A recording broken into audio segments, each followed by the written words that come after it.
January was a busy month for our parents.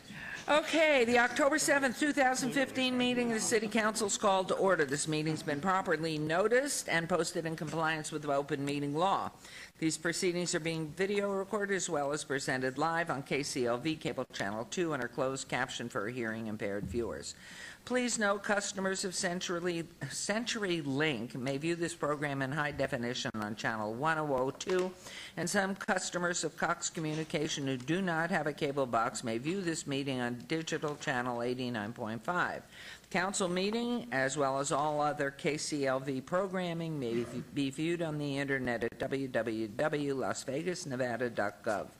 The proceedings will be rebroadcast on KCLV Channel 2 and the web the Wednesday of the meeting at 8 p.m., also Friday at 4 a.m., Saturday at 7 p.m., Sunday at 7 a.m., and the following Monday at 4:30. This building is protected by state-of-the-art fire detection and suppression sprinkler systems. If alarms should activate during today's meeting, please evacuate using the exit at the back of these chambers out to the mezzanine. Proceed out the double doors to the terrace and down the back staircase. For anyone who has difficulty with our stairs, please check with a marshal or fire official for assistance. Once outside, assemble on the northeast corner across the street from City Hall at Lewis and First Street. Employees wearing safety vests or city marshals will inform you when it's safe to re-enter the building. For public comment related to items on the agenda, citizen participation and public hearing items, we have available a speaker card which you may complete and submit to the city clerk. Cards are available online in the clerk's office or at the rear of these chambers. If you do not submit a card, it does not preclude you from speaking under public comment, citizen participation, or specified public hearing items. If anyone's present today who has need for hearing impaired equipment, please see city clerk's staff. If you parked in the parking garage across the street, please be sure to have your ticket validated by our security personnel when exiting. Before we proceed with the agenda, would everyone please rise for the invocation given this morning by Reverend Mary Bradlow, Grace in the Desert Episcopal Church, and remain standing for the pledge. Good morning, and thank you for doing this for us again. Let us pray. As the cooler weather of fall slows down the heat of the summer, help us to slow down our rate of constant, frenetic busyness in our minds. Help us to mirror the relaxation of the seasons as we grow in knowledge and sensitivity of what we need to do in our families, in our careers, in our own houses of worship to nourish others as well as ourselves. As we approach fall holidays, we acknowledge we sometimes overlook, overcommit, and overspend. Grant us a calm spirit so the noise in our heads lessens with the wisdom of simplicity. Grant us, we pray, to notice what is most important in our lives, to that which lasts, to that which is also important to others around us, to those who have less than we do. Amen.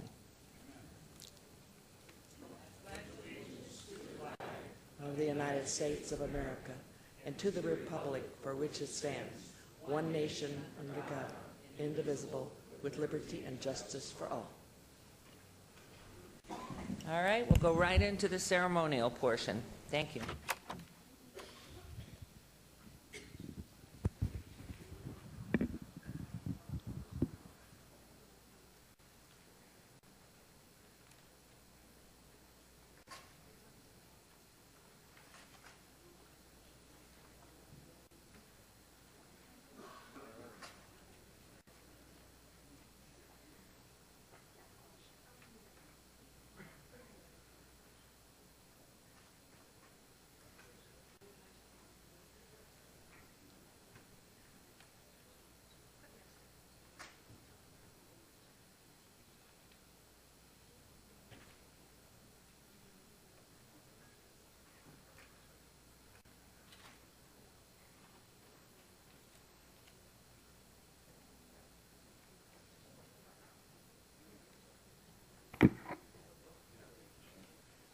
We're here. We're ready.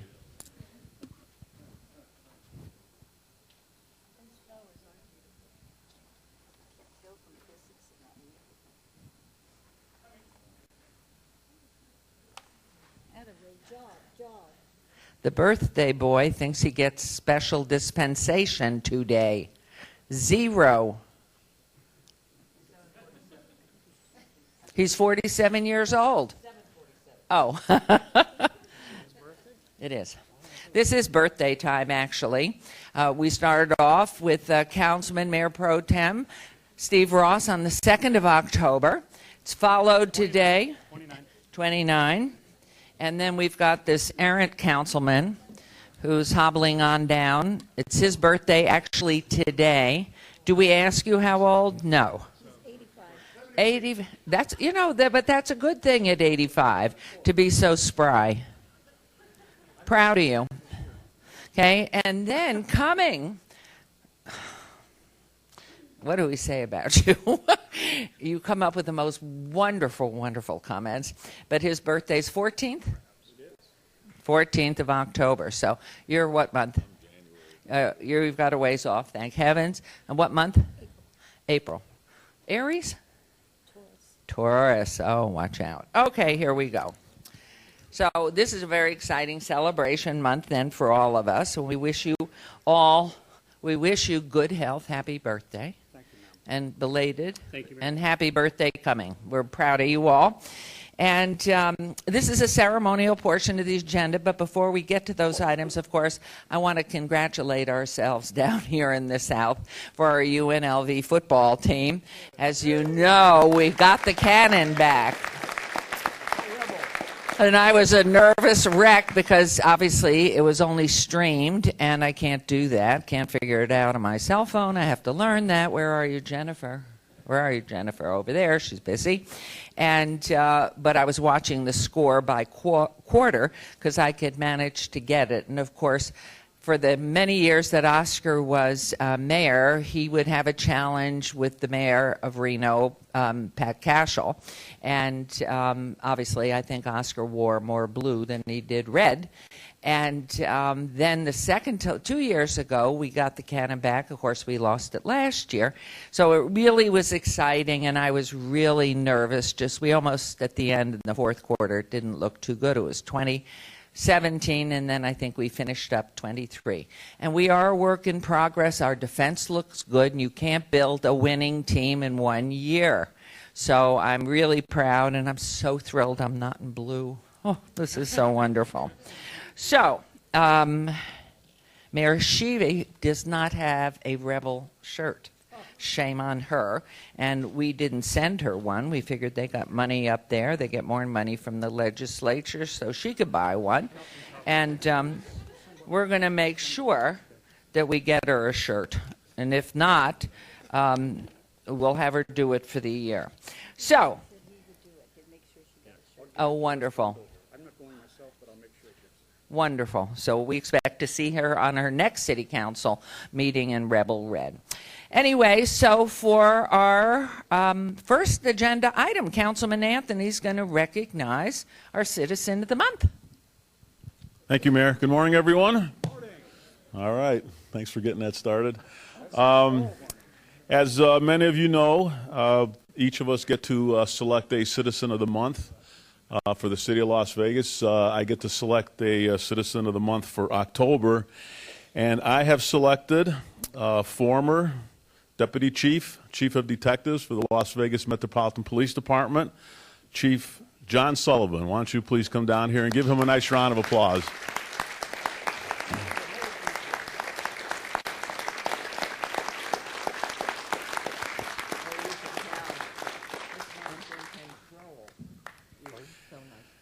And could I have his wife, Pauline? Why don't you come on down here? You might as well stand with him. And Pauline. And Chief Sullivan's son, Kurt, why don't you come down here? And then Kurt's son, Blaine, why don't you come down here?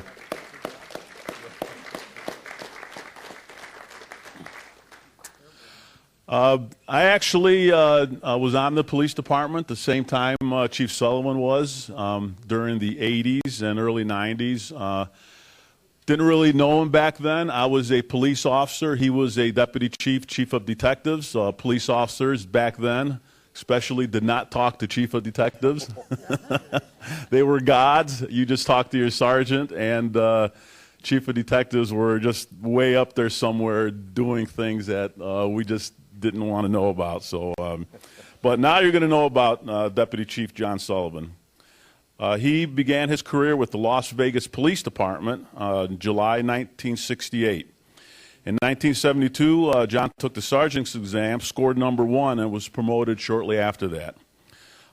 John was promoted to lieutenant in 1976 and to captain in 1980, again finishing #1, and became the commander of the Clark County Jail. In 1983, when John Moran was elected sheriff, he promised citizens that he was going to reduce the crime rate in Clark County and make the Las Vegas Metropolitan Police Department more efficient and responsive to community needs. At that time, John was promoted by John Moran to Deputy Chief of Detectives. Under John's command was the Detective Bureau, Vice Narcotics, Organized Crime, and the Intelligence Bureau. Within the first 4 years of John Moran's term in office, the crime rate had been dramatically reduced. By the end of his second term, the same FBI statistics that placed Las Vegas in the bottom 10 safest cities had upgraded Las Vegas to one of the top 10 safest cities in the country. And much of that dramatic turnaround was due to Deputy Chief John Sullivan. In his 34-year career at the LVMPD, John was, among other things, the commander of the Emergency Bureau, Internal Affairs Bureau, Training Bureau, Uniform, Patrol Watch, and on and on. You could go on forever on that. He recently wrote a book called The Chief of Detectives. It's a pretty good book. If you want to know about the history of Las Vegas and policing, there's a lot of good stuff in here. So I want to read a couple of sections in here.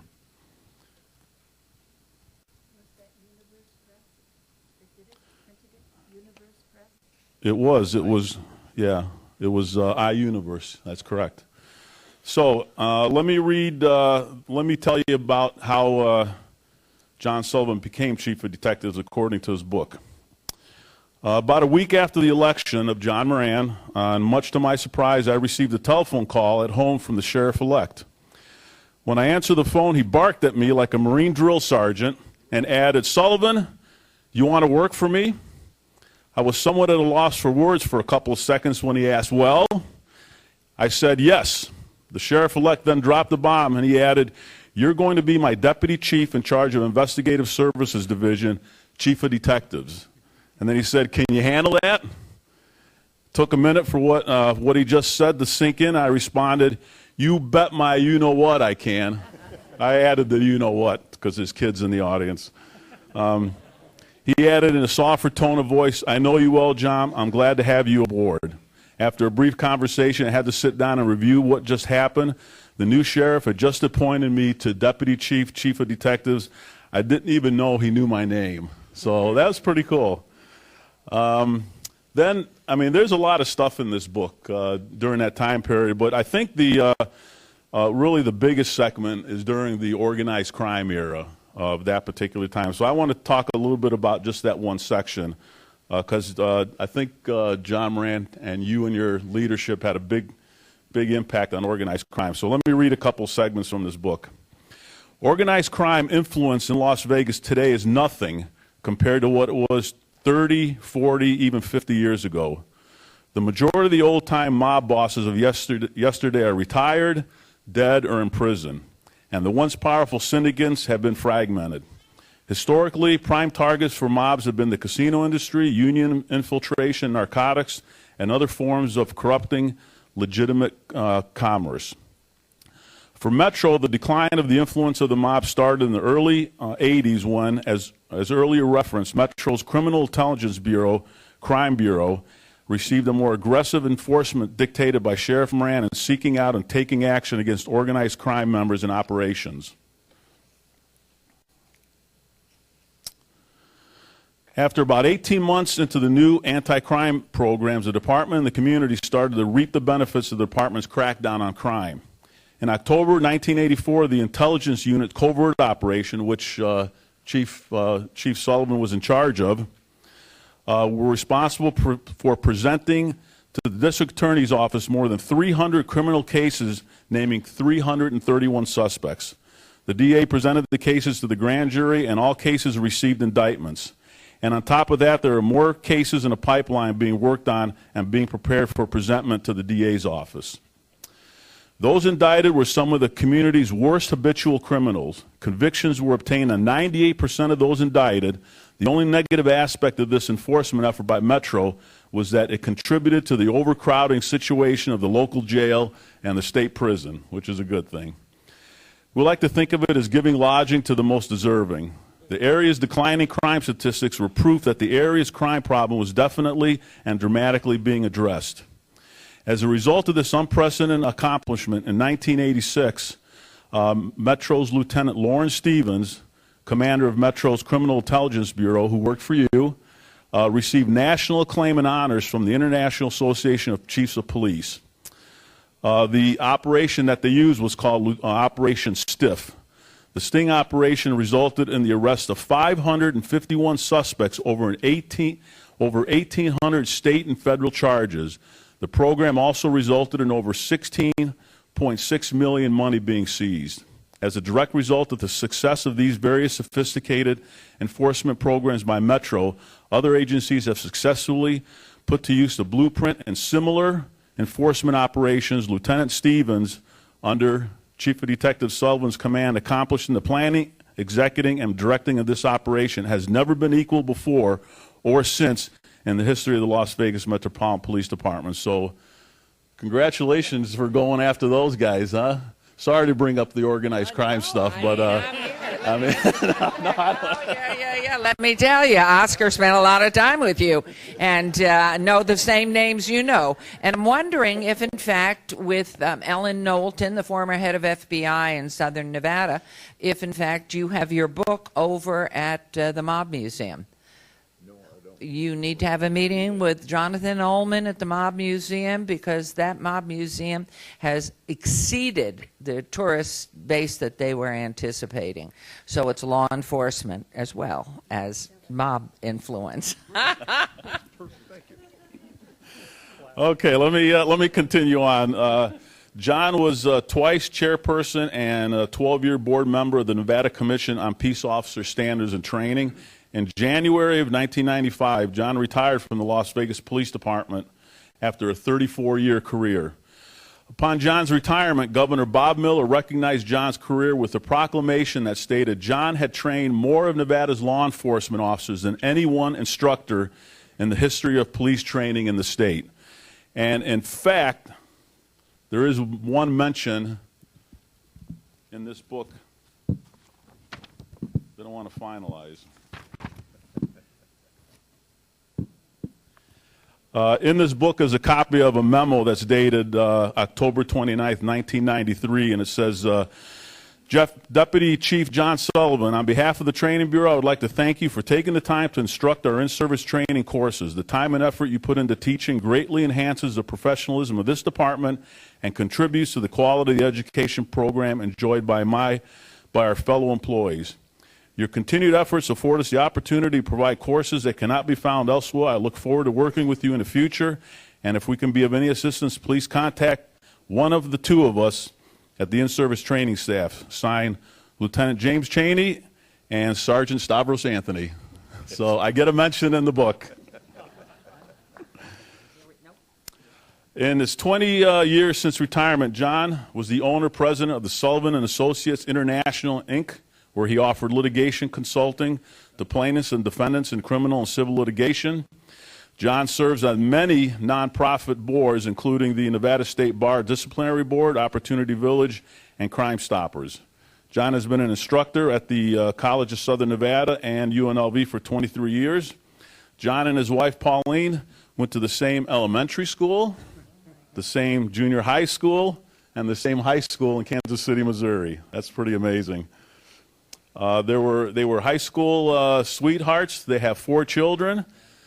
They presently live in wonderful Sun City, Summerlin, in the great Ward 4.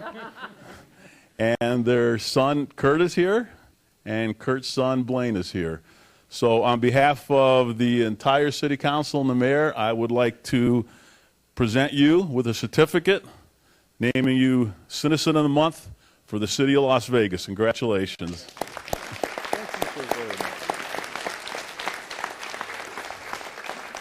And over here we have a sign that has your name on it that will be displayed out in the corner in front of City Hall, so you can go by there every day for the next 30 days and take pictures of it. So, Chief, it's all yours.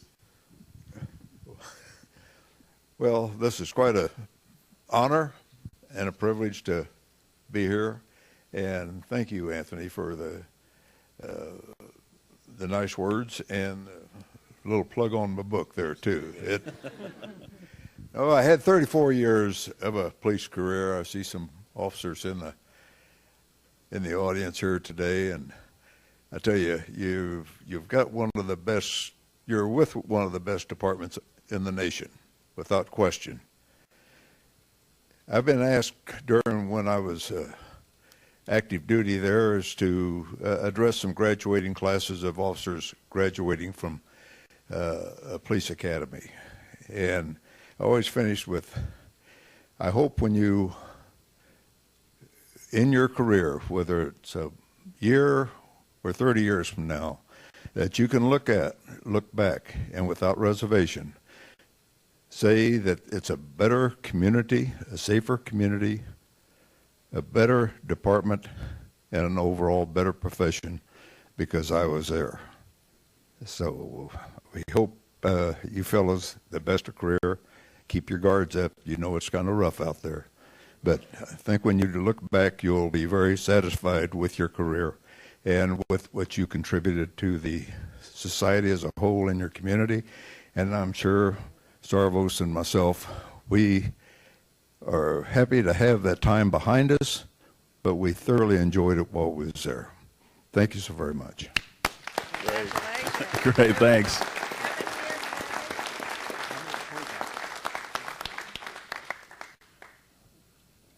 Do you want to mention your son, Kurt? Why don't you talk about him? You want to talk about it? Okay. Well, this little fella right here happens to be my little boy, and I can't count how many times I've been asked, where did the height come from and the size? So I don't want to get into that long story, but needless to say, this kid grew up on the playing fields of Las Vegas, excelled in baseball and football throughout the entire city, and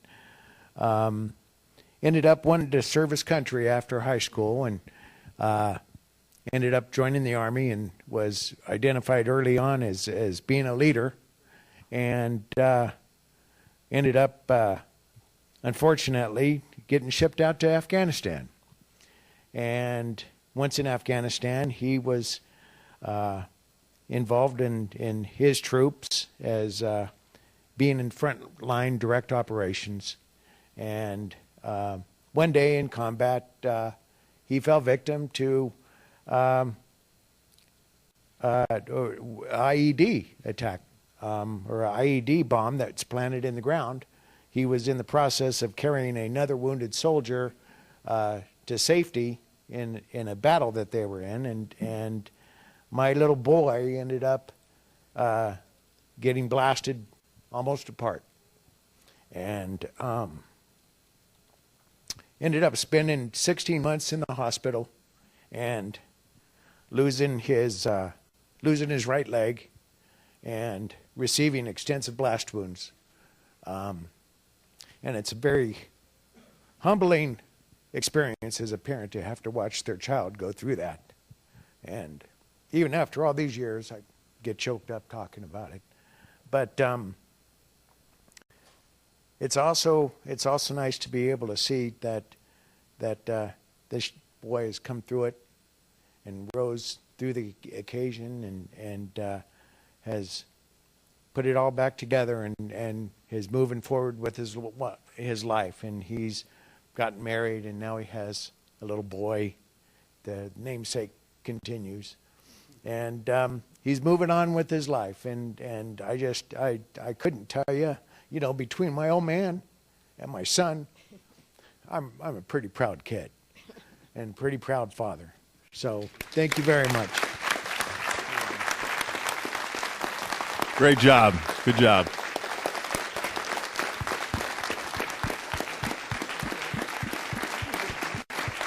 Blaine. Blaine, I said it.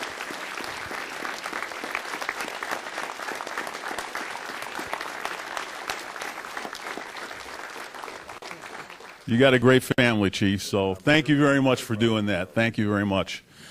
I have a signed copy of the book. If you'd like to purchase it, it is available. Please purchase a book. Why don't we come over here and take a picture? So congratulations, Chief.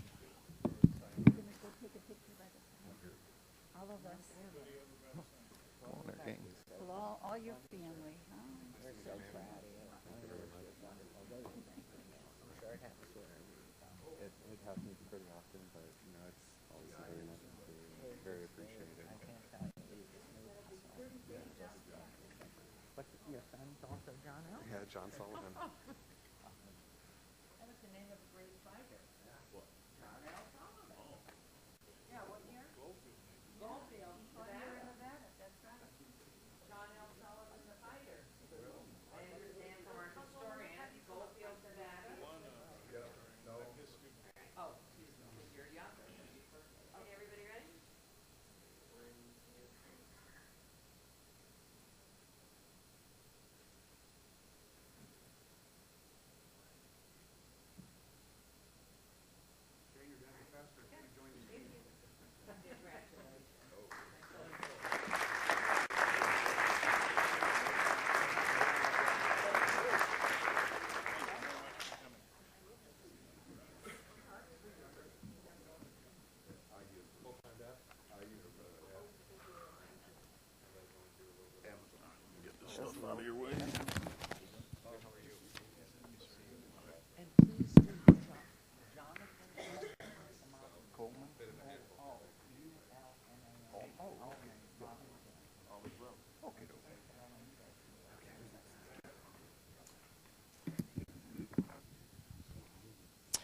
Yeah, it was special. For our next item, I'd like to invite, oh my goodness, I think I saw you, Gard Jameson, a dear friend to us all, to join us at the podium. Gard, I know you've seen him up here before. He's been a member of the Las Vegas Boulder City community for how many years? 30 years. 30 years, so he's a baby, and has done so much philanthropically for our community and everything community-focused. Projects throughout the valley over the years, which improves the lives of our citizens and so often so many who are at risk. Gard came to us with Julie Murray a few months ago. Is Julie here? Bring your little self up here, Julie. Julie Murray, founder of Three Swear, among other things. So this is a good, not marriage, but marriage of She's sorts. my sister. Okay, good. Anyway, Gard came to us with Julie Murray a few months ago and asked us to declare Las Vegas a compassionate care community, adopting concepts for the Charter of Compassion movement in the country. The movement advocates that every individual should take personal responsibility for treating others as they wish to be treated, and that we should remember that as we work collectively to address tough issues, this should be in the forefront. Our community already works together on so many issues to find compassionate solutions to our pressing issues, such as Healthy Communities Collaboration, Southern Nevada Strong Start, the Community Interfaith Council, the Jameson Fellowship, Mission Achieves, the Delta Academy, Green Our Planet, and that's just the tip of the iceberg. By declaring ourselves a compassionate Las Vegas, we're recognizing what we're accomplishing by working together. We aspire to be more and more compassionate and wiser as we approach all tough issues that do end with workable and resolvable solutions. So today, from the Office of the Mayor, a proclamation, whereas compassion, the key concept for the Charter of Compassion movement, lies at the heart of all religious, ethical, and spiritual traditions, and calls on every individual to always treat others as we wish to be treated ourselves. And whereas the city of Las Vegas recognizes that some of our neighbors live with hunger, homelessness, poverty, medical and other problems, and we aspire to create a community where there's hope and promise for all of our citizens. And whereas local governments around the world are unable to provide all the answers to all of the problems and resources needed to empower communities to address all of their economic and social needs, and whereas local governments can boost their effectiveness in dealing with community needs through increased partnerships with private individuals, nonprofits, and groups organized around advancing compassionate care. Now I, therefore, Mayor of the City of Las Vegas, County of Clark, State of Nevada, hereby proudly proclaim October 7th, 2015 as Charter of Compassion Day in the City of Las Vegas, asking all citizens to join me in declaring ourselves to be Compassionate Las Vegas, a member of a worldwide network of cities dedicated to a more compassionate culture, to meet the needs of our families, our friends, communities, and neighbors, in witness whereof by the powers granted to me I've hereunto set my hand, caused the seal of the city to be affixed this October 7th, 2015, and I congratulate you, and it is wonderful. Spirit here of giving, caring, and making things happen. Carolyn, you're awesome. Well, I hope that this is not just a day, but this is actually a commitment to a vision and a change in culture. And as we listen to the stories about crime and we listen to the stories about war here this morning, I think we recognize that the antidote to all that is a higher degree of compassion. And so as the chair of the Interfaith Council of Southern Nevada and as the co-founder of Volunteers in Medicine with my dear sister Julie, I would like to ask Sandy Hart to come up. She is representing the Charter of Compassion internationally, and she has something to share with our dear mayor, which I will in a moment allow you to do. I want to just say a couple things about the Charter for Compassion. One of my inspirations has been the Dalai Lama, and the Dalai Lama has something very interesting to say. He says, if you want to be happy, practice compassion. If you want others to be happy, practice compassion. And so, dear mayor, I have two practices which you already are totally engaged in, the first and the second. But the first is smile more. Smile more. It's interesting, they've done studies on smiling, and what they've discovered is, as great as the discovery of DNA is the discovery that we each have mirror neurons.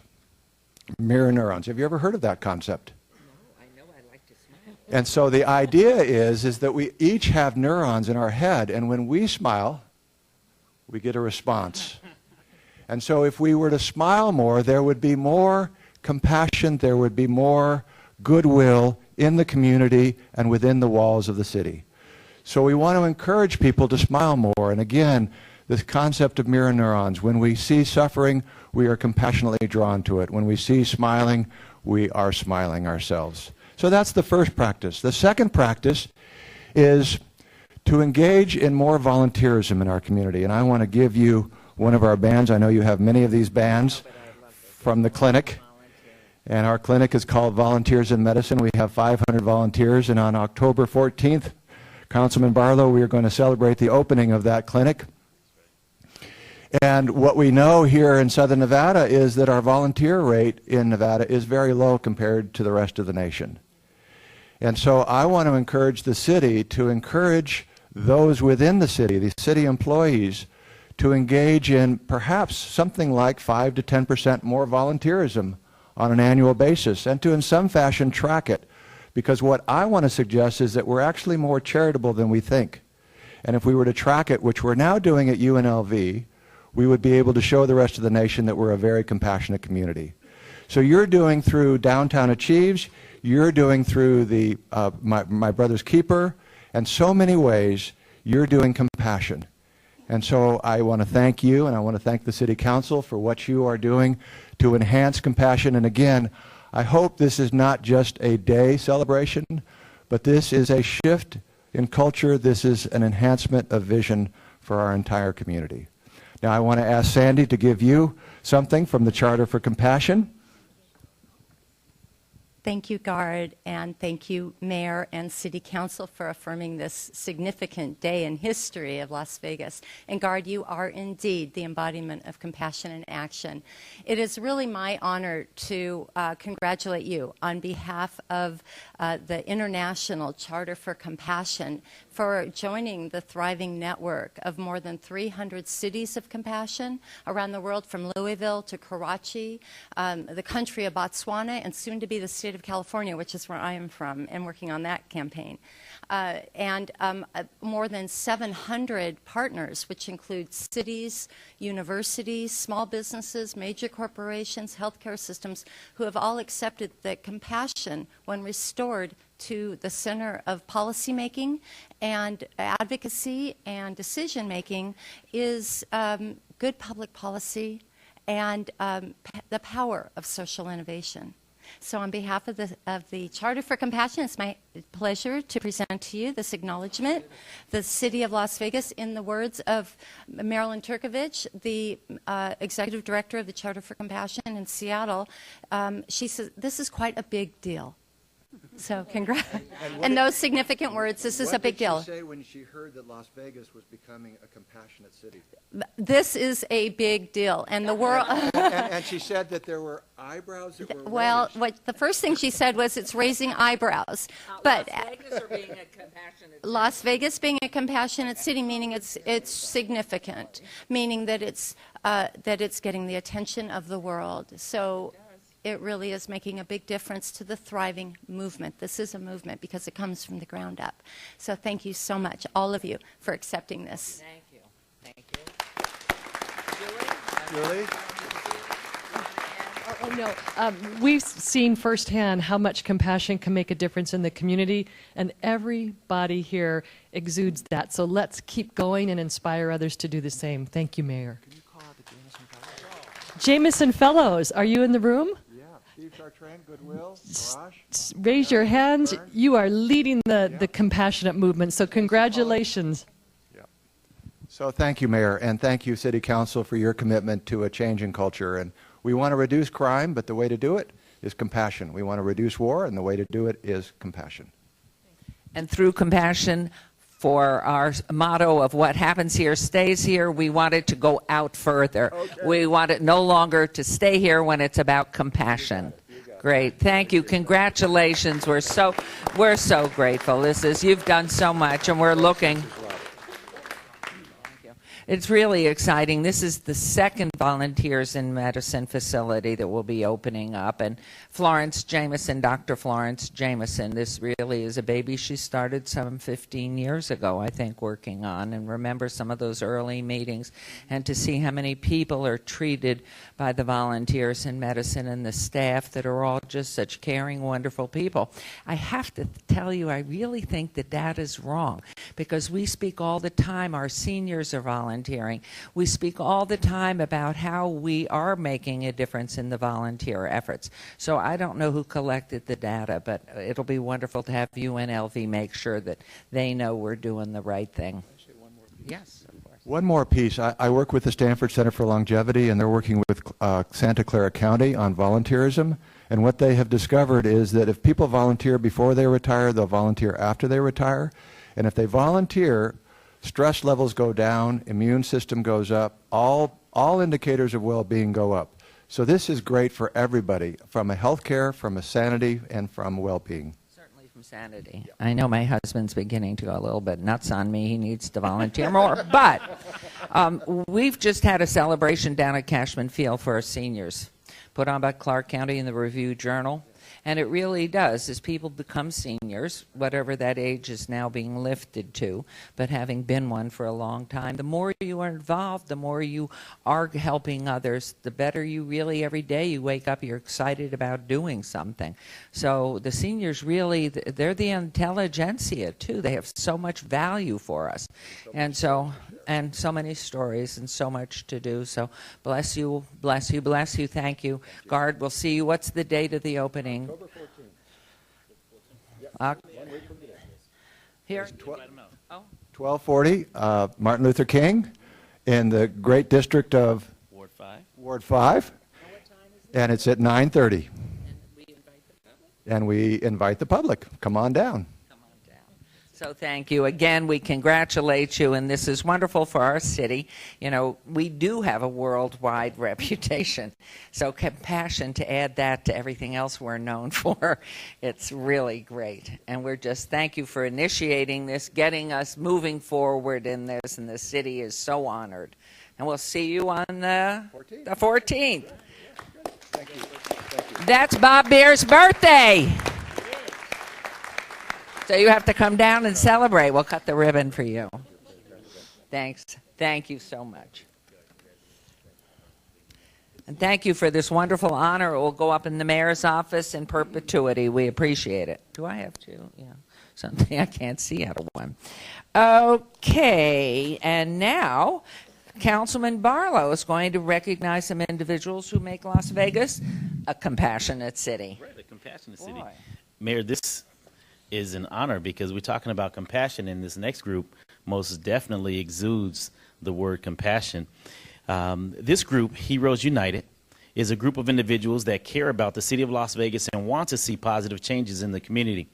The group was started by Metro Officer Lieutenant John Peltier. So, Lieutenant, please come forward and stand with me if you will. Let's give him a round of applause as he comes. You can come and stand right here to my left, if you will, and we want to thank you so very much for your service. Lieutenant Peltier, am I saying that right? Pelletier, thank you. Lieutenant John Pelletier set forth on a challenge to create a collaborative project to take back a neighborhood in northwest Las Vegas, which is in Ward 5, that was known for high crime and lack of opportunities and programs for children and their families who live there. The project started in 2013 in the neighborhood of formerly known as Sierra Oeste, but now renamed Desert Meadows. Under Lieutenant Pelletier, challenged several Metro officers and community leaders joined forces and created a plan to take back this neighborhood. The group implemented the plan over a 2-year period, working collaboratively with dozens of organizations, the city of Las Vegas, and over 100 volunteers. As a result, crime was reduced. The neighborhood received a renovation and cameras that report directly to the Las Vegas Metropolitan Police Department Real Crime Center, they were installed in specific points around this neighborhood. Children and families now feel safe and are playing outdoors, and the police develop trust and respect from the neighborhood. This project has provided hope and help to those who needed it, and most importantly, the residents took back their neighborhood. Many officers, citizens, philanthropists, and community leaders were involved in this project, but I would like to take this opportunity to recognize 7 of the people who were instrumental in making this project successful. When I read your name, please come forward and join me at the podium with Lieutenant Pelletier to receive a reward as a token of our appreciation. So first, Lieutenant, co-chair of Heroes United, led the work with the Las Vegas Metropolitan Police Department's Northwest Area Command Center police officers who worked diligently in the neighborhood to move this project forward. So congratulations to you, and thank you so very much for your efforts. Secondly, we have Christian Shoyan, if I'm saying that correctly. Please. It sounds perfect? Yes. But how do you pronounce it? Okay, then it sounds perfect. Trying, right? There you go. Pronounce it again. Skøyen is a tricky one, so we just go with Shoyan. Okay, Christian Skayen is founder of Heroes United and was the catalyst to getting the Las Vegas leaders connected and inspiring the group of dedicated citizens to launch this project. So let's give Christian a round of applause as well. back to the podium is a woman that, when you speak of compassion, she most definitely embodies that, and that's none other than Miss Julie Murray. So, Miss Julie Murray, if you will please come forward. Ms. Murray is from the Moonridge Group and is co-sponsor of Heroes United Committee and helped to raise funds to renovate the neighborhood. So, Ms. Murray, thank you so very much for your leadership. Sergeant Phil Merges. Sergeant Phil Merges became a co-chair midway through the project and helped guide the work of the that the officers were doing in this area. So, Officer Merges, am I saying that correct? Yes, perfect. Okay, good. Sergeant Merges, thank you so very much for your leadership. Officer Jessica Heredia, please come forward. Now, if I'm not mistaken, you were working so diligently over this time period, and I believe you were pregnant back then, right? Yeah, I was pregnant then. And you're pregnant now. You get a lot of work done. Jessica has been involved with the project since its inception. Today, she serves as the chair of the committee, and she works with UNLV to track the measurable outcomes of the project to ensure the work has been done and is sustained, and the safety in the neighborhood remains. And so, Jessica, you had a baby in July of 2014. A baby boy. And you are going to have a baby girl in December. Congratulations to you. Thank you. Pastor Matt Tice, would you please come forward? Pastor of the Liberty Baptist Church, where I had the opportunity to go and enjoy great services with Liberty Baptist. Thank you so very much for the opportunity of allowing me to be a part of the congregation. Pastor Matt Tice also joined as a co-chair of the committee. His church is located near the Desert Meadows development and provides services, spiritual leadership, and community outreach to the residents of this community to make this project successful. So, Pastor, thank you so very much for your leadership and guidance and your continued prayer in this community. Captain Tamano. Is he? He's where? The National Academy. Oh, okay. He's in the National Academy. Okay, well, that's back in Quantico? Yes, sir. Okay, well, good deal. He's going back to gain more knowledge so that he can continue to keep our community safe. So I'm pretty sure you will accept his award on his behalf, if you will. Okay? And Captain Tamano, who can't be here today, helped internally within the Las Vegas Police Department to ensure support was provided, ensuring that crime issues and support issues were addressed quickly. I also understand that several other members and participants of the Heroes United Project are here today. So if you are, please stand so that you can be recognized as well. Let's give them a round of applause as they stand.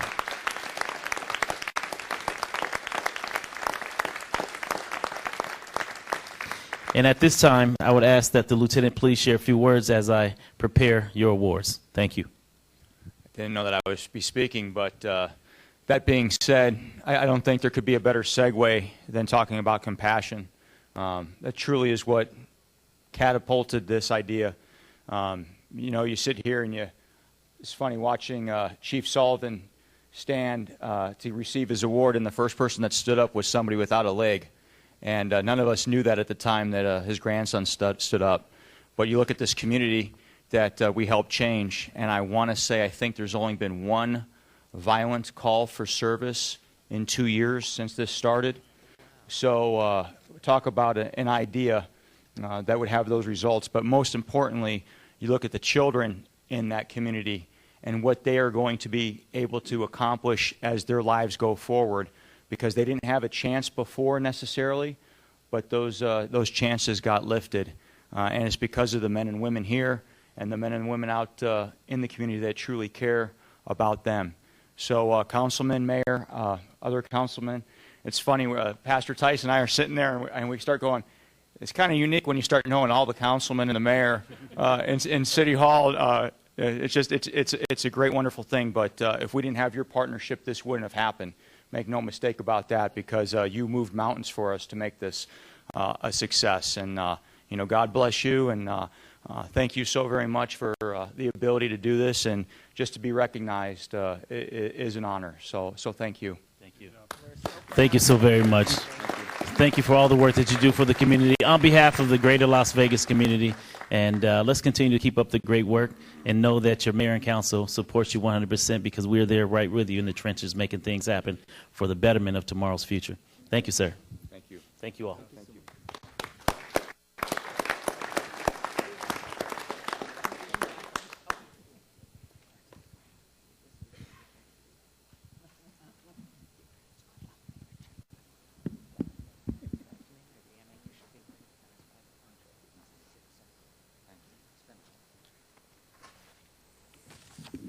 This is so nice. Isn't this so nice? Yeah, we are smiling. Where are you, Mr. Jameson? We're smiling. Really, with cause. Okay. Councilman Anthony, you're back again. Wow, things are happening out there in Ward 4. Thank you, Mayor. As most of you know, October is Breast Cancer Awareness Month, and there are notable events happening in the city of Las Vegas like the Susan G. Komen Race for the Cure that take place throughout our community to help raise funds and awareness to combat breast cancer. Today I am proud to recognize another such event that our own Las Vegas Fire and Rescue firefighters have organized. This time I'd like to ask to come to the podium Las Vegas Fire and Rescue Chief McDonald. Come on down, Chief. Give him a nice round of applause. He's our fire chief. Captain Scott Johnson, President of the Las Vegas Firefighters, IAFF Local 1285. Come on down here, Scott. And paramedic Todd Inglesby, First Vice President of the Las Vegas Firefighters, IAFF Local 1285. Come on down here. The Susan G. Komen Breast Cancer Foundation has a saying: every minute of every day to save every life makes every moment count, because 10 million women around the world could die from breast cancer in the next 25 years without a cure. For the second year in a row, the Las Vegas firefighters have been showing their support for the Susan G. Komen Breast Cancer Foundation by selling Fighting Breast Cancer charity shirts to the public. Nearly 50% of the proceeds will benefit the Susan G. Komen Breast Cancer Foundation, and the other half will go to local nonprofit organizations in our community. The mission of the Las Vegas Firefighters IAFF Local 1285 is to promote community safety by protecting life, preventing loss, and providing support and relief for those in need. I'm certain we all agree that they are accomplishing their mission and objectives through their commendable campaign today. Together, the Southern Nevada affiliate of the Susan G. Komen Breast Cancer Foundation and the Las Vegas firefighters are working to better the lives of those facing breast cancer in our community. First, I'd like to ask Chief McDonald to say a couple things. Thank you, Mayor and members of the council. I'd just like to quickly just recognize and point out the fact that the Las Vegas firefighters, every member of the department, is completely engaged in serving the community. We do that in many ways. These folks go out and install smoke detectors. They teach CPR. They have campaigns for making sure that you're checking your seats in the heat, Safe Pools Rule, in addition to all the things that they try to do in terms of raising awareness for issues like breast cancer. So I'd like to turn it over to our local president, Scott Johnson, to say a few words about the efforts. Thank you, Chief. Appreciate that. For us, it's a very important year. It's our second year for doing it. Last year, we raised over $8,000 that we contributed to charity, and this year we're hoping to break that record. Our firefighters, of course, are wearing these shirts all month. We have them online that you can go on and buy them. That'll help support the effort. We're hoping that everyone in the community, all the other city employees, will get on board and do this. We're recognizing a person from Channel 5 last year who was very instrumental with this in our first campaign. Unfortunately, she actually passed away from the disease. So on the shirt, you'll find the name Audrey Diaz, and we're doing this year in honor of Audrey. She was quite a bright light for our campaign last year, and so we're hoping that this year will surpass what we did last year, and certainly for Audrey, but really for all all people that are facing the disease, all families that are affected by the disease, and that this money, of course, goes to help them and for research. So those are the things that to us are very important. It's really a privilege to be able to participate and be involved. And of course, all year round, we look forward to attaching ourselves to issues within the community, or certainly even across the nation, that can have a positive impact. And it gives us even more of an opportunity to give back, even though obviously, as everyone knows, our firefighters give back on a daily basis. So Tell everybody how to buy a t-shirt. well, what you can do is you can go to our website, which is LasVegasFirefighters.com, and you'll find a link to buy the t-shirt, or you can go to www.heroic.supply, and you can buy the t-shirts right on there. And of course, there are men, women, children sizes, and they're very reasonably priced. All the money that's made, aside from the cost of putting the shirt together, goes directly to benefit people. So that's very important. Again, I just want to thank you for recognizing us. It's great cause, and we look to beat last year's record of $8,000. So if you can please spread the word, we'd love to sell as many shirts as we can. LasVegasFirefighters.com, and then the link to Heroic Supply. Well, you can order your shirts. And I got shirts for all the council members and mayor as well. Thank you. And this is a testament to the great fire department that we have and our great firefighters. And another example, they're doing this on their own time. They're volunteering to do this. They don't have to, but another example of volunteerism in our community. So it's out there. So on behalf of the mayor and the entire city council, I want to present a certificate of appreciation to you, Scott, for everything that you're doing in this endeavor. Thank you very much. Thank you. Congratulations. Want to get a picture together, or real quick? Yes, and don't go away, because we have more. Okay. Where do we want to all, come this way so we get the seal. a picture in. together. Move the Lozer. Okay, up here, right here, right here. I got it going back. Right here, that's good. Right there. Oh, you can always see Scott. Yeah. You didn't sound very loving. He's very sensitive. Yes. Shane? All right, don't go very far.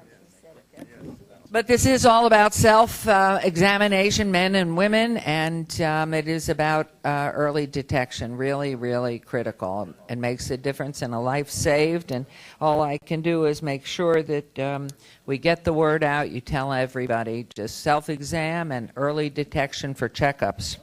So all of our firefighters need to stay right here because Councilwoman has another recognition involving public safety. Okay. Each year, our City Council is pleased to honor the Las Vegas Fire and Rescue for the amazing job that they do not only in our city, but for our county, for millions of tourists, and the entire state of Nevada. Each October, we celebrate National Fire Prevention Week, which falls on the week of October 4th to 10th this year. The 2015 theme for Fire Prevention Week is, Hear the Beep Where You Sleep.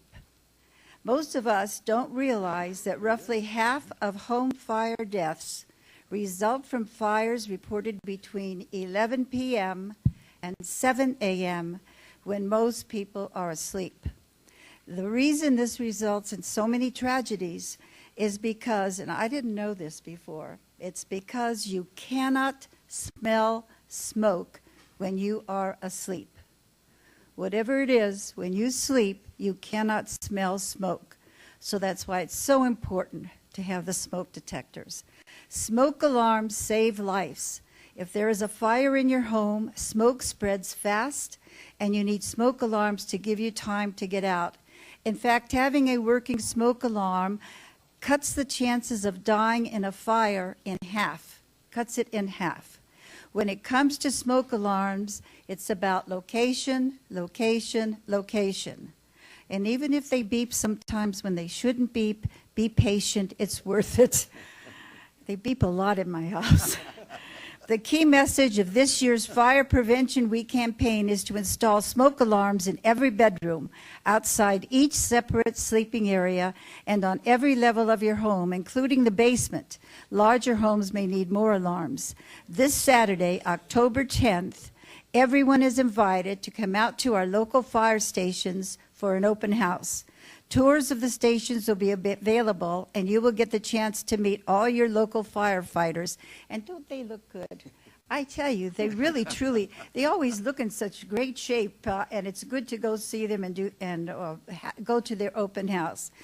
Tours of the stations will be available, and you will get the chance to meet your local firefighters. All 20 City of Las Vegas stations will be open between 10 a.m. and 1 p.m. And for more information and station locations, please go to the city website.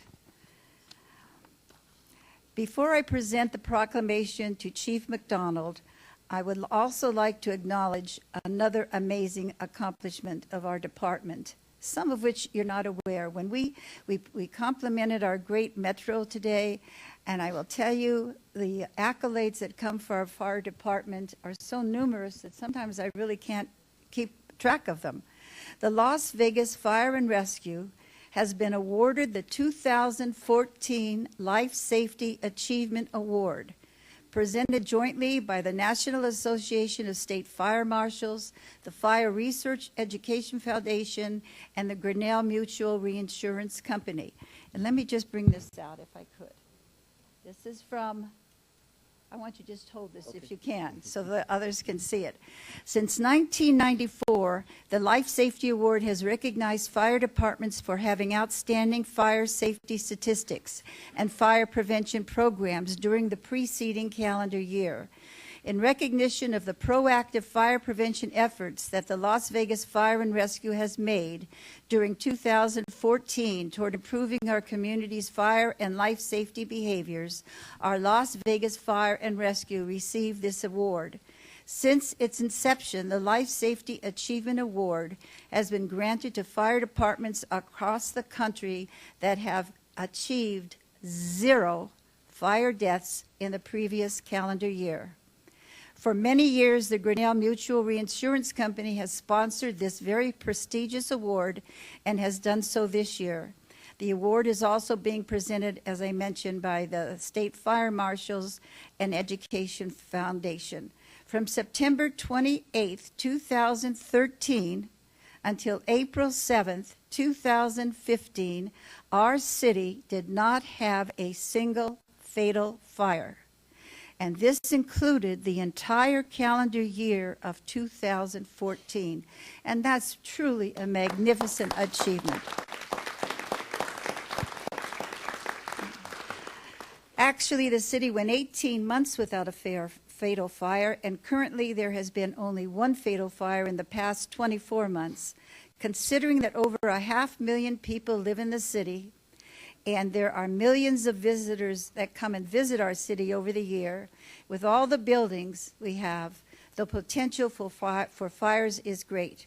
But Las Vegas was able to keep fatal fires to a minimum, none in 1 year.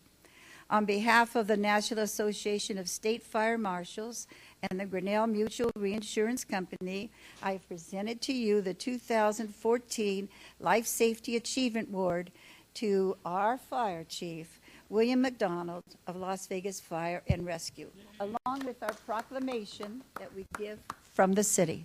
There you go. And I wondered if you might want to say something about this very prestigious award. Well, thank you very much, Councilmember Tarkanian and members of the council. I'd love to accept this and say thank you for the recognition on behalf of the really dedicated, very hardworking 700 men and women of Las Vegas Fire and Rescue. To say it's a total effort by all of our folks, from our prevention folks who build and maintain our buildings very safely to the aggressive attacks that our folks make out in the field once a fire has started, and in addition to that, all of the efforts that they do in volunteering to keep our community safe. And so I'd like to say thank you for recognition, and thank you on behalf of the men and women of Las Vegas Fire and Rescue. And we all thank you. Beautiful. Beautiful. Thank you. Thank you. They got a t-shirt out of it. Oh. I think you took mine. Yours is there. Well, I don't know. I better look and make sure. Thank you. It's all right. Everybody picks up everything here, but I want my fire shirt. There we go. And now. Yes, if I could just say, Robert Nolan, can I just have you come up here? Okay, wait. One more second, please. Sorry, I thought you were going to come up here before, so I just want to say thank you also to you because he's someone who's very, very important in what we have achieved in the city. Thank you very much, Bob. My pleasure to be here. Thanks, Bob. Thank you. It's a team effort. I know that for sure. So for our final item this morning in our ceremonials, we have this smiling, happy councilman. Here we go. Neurons, right, whatever kind they were. I can't remember. Thank you, Mayor. Thank you, Council. There are so many great people and great organizations and great ideas that we could actually consume an entire city council meeting with these ceremonial recognitions of great people. But because there are so many birthdays, I'm going to recognize Fossil Day. Thank you, Councilman Beers, for letting me borrow that from you. Before I do that, I want to invite Matt Engel and Marion Gillespie to come up here from the Natural History Museum. Give them a round of applause. It's fun stuff now. We got all the serious stuff out of the way. Matt, how are you? Good to see you. Marilyn, thanks for coming down and hanging out with us, and I want to talk about this. So I think, folks, if you take a look at the screen up there, the National Park Service established Fossil Day in 2010. The Las Vegas Natural History Museum was founded by a group of concerned citizens in 1989 to find a location for our local treasures and to educate the community about our natural history. The Las Vegas Museum of Natural History has been open in our community since 1991.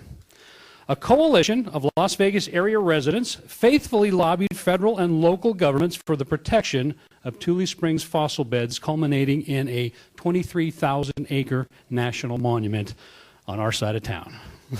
That's the best part for me. Under a recent agreement between the Las Vegas Natural History Museum and the Bureau of Land Management and the Nevada Division of State Parks, all fossils recovered from southern Nevada under their administration will now stay in southern Nevada under the care of the museum. This is a huge yes. Applause. Alan, thank you. This is very important for southern Nevada. Oh, yes, ma'am. Sorry. Yesterday we kicked off a McDonald's breakfast all day. I'm sorry.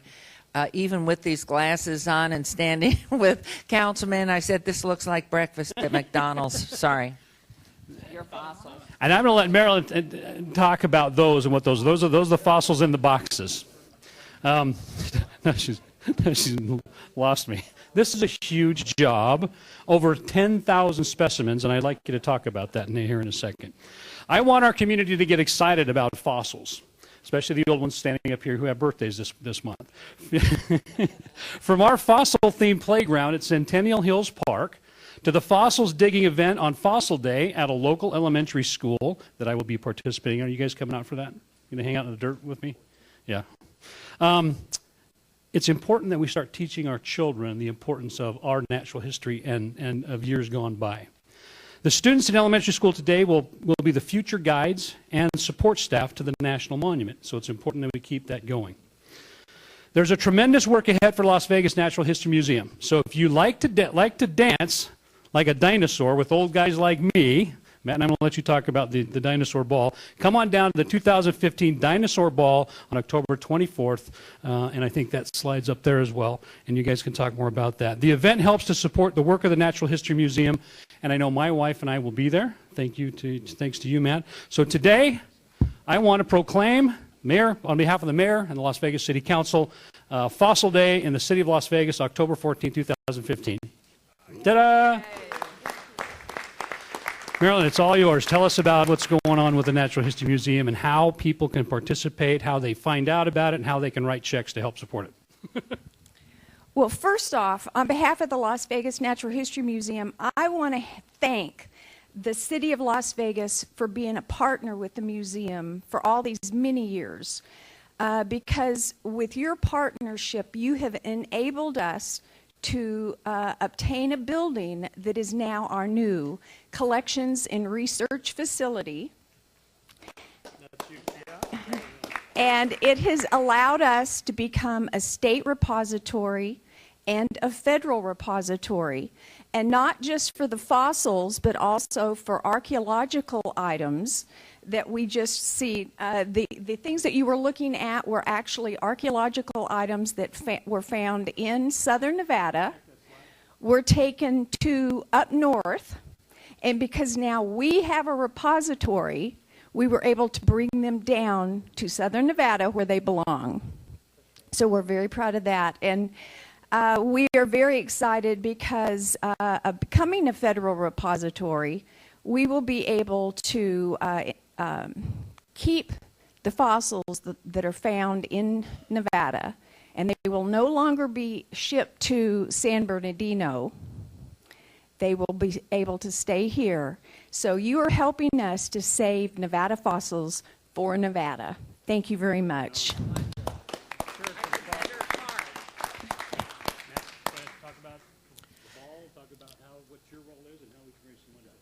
So Matt Ingold, board chair of the museum, current board chair, and we do have our annual gala coming up October 24th, as Steve has mentioned, and we're pretty excited about it. It's at Red Rock Casino, and you can participate. Really, is the screen up? It's probably up. Okay, with all the dinosaurs on it, so you can hang out with the dinosaurs out there. In our museum, we're about ready to celebrate our 25th year. We've seen over 1 million people come through our doors, and that's due to Marilyn and the staff and the board and the community, and many of those are school children. We see 25 to 30,000 school children every year. And this is our annual gala that really helps us be able to keep funding that and keep those programs out there, showing the compassion. We've had a compassion day today to keep that going. And the city of Las Vegas certainly can't thank you enough. I mean, being able to have a federal repository here now, so from fossils that are discovered in the National Monument at Tule Springs will now be able to stay in Las Vegas, here in the city of Las Vegas, right down the street. So we're very excited about that. And please, if you haven't been in the museum, we invite you to come out there. And October 24th is going to be a big day, so come and see our dance, too. You know, give them a round of applause. They're great people, great organizations, as I said when I started.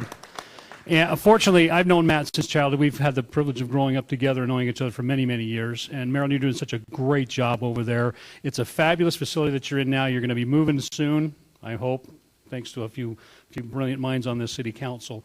But the ball is going to be a great opportunity, and the dig's going to be fine too. We should also mention UNLV and that partnership that we've got with Josh Bondi and Steve rolling over there, because that's important and significant. We've got our university students doing the digs out there, out in the fossil beds. I mean, so this is really significant for our community. For me, it's exciting because of the ecotourism that will now be part of our economy. I mean, we've got Red Rock, we've got Valley Fire, we've got the Grand Canyon right out down the stream, Tule Springs Park, but now the Tule Springs National Monument fossil beds. That is just huge for us and for the generations to come. So the work that you guys are doing, keep it up. We're going to support you all the way, and I can't wait to see you at the ball. So thank you very much for coming down. Give them a round of applause.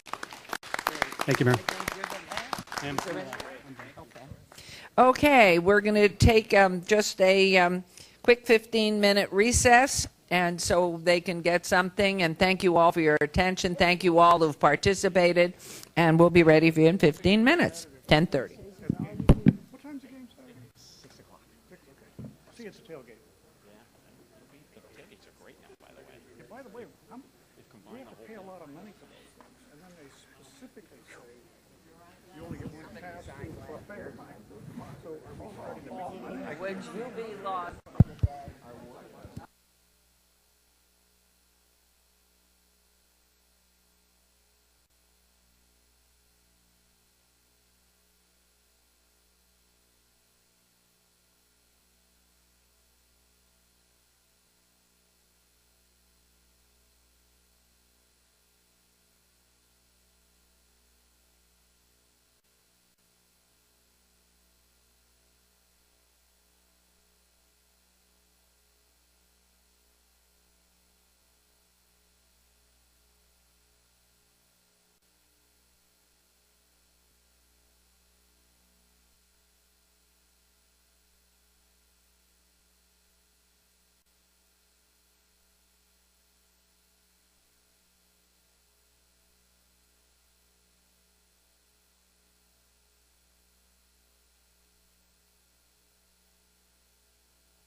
Thank you for the wonderful treats.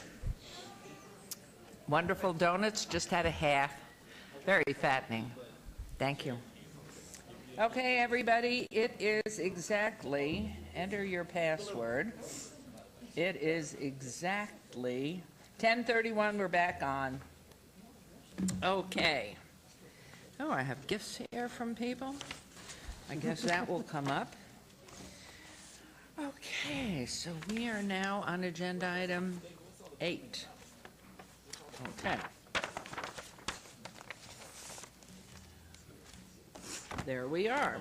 Public comment during this portion of the agenda must be limited to matters on the agenda for action. The amount of time any single speaker is allowed may be limited. All comments made will be cross-referenced to those specific items. If anyone submitted a speaker card or wishes to speak under this portion of the agenda, please come to the podium and state your name for the record. At this beginning session, we will set the clock at 1 minute. And I have cards from Alan Karcher, Jonathan Lelu, Mona Lisa Samuelson, Jewel Dixon, and Patricia Flick. Does not preclude you from coming forward if in fact you didn't have a card, but thank you. Good morning. For the record, my name is Mona Lisa Samuelson. I know that it's supposed to be on items on the agenda, and I'm here to speak on item 45, so I'll wait to do that. But before we got started, I wanted to wish Mr. Councilman Coffin, I should say instead of Bob, happy birthday. Your community loves you. We come out to celebrate with you, and we brought donuts for council and for the public. So if you didn't get a chance, please pick up a donut and let's celebrate Mr. Coffin's birthday on this day of compassion in Las Vegas. Thank you. Yay. Very nice. Hey, Mayor? Yes. Mona Lisa, don't leave yet. Okay. Mona Lisa was so gracious in delivering donuts to the recommending committee this past Monday, and she promised to deliver donuts to Councilman Coffin today that are infused with... Well, that's the surprise, is in about an hour and a half, we're going to have the best council meeting the world has ever seen. We will solve world hunger, and we will initiate world peace in about 30 minutes. So I just wanted to give you a heads up that if we have the munchies by the time this meeting is over, you'll know why. Mona Lisa, thank you for the donuts. You're so welcome. Thank you. Beat that, Alan.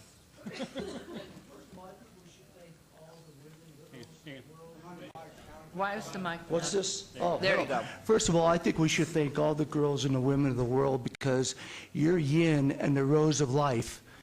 My name is Alan Karcher, President of Karcher Insurance, and I'm a native-born Las Vegas, 9555 Hillwood Drive, Las Vegas, Nevada. But I do want to say thank you to all the yin of the world because you're the ones who are bringing the soul to the men. Thank you. I want to speak on item number 26, and I got some information here which is kind of interesting, but on April 14th, I got to go back in the past. And you know what? It was really great to see compassion here because I'm going to seek for compassion for the small business people in the city of Las Vegas. Okay? April 14, 2005, I was told that we wouldn't have a chance in here. You're right, because during the bid process back then, the staff member that is no longer here did negotiate with the current broker for commission. So I was shocked at that. Now, in 5/28/15, you went to a pre-bid conference. I finally got to see the insurance program that broker placed. Shame. You should be with FM Global, not Affiliate FM. There was a big check that went to the convention center for FM Global, and with all the statutes in the state of Nevada and your legal department and thing, you only have $100,000 Okay, total Mr. liability coverage. Karcher, Okay, that really is quick. agenda item 26. Yeah, this is will 26. pull it. Right, we're going to pull it forward, All right, and well, you'll have I an just want to show- opportunity. You'll have an opportunity then on 26, if you don't leave, to give us all. I Okay? have other board meetings I got to go to, so I'll wait. You won't be here for that? Okay, well, thank you then. We'll pull it forward. Okay, thank you very much. Okay, so Thank go you. ahead. Anyone else wishing to speak, please come forward and state your name as you're dressed in pink for Good morning, Your Honor, members of the council. John Lelu, 3773 Howard Hughes Parkway, here on behalf of Acres Medical. I have comments in relation to item 43. Item 43 is simply a staff report. I don't know if there's going to be an opportunity to comment, and I wanted to reserve my comments for that item, but if there's not going to be an opportunity to comment, I can do it now.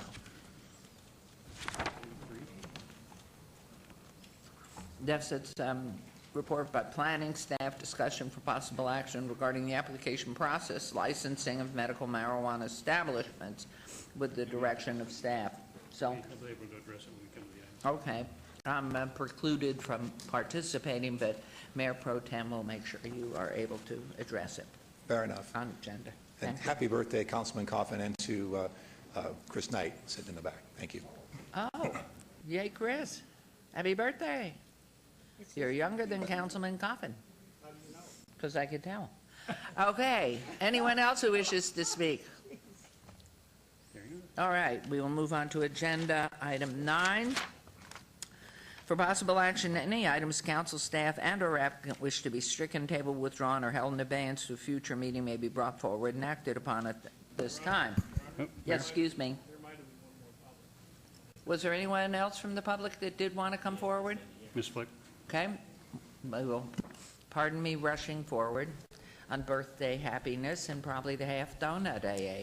I'm Pat Flick at 612 Campbell Drive, Las Vegas. I'm here and I'd like to save my comments for number 59 on the SUP going forward, if that is okay. Yes, we'll Thank you. mark that. Thank you. Okay, anyone else wishing to state? I'm going to allow for I can wait until 59. Well, these are just Okay. new bills. Okay. Well, they're under new bills, and they're read into the record, basically, so not conversation for us. And it's up to you if you want to speak on There are no comments on new bills, they're just read into the record, but, okay. Yeah, my name is Joel Dixon, and I live at 612 Do you want to Campbell Drive. step, sir, down by the okay. microphone there? Sorry. Yeah. My name is Joel Dixon. I live at 612 Campbell Drive, and we continue to have problems with our party house next door, 616 Campbell Drive. And I'm here to support the SUP that we're trying to get passed here, 59 today, and so that the homeowner would have some say in whether a party house is located next door to them. Right now, we have no say. For a couple of instances that have happened in the last year is about May of this last year, I was sleeping about 11:30 at night, and I heard a loud explosion outside my bedroom.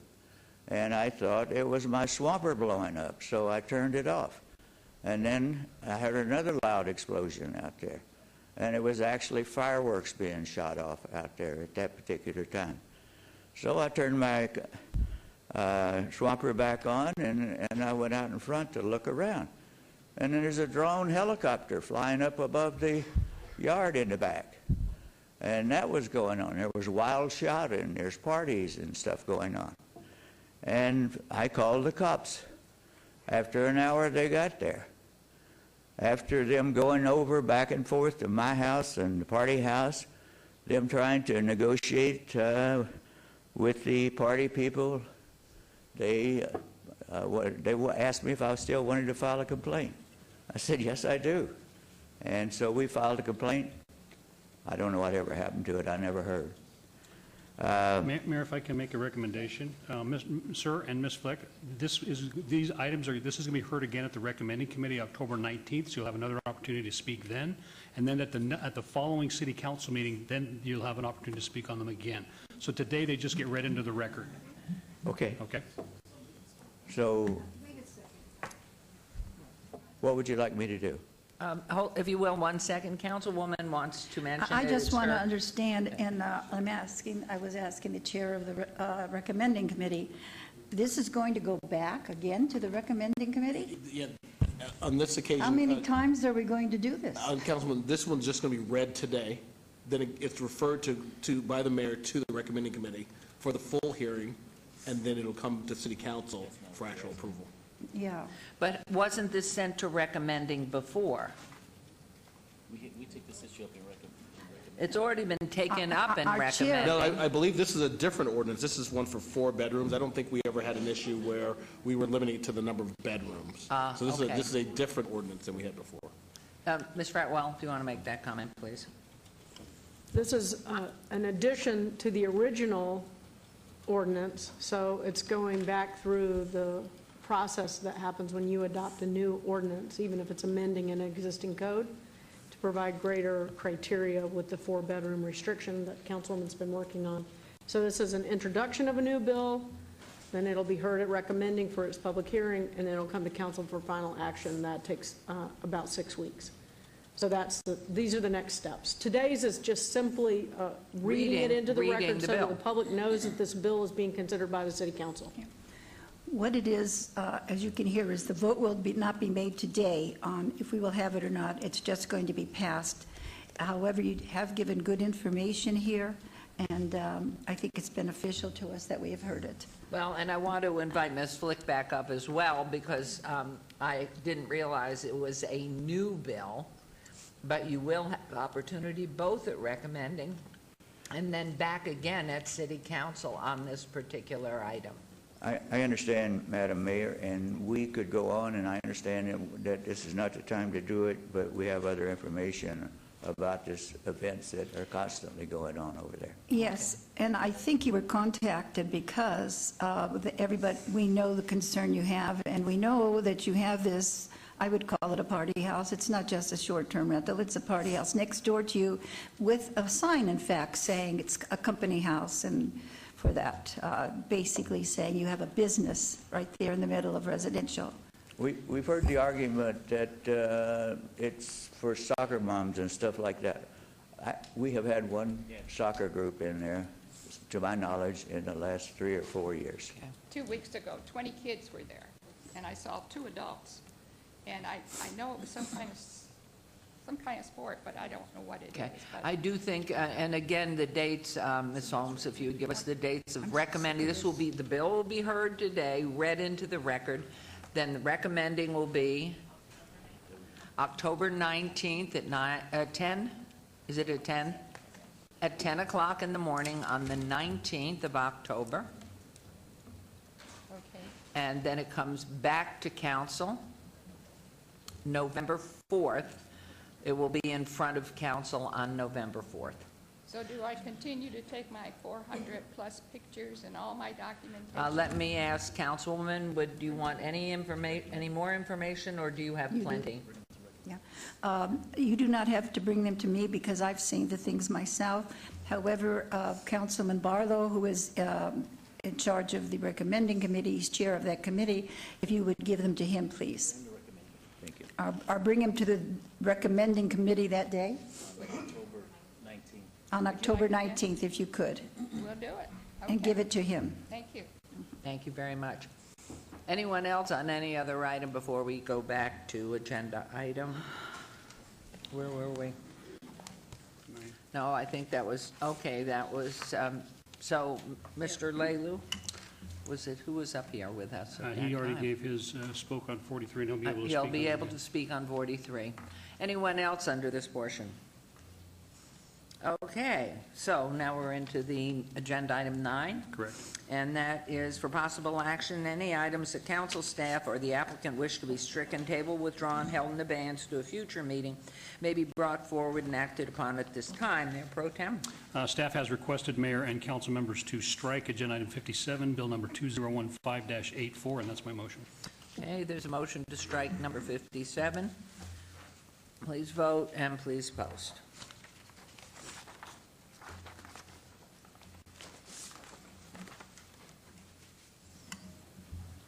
That motion carries. Agenda item 10, for possible action to approve the final minutes by reference to the August 19th, September 2nd, and September 16th, 2015 regular city council meetings. May I have a motion to approve those meetings? Move to approve the minutes, Mayor.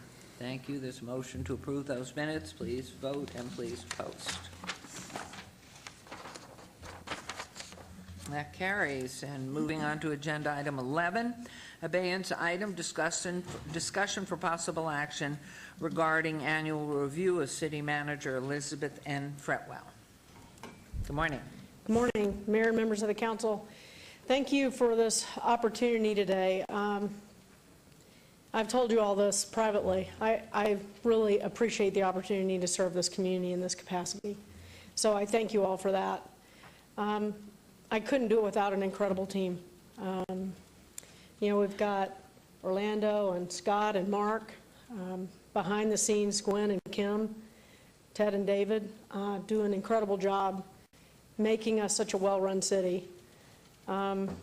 We have great department heads. Many of them are right here. They're assisted by incredible employees. I couldn't be prouder of this team. And I think we're very lucky. I think this community is very lucky because of the professionalism, the commitment, and the creativity that our employees bring to their job every day. They just do an incredible job. And so I'm very proud to be a part of that team and to have the opportunity to serve this community. I wouldn't have that opportunity without you and your leadership. It is a pleasure following your vision. It really is. It's fun. And it's interesting. I mean, there's not too many cities around the country that are talking about, you know, marijuana-laced donuts in the morning. So it's very intriguing. Mayor, it's also a place where, you know, I'm walking across the street and I'm passing 5 buskers coming to a meeting dressed in costume. If I may stop the city manager very just unique. for a moment. He's overloaded with the donuts. Go ahead, Councilman. It's already starting, isn't it? To be clear, it was infused. Let me get my language right. Infused donuts. We're all going to get in trouble for that, I have a feeling. You know, we're at a unique point in our history, I believe. We are really transitioning from a recovery mode to a growth mode. And that's a big transition for our organization. And when I look back at some of the things that we've gotten done in the last year, you can really start to see the fruit of our effort coming into full bloom here. And I really am proud of it. And let me just highlight a few things, because I know we've got a full agenda today. We had incredible citizen survey results this year. 71% are very happy with our services, very satisfied. That is huge for a major metropolitan area. And we're outpacing our peer cities with that kind of ranking. I think that's important. We also took on some pretty thorny issues from a public policy and service delivery standpoint this year. Speaking of medical marijuana, developing a licensing and regulatory process, one that has not been challenged legally. I think that's pretty important. I think it's a great outcome. We have a new medical service delivery system that we've deployed that's more efficient and will yield greater cost recovery for the city of Las Vegas by going to a single unit deployment and making sure that we're using our assets to the absolute best ability that we can and our highly trained staff to deliver much needed medical care out in our community. We also were able to pull together a new tourism improvement district. I know that there was a lot of controversy around that, but it will infuse additional resources into many of our downtown redevelopment projects. Speaking of downtown, we're well underway on the master plan, which I know many of you are very involved in and providing guidance on. We've had a special meeting about that, and we plan to finish that up over the course of this year. I know the councilwoman is very pleased with our progress on the medical district. A lot of great news on the medical school, the new land use plan in that area, the area that will be included in the medical district. All of those things are well underway, and I'm really pleased with the progress there. We had a successful SC2 competition. A lot of focus on Cashman and Cashman Field, Councilman Barlow. But also in Ward 5, we had our first ever tax credit, new market tax credit project with Westside School, and we rolled that out last year. So a very big accomplishment. And for many of you who have underserved areas for parks, we rolled out a $50 million bond process for new parks. We're going to be filling 3 significant gap areas for service for parks. And we're going to be reinvesting in parks that are really important in the community to make sure that we have good, healthy alternatives for kids and families to take advantage of our resources and our community assets. Not easy to do, but we're doing it. Everyone's working 40 hours a week. maybe some more. I won't mention myself as one, but at least we've got everybody back on a full work schedule. And that's an incredible accomplishment after enduring some very tough revenue times over the last several years. We're working on developing somewhere between 1 and 3 new parking structures for downtown. We've authorized some bonds for that. We've built funding into a capital improvement plan. We're excited about the potential that that brings for additional development downtown. You all just approved the design and the site plan for a new Supreme Court building downtown, which is going to be very exciting. We also worked through some very thorny issues with Fremont Street Experience. Not all are done yet.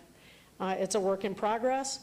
But we have packaged liquor, a curfew, and new policing strategies to help keep Fremont Street safe. Not to mention the most recent street performer discussions that we've all been involved in. During last year's session, we got some limited home rule authority, which I can tell you there's some people in this town told me, not in your lifetime, Betsy, will you guys ever get home rule. Well, we may not have gotten all of it, but we got a lot of it, and it helps us make better decisions here at home where we can adapt our behavior and change as we need to based on citizen demands every 2 weeks. We also got the RDA extension, which is really important for the future development of our core of our city. We've been recognized for some of these efforts. We won the EPA Green Power Leadership Award this year. You know, we've talked about the mayor winning the Mayor's Award for climate change a couple of years ago from the U.S. Conference of Mayors. We as a city won an EPA award for our own self-generation of power. We had our RDA bonds upgraded. We reaffirmed our own city bonds and have a stable outlook, and they even told us that they felt they were looking towards an upgrade. That's an incredible progress point for us to really share success and to celebrate it. We balanced our budget. We not only finished in the black, but we balanced our budget this year. I think that's incredible, and it creates a lot of opportunity for you to do things like add staff and do some other things that are really important, as well as capital projects. With all the stuff we've been working on parking, we got recognized nationally this year by the Parking Institute, and we were awarded one of the 7 best places to park. So we are making great progress. Brandy's done an incredible job there, and you've allowed us to take some risks and do some different things as we were trying to improve all of the assets that we have downtown. We opened a new fire station in Ward 3. It's a LEED Silver fire station, a Station 108. We're really proud of that, and now we're providing additional service to that once underserved area of the city as a direct result. We improved our transparency rankings. This was something Councilman Coffin texted me about before he was even a councilman. We moved from 86th to 6th on the transparency rankings this year. I'm very proud of that. And we were listed as one of the top 15 cities for startup activities. So not only are we doing things well as a government, we're creating a robust business environment where new businesses want to come, start their businesses, and grow. Last year, I indicated that I had a few goals that I wanted to focus in on. One was communication, and that's everything internal and external. I had city manager roundtables. We've bolstered our social media. We've done stakeholder outreach and a variety of other settings, workshops with you to engage our citizenry where they want to be on key issues in our city. I also indicated that I would be focusing in on catalyst projects, including Cashman Center, Symphony Park, and our key transportation projects. And we've had major accomplishments in those areas. Finances are always a consideration for me, and for the last 7 years as your city manager has been my #1 goal. I feel really good about where we are now. Our bonds are in a stable position. Our infrastructure is being reinvested in. We have tax credits available that we never had available. We were able to add 62 positions last year. Our sales tax has recovered to pre-recession levels. Property tax will continue to lag, but we're doing pretty well in that regard. And we're seeing economic strength. All you have to do is look at Main Street. Look at the complete turnaround that's going on Main Street. Look at what's happening on East Fremont. Look at the reinvestment that's happening in Fremont Street Experience. These are all critical signs of success.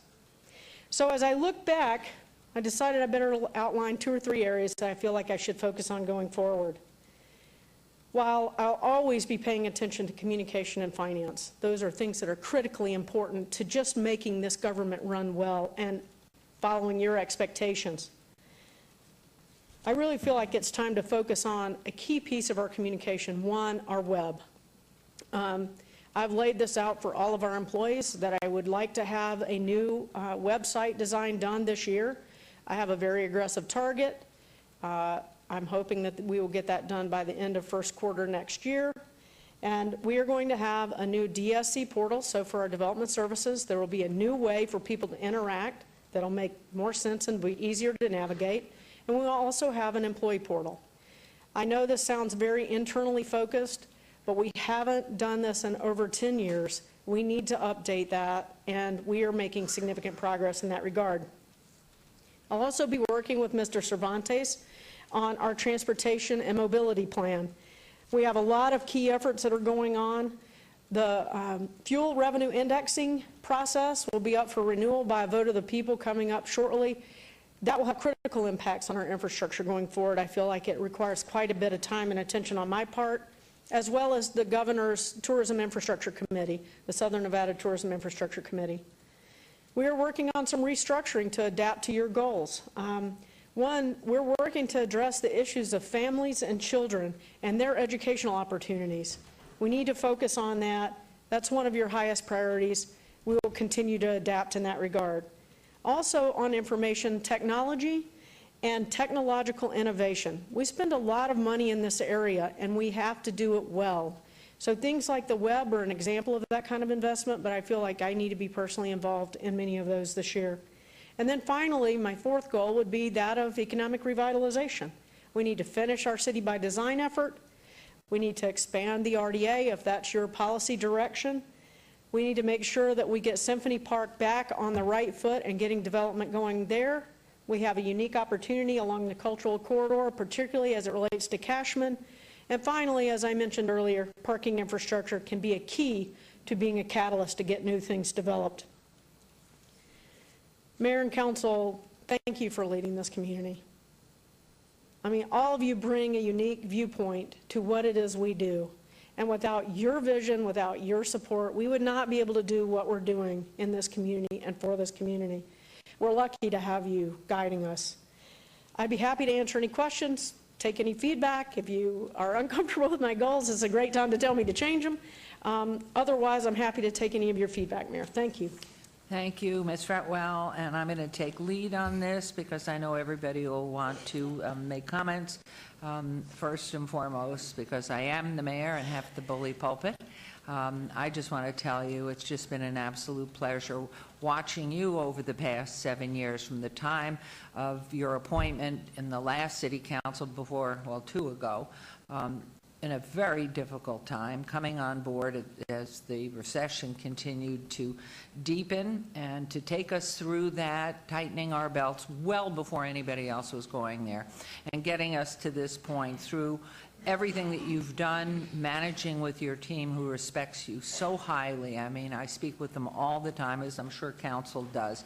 You lead with great leadership. You lead with respect and openness. You listen to your team, and it's the boots on the ground that get the job done. We know that, but it would not happen because you have selected and do retain the finest team. They are just the finest here, and I know you can take pride in it.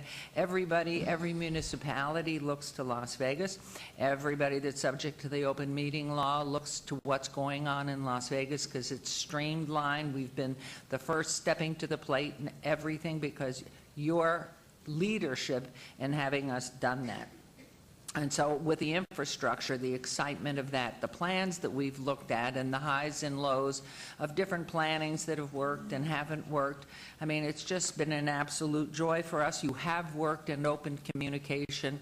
You have gone ahead and led the transparency, which we feel so critical because people tend to listen to someone who's speaking and it may not be the truth. And so it's very important that when they look to the city and the leadership that they're getting an honest answer and don't get excited and the sky's falling and this is horrible because they're only listening to one side. So I just commend you on that. And you know, back about 4 or 5 months ago, and we'd been in deliberation up here, that you were so far below even a modicum of a middle range of salaries across this country in cities our size, but certainly we are unique here in Las Vegas. And while we came to a range in which to move you, it was subsequent to that we put you at a new range, which obviously increased your salary. From my personal opinion, it didn't even put you at the halfway mark yet in that range. And I know the job you do, and you do work more than the 40 hours. You probably double that 80 hours a week or even more than that. There aren't dollars to compensate you, in my opinion, adequately. I would like to go ahead and address that right now and take you to a salary that puts you in the top 70%. You deserve it. Everything that you do deserves it and shows the response. You've helped create jobs. You've been running around this country talking to potential investors. You've done everything the right way. And your shoulders have to be very, very strong to carry criticism, because you always get that as well, I know. And just from this mayor in second term and for my first term and going back to the end of my husband's last term, I can't thank you enough. You have gone through weathered the hardest time. Your leadership is fabulous. The vision of this group has been made so much better because you carry it forward. So I want to thank you and tell you, and if I could bestow upon you everything that I could, just so that every morning you get up, you say, wow, they really, really appreciate what I do. Because what we did just recently, putting you in a middle range, was just an adjustment to where you should have been. And then now, because you've done so much, as the cities come back, as we're in leadership, in my opinion, it would warrant your getting a significant statement from this group in moving forward. So, Betsy, I thank you regardless of all of that. You just feel good every morning you get up and look in the mirror, and that person looking back at you is applauded and respected and is a great leader. Thank you. Thank you. And Mayor, I can certainly support you in that endeavor on behalf of Ms. Fretwell. You have demonstrated extremely talented leadership during the city's worst times, in my opinion. I believe Councilman Barlow, myself, and Councilman Tarkanian have had the longest relationships with you. So I think the three of us have seen the ups and downs, but I think we've also seen a stellar leader come from it. I know you mentioned your crew, your team, and without a doubt, very talented professionals. You've assembled a great team. Other local governments throughout the state recognize what you have accomplished for the city of Las Vegas. You do know that. My role on the Nevada League of Cities, there's always much discussion when traveling throughout the state with other city leaders and county leaders, as a matter of fact, in regards to your professionalism, your ability to put together a crack team, and your directors as well. They recognize your talent and your leadership, and they follow you. Some of them, I think, would follow you into a fire, and I'd be right there with them as well, Ms. Fretwell, because that's how talented I think you are. This city needed you at a time when things were ugly. It needed us to be cognizant of what was going on in the economy, in our own community. I think all of us have adjusted to the existing economy and the challenges we've had in our neighborhoods. We couldn't do it without you. We couldn't do it without your deputies, without your directors, and their talented people as well. And I think the employees recognize that, your good leadership abilities to guide and direct where the city goes and how it functions. More importantly, it's your ability to create and maintain relationships with other governmental bodies, whether it's RTC or Flood or Clark County or North Las Vegas or Henderson. You are so well respected in all of those realms that it concerns me because of your talent. I don't want you to leave the city. And I know you thanked us for you working here, and gosh, that's all fun and good, but I'm concerned because of your talent, that there's scouts out there looking around and thinking, you know what, I think I want her over here on my team. I think I want her running my organization. That concerns me a great deal. So I can certainly support the mayor and her thoughts in regards to putting you where you need to be in regards to that salary range. And I'm not sure that's thanks enough. for all that you've accomplished and continue to accomplish. That list that you rattled off, there's so much more behind that. You know that. I think we all know that, those of us that have worked here long enough. There's a lot more behind that list, Betsy, than you just rattling off those great successes. And it's not easy to get there, but you've helped us get there. I want to make this comment too, Mayor, if I could. It's not easy working for 7 different personalities with 7 different needs and desires and wants in this community. And I think that's significant that all of us understand that, how she's tugged to and fro because of that. And you do a really good job of it. And I admire you for that ability to do so, because I don't know if I could do it. I don't know if I could do your job. So very impressed. Would certainly favor of doing what is necessary to recognize her 110%. Thank you, Mayor. very much. Thank you. Councilman Coffin? Thank you, Mayor. I'd like to associate myself with the remarks made by the mayor and Councilman Ross on the issue of rewards for efforts, and I hope to address that with you soon, certainly sooner rather than later, because, for various selfish reasons, it's in the interests of our city and the population in this city to have a well-run organization so that our tax dollars are not wasted. And I think it's important, far more important than what someone is paid is what that person has meant financially too. So it's it's symbiotic. We get what we pay for, and we are really getting a bargain with you. And I do appreciate so much the fact that I've worked with you. Well, now how long really? Because it's been, wouldn't you say, more than 20 years, Yes. Betsy, since when I was in the Senate we started working together. I don't know, 20 years, 1995. 1995, and you've represented Henderson and the county and the city and all that time, and you've never led me astray. You've never lied to me. You don't know how important that is. People think truth and lies are just automatic. You can tell one from the other. It's the gray area in between that encompasses 90% of the legislative decisions that we make. But you never failed in all those years to give me a straight shot on information, and volunteered what you think I ought to know too, because you don't always know the questions to ask. And I particularly have enjoyed your attention that you've paid to the poorer sides of town, the central and the eastern side, which really for many years, as we all know, played second fiddle to the fast-growing and prosperous west and northwest. It's inevitable that the attentions of this council over the last generation would go there, because that's growth and it's great. But what we have now is a situation where we've got the old and the new, the tale of two cities, as I like to say. And so I think because you and your staff have paid a special attention to this need, and you recognize what is needed to keep the infrastructure and the social infrastructure and our employee infrastructure active and alive over there, I can't thank you enough. So again, as I say, I associated myself with the comments made by the mayor and Councilman Ross regarding compensation. I'm sure that reward will come quite soon. Thank you. Thank you. Thank you. Anyone else? Yes, please.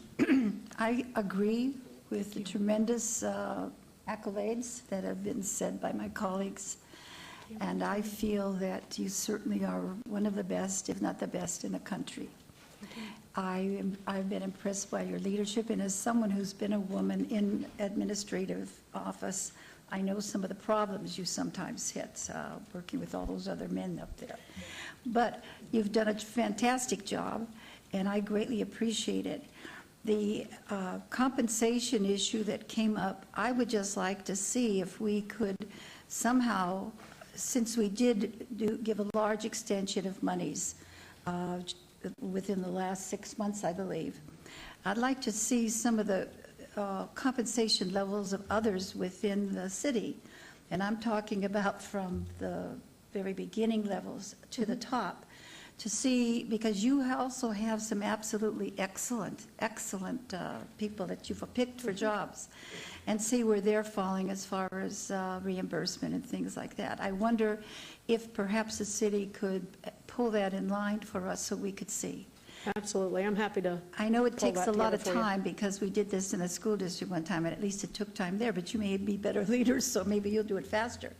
But I would just like to see that because I see others here who have, and I'm just absolutely astounded by the ability of 2 or 3 that I've worked closely with. I'm sure there are others, and I'd like to see how that falls as we're dealing with compensation and working Absolutely. in fairness and equity to all. I'd be happy to pull that together for you. Sure. And are you, just to be more explicit about this, are you looking at compensation around southern Nevada, or are you looking within the city, our city, when you're asking for these numbers? I wasn't quite sure. I would ask for them the same way if we're doing what we're doing for the top person, whatever we're using there, if it's the city or nationally, then I would do the same, just so we would know it would be level. In other words, looking at the, what they're getting reimbursed in the city and near us or in the state, and what the reimbursement is other places too. Well, we can, I think I know what she would like Okay. to see. We have some standard reports that I review regularly for a lot of those issues that the councilwoman's talking about, and I'll be happy to go over them with you.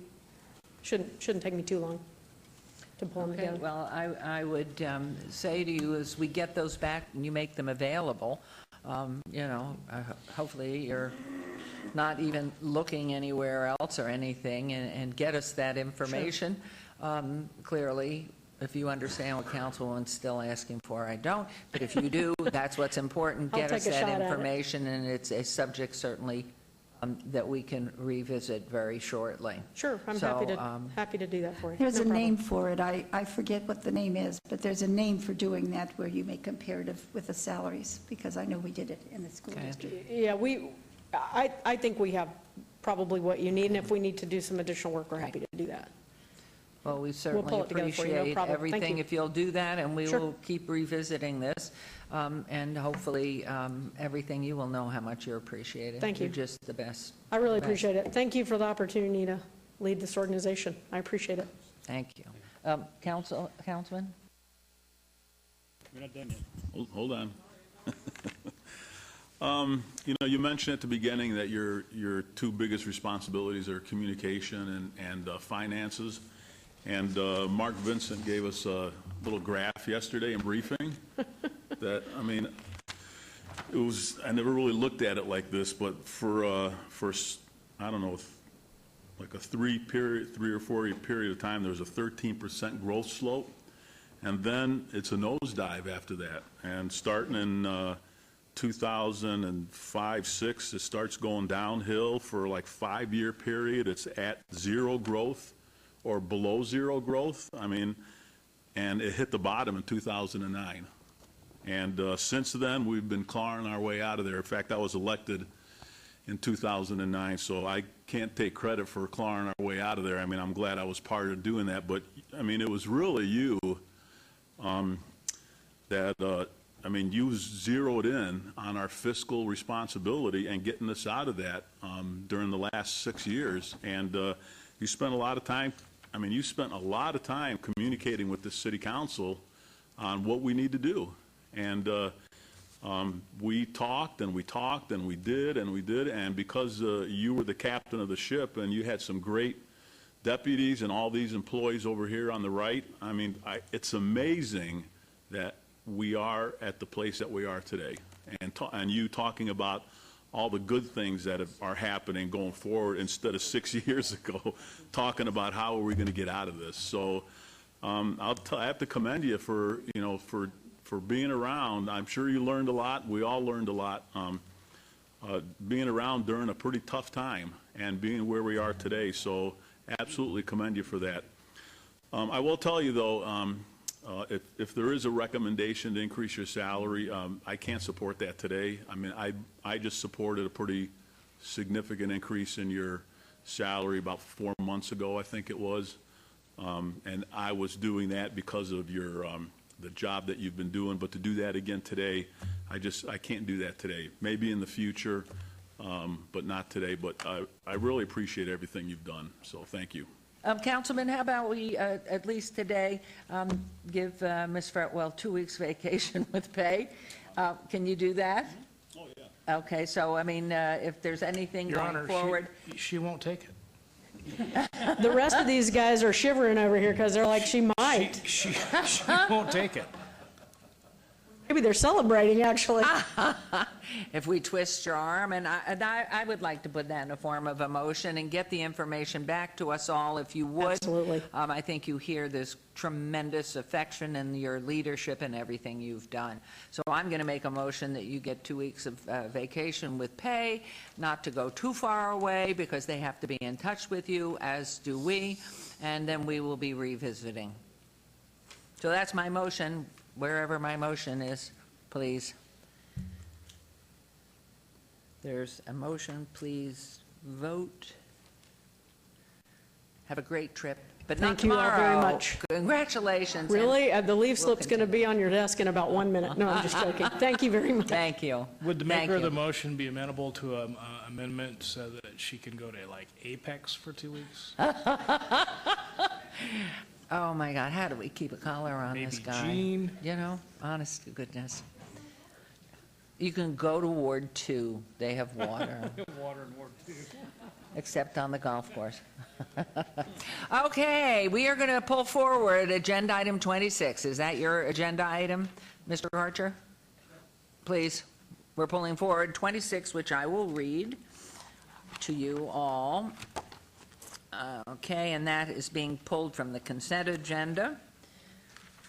Should I do the whole consent agenda first and Why don't then we do pull that it first, forward? Mayor? Why don't we do Okay, that so you may have relaxed, if you would, for one moment, please. So what we're going for is agenda item 12 through 41, with the exception at this point of 26. The consent agenda are considered to be routine or recommended for approval by the departments and may be enacted in one motion. We need to make a correction pertaining to item 20, which currently reflects Ward 3 and 5 and should reflect Wards 1 and 5. I understand Councilman Barlow is requesting that we pull forward agenda item 26 for discussion, which I've just suggested. Are there any other items the council wishes to bring forward? Okay, I would entertain a motion. Seeing none, Mayor, I would move to approve the consent agenda items 12 through 41 minus 26. Thank you very much. There's a motion. Please vote and please post.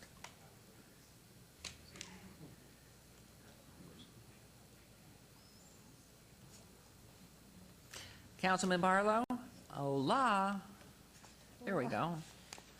Motion carries. Agenda item 26, for possible action to approve award of contract number 150190-CB, contract for insurance broker and consulting services, Department of Human Resources. Award recommended to Wells Fargo Insurance Services USA, Inc., not to exceed $125,000, liability insurance and property damage internal service fund. This contract provides for insurance broker and consulting services for the city's liability, property, excess workers' compensation, and other insurance requirements. Wells Fargo Insurance Services USA, Inc. was selected as the result of a formal request for proposal process and is located in Sherman Oaks, California. And the recommendation that the city approve award of contract number 150190-CB, contract for insurance broker and consulting services to Wells Fargo Insurance Services USA, Inc., in the annual not to exceed amount of $125,000 from November 1, 2015 through October 31, 2017, with 3 one-year renewal options. Authority to execute the contract is given to the purchasing manager per R-48-2006. Okay. Good morning, Vanetta Appleyard, Director of Finance. I have with me today Yolanda Jones. She's the Manager of Purchasing and Contracts. This contract was competitively bid, and she will be reviewing the solicitation process that governed the award of this contract. We also have Bob Connolly in the audience. He's our Manager of Risk Management, as well as members of Wells Fargo that are here to answer any questions you might have. And did you introduce yourself by name? I forgot. I did. Thank you. It's all right. It's those donuts. And with that, I'm going to turn the presentation over to Yolanda. Thank you very much, Ms. Appleyard. Good morning, Honorable Mayor and Council. Yolanda Jones, Finance, Purchasing, and Contracts. This solicitation was a formal solicitation which was issued in accordance with NRS 332 as a request for proposal. On May 21st, notification of the RFP was posted on our website, advertised in our local newspaper, and posted on DemandStar, which is an online notification system. On May 28th, a non-mandatory pre-proposal meeting was held. During that pre-proposal meeting, we do require our attendees to sign in. Award criteria was established prior to the issuance of the RFP, and the criteria is included in the RFP document. The principal criteria for award is experience, resources, and qualifications of the company and key personnel assigned to the project, well-conceived plan, and broker compensation. On June 18th, 9 timely proposals were received. Proposals were received, logged, and time-stamped in the city clerk's office. Proposals were delivered to purchasing and verified by the contract specialist who accepted delivery. Proposals were opened by purchasing. On June 22nd, proposals were distributed to a pre-established evaluation committee members. Evaluation committee members were required to sign confidentiality and non-disclosure agreements. Evaluators independently reviewed and ranked proposals based on identified strengths and weaknesses as related to the RFP criteria. The top 3 offerers were shortlisted and identified as finalists for interviews. Committee decided to invite all offerers to provide them the opportunity to advance to finalists so that they can interview for this RFP. Interviews were held and the committee selected Wells Fargo as a successful offerer. Wells Fargo is being recommended for award based on the following: capacity to serve the city and to service the city's account, in particular to obtain competitive premiums. Qualified team to serve the city, limited use of wholesale brokers to markets it cannot directly access, and overall contract price per best and final offer. This concludes the process for this RFP. We're glad to answer any questions you may have. I will start off with that, if I might. Are you allowed to disclose who the committee, the review committee is? We can disclose the titles of the committee members, and I can get that for you. Please.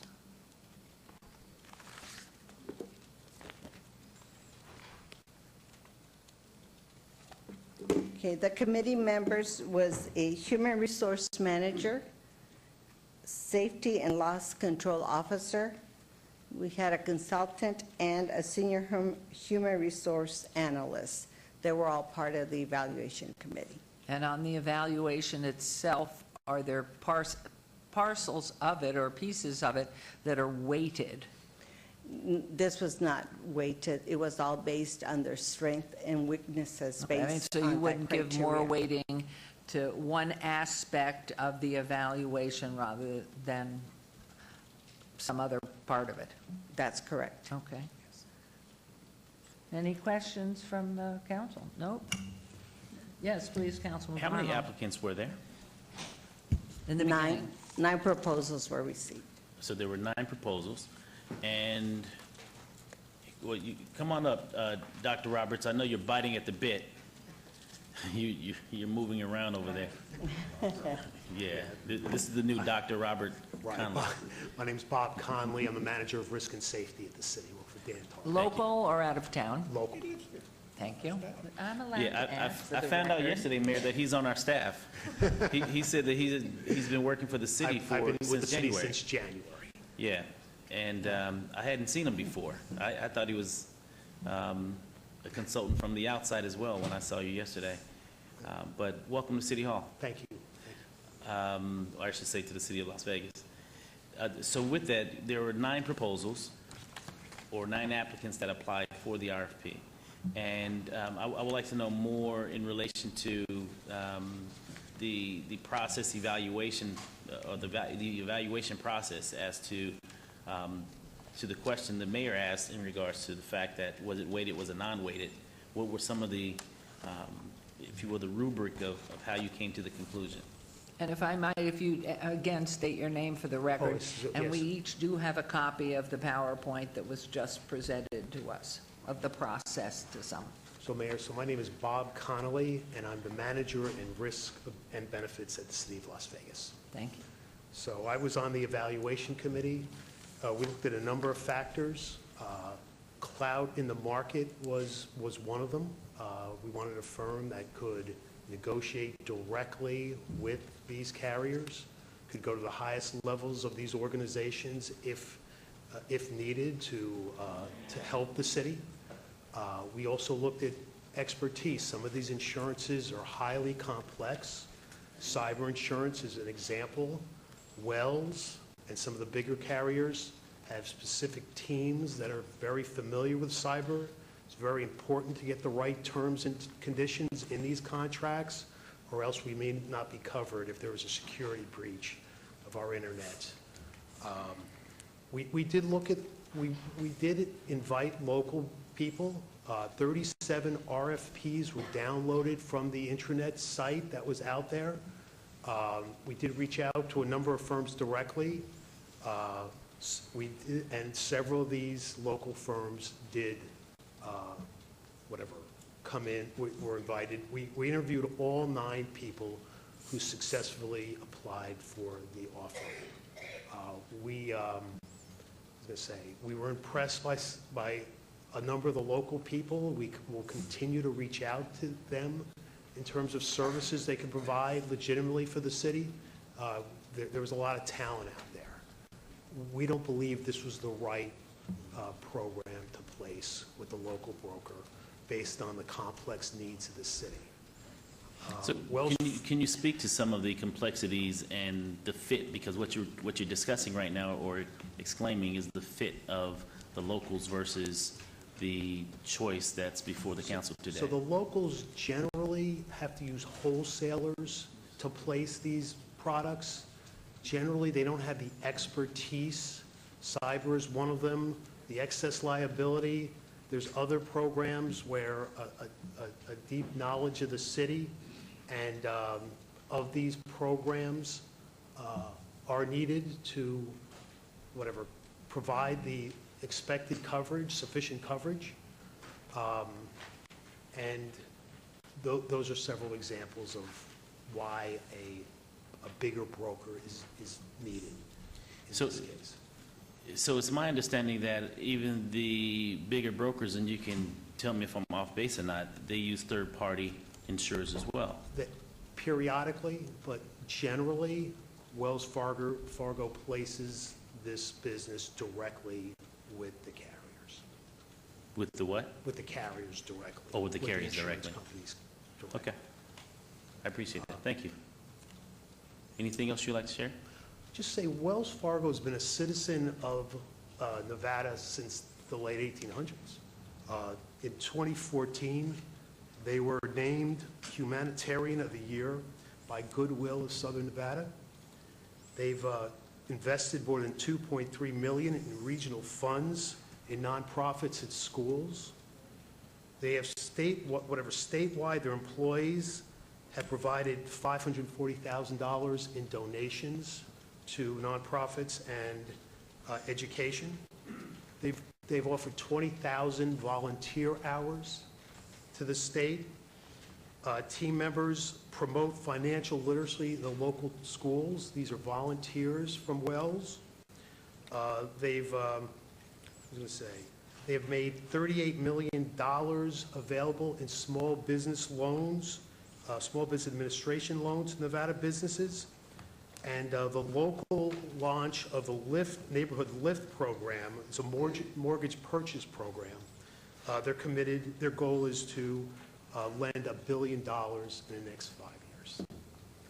They've also participated in cleanups of the City of Las Vegas Cedar Trail and with Outside Las Vegas. Okay, well, if you wouldn't mind if you'd have a seat up front, because I'd like to have Mr. Karcher come up now and make the comments, and I'm sorry we kept you waiting, but that's it. Thank you very much, because you may have some questions that you can direct and they can respond in particular. Your Honor and City Council, thank you for allowing me this opportunity. I'm Alan Karcher, President of Karcher Insurance, 955 Hillwood Drive. I wish they would separate the insurance of Wells Fargo from the banking opportunity of Wells Fargo. That's a misnomer. So what Wells Fargo Bank does is a different story. But one thing I want to say, we are local, and the 3 local brokers that made it into the finalists, I'm going to show you some papers pretty soon, have over 200 years of community service to this city. I want you to think about that. The Craig and the Pike, the Levitts, and the Karcher have over 200 years of service to this community. Also, Wells Fargo has no property and casualty office here in Las Vegas.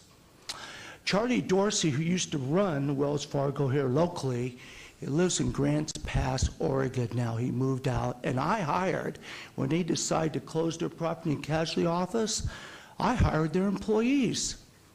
So I have 2 employees at Wells Fargo that assist me in my business. That's Lisa Dixon and Susan Tanksley. So that blows me away. So, you know, I always look at where the service is going to come from. It's either going to come from LA or Reno, and of course we bought our Canon back and painted it red, so that's a good blessing from Reno. But you look at that. We go direct, and I got some paperwork here I just wanted to bring in here really quick. On April 14, 2005, and why this is significant, I have proof that purchasing also negotiated. To give the copy to the clerk so we can enter it into the record. I want to show you this. This is interesting. Okay. Also, I got an opportunity to look at your current insurance program. I was laughing. And this is Aon, where you send fees to Chicago and LA, not in Vegas. For instance, you know, the convention centers with FM Global, the city of Las Vegas places their insurance through Affiliate FM. That means Affiliated Factory Mutual. Did you see the check that we gave the convention center the other day? $54,000. I go direct, and FM Global, by the way, you go direct without paying commission. So you can see the commission you paid. On 5/28/15, there was a pre-bid conference. How come Wells Fargo didn't sign up for that? Now, I know it's not mandatory, but it shows the interest that you want to have to work for the city. And you can see what this is. There's no Wells here.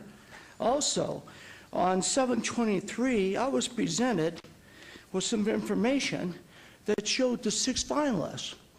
The 3 brokers, Allianz, Gallagher, and Willis, and the 3 locals, Levitt, Karcher, and Craig and Pike.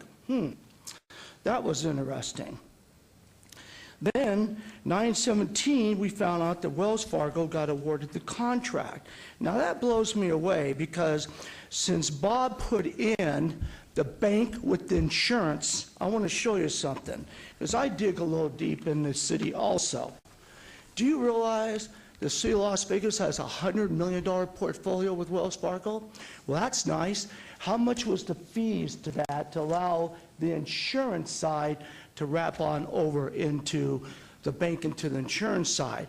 I look at this and I go, you know, we just went through a Elliot Spitzer program, if you know anything about that. And I don't know, when he starts talking about what the bank does, and the bank's a great bank, no problem with that. But the local service of the insurance, you should come and see the offices that we have here. And Bob, you know, you're all a small business. This takes months to prepare. Once you get this thing, we put our whole staff on this thing. And we also have, I also work with Karcher Campbell because she is also a Native American. So we even have that part into our organization. She owns 3 homes here. So you look at what we do. And I wanted to go back to those 3 local brokers. I'm glad they mentioned it. 200 years of community service. So if you can combine, and today was great because we were at Compassion today. We are a small business. We are the ones that helped build this city. Think about that. It wasn't the big banks that came and built this city. It was built on the backs of entrepreneurs and small business that come in here and work hard for the city. And an existing program, I could blow the heck out. My son right now is going to Travelers School for Municipality in Denver, Colorado. So we can go direct. So it's saying that we don't go direct, I mean, that just, I'm concerned with this fluff here, because we work hard for this community, very hard. And you know, when you take 200 years, do you know how many employees and taxes and school kids and charities? We also, if I bought in the 3 brokers right here, the locals, why don't you look at our commitment to the charities and community of the city? So if you have any questions, I don't mind debating, but I would like to see, is Wells Fargo PNC office local? Or are you going to ship it back out of the state again? And that, to me, is a shame. So I have all this stuff, and I'm just looking at this going, what do we do? I mean, we give our blood to this city, our blood, families. So with that, I'll debate anybody who wants to on the existing insurance program and the improvements we could do, because one thing I have done, I read your 10 years of claims, 10 years. You have a $750,000 retention, but you got NRS statutes that protect this city tremendously. They should be known. You want to debate the NRS statutes? I know them by heart, okay? So when you look at the statutes and what we have, this city's exposed a lot higher than it should be in the liability aspect. Your property program should be changed. There's a lot of changes. And when you gave the other broker commission, did you ever look at all your policies? Wow. We could have kept it and keep it simple.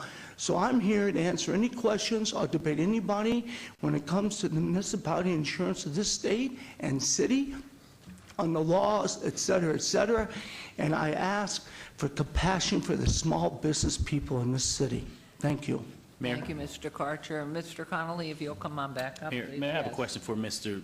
Karcher before Mr. Connolly, if you will. Mr. Karcher, yes. I feel your compassion as well as your passion for this community on many fronts. And for those of us that have known you for many years, we know how much you love and care for this community and want to make sure that you leave your footprint in this community a better place than what you found it yourself. And I believe you're doing that. And having said that, does your company represent any other municipality in the state of Nevada or otherwise throughout the United States? Well, yes. Our LA office does San Bernardino, All LAX. God, I wish she was here. Penny could probably answer a lot of that. I do the convention center, so that's why I always want to compare what we do here. But we do a lot of municipality, and we also do the state of California. We condensed all the policies in the state of California into a lot smaller group of policies because they go out of hand. But yes, we do a lot of California business and in Nevada. Okay. And with that, share with me your insurance firm's capacity to manage claims, for example, in excess of the policies face.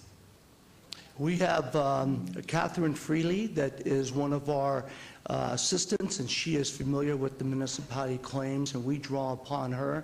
But remember also, brokers don't pay the claims, the insurance companies do. So what you want to do is you want to make sure that the insurance companies around the city are the best that the city can have on their risk. And that's what we do. So we, I don't know if I'm entering anything, but that's what we do. We have a full-time staff. We have 42 members in our office. And that's pretty impressive. I encourage you all to come and take a look at our office and walk through, because we are a neighbor insurance broker. I do know we're up against a bank, but I know the bank is making some pretty good probably revenue on your $100 million portfolio too. Well, let me ask you this final question. Do you have access to underwriters of primary markets? Yes. Okay. I also, just to let you know, I put together the self-insured program for the Nevada test site, and I worked with the Nevada laws to get that on. Now, if you could put together a workers' comp program, including radioactivity, I was the only one that did that. And they went to a lot of brokers, but I got that on. And that is probably, right now, your biggest exposure is probably presumption benefits and workers' comp. And there's at least another 6-9 carriers that be willing to come in here and work on that for y'all.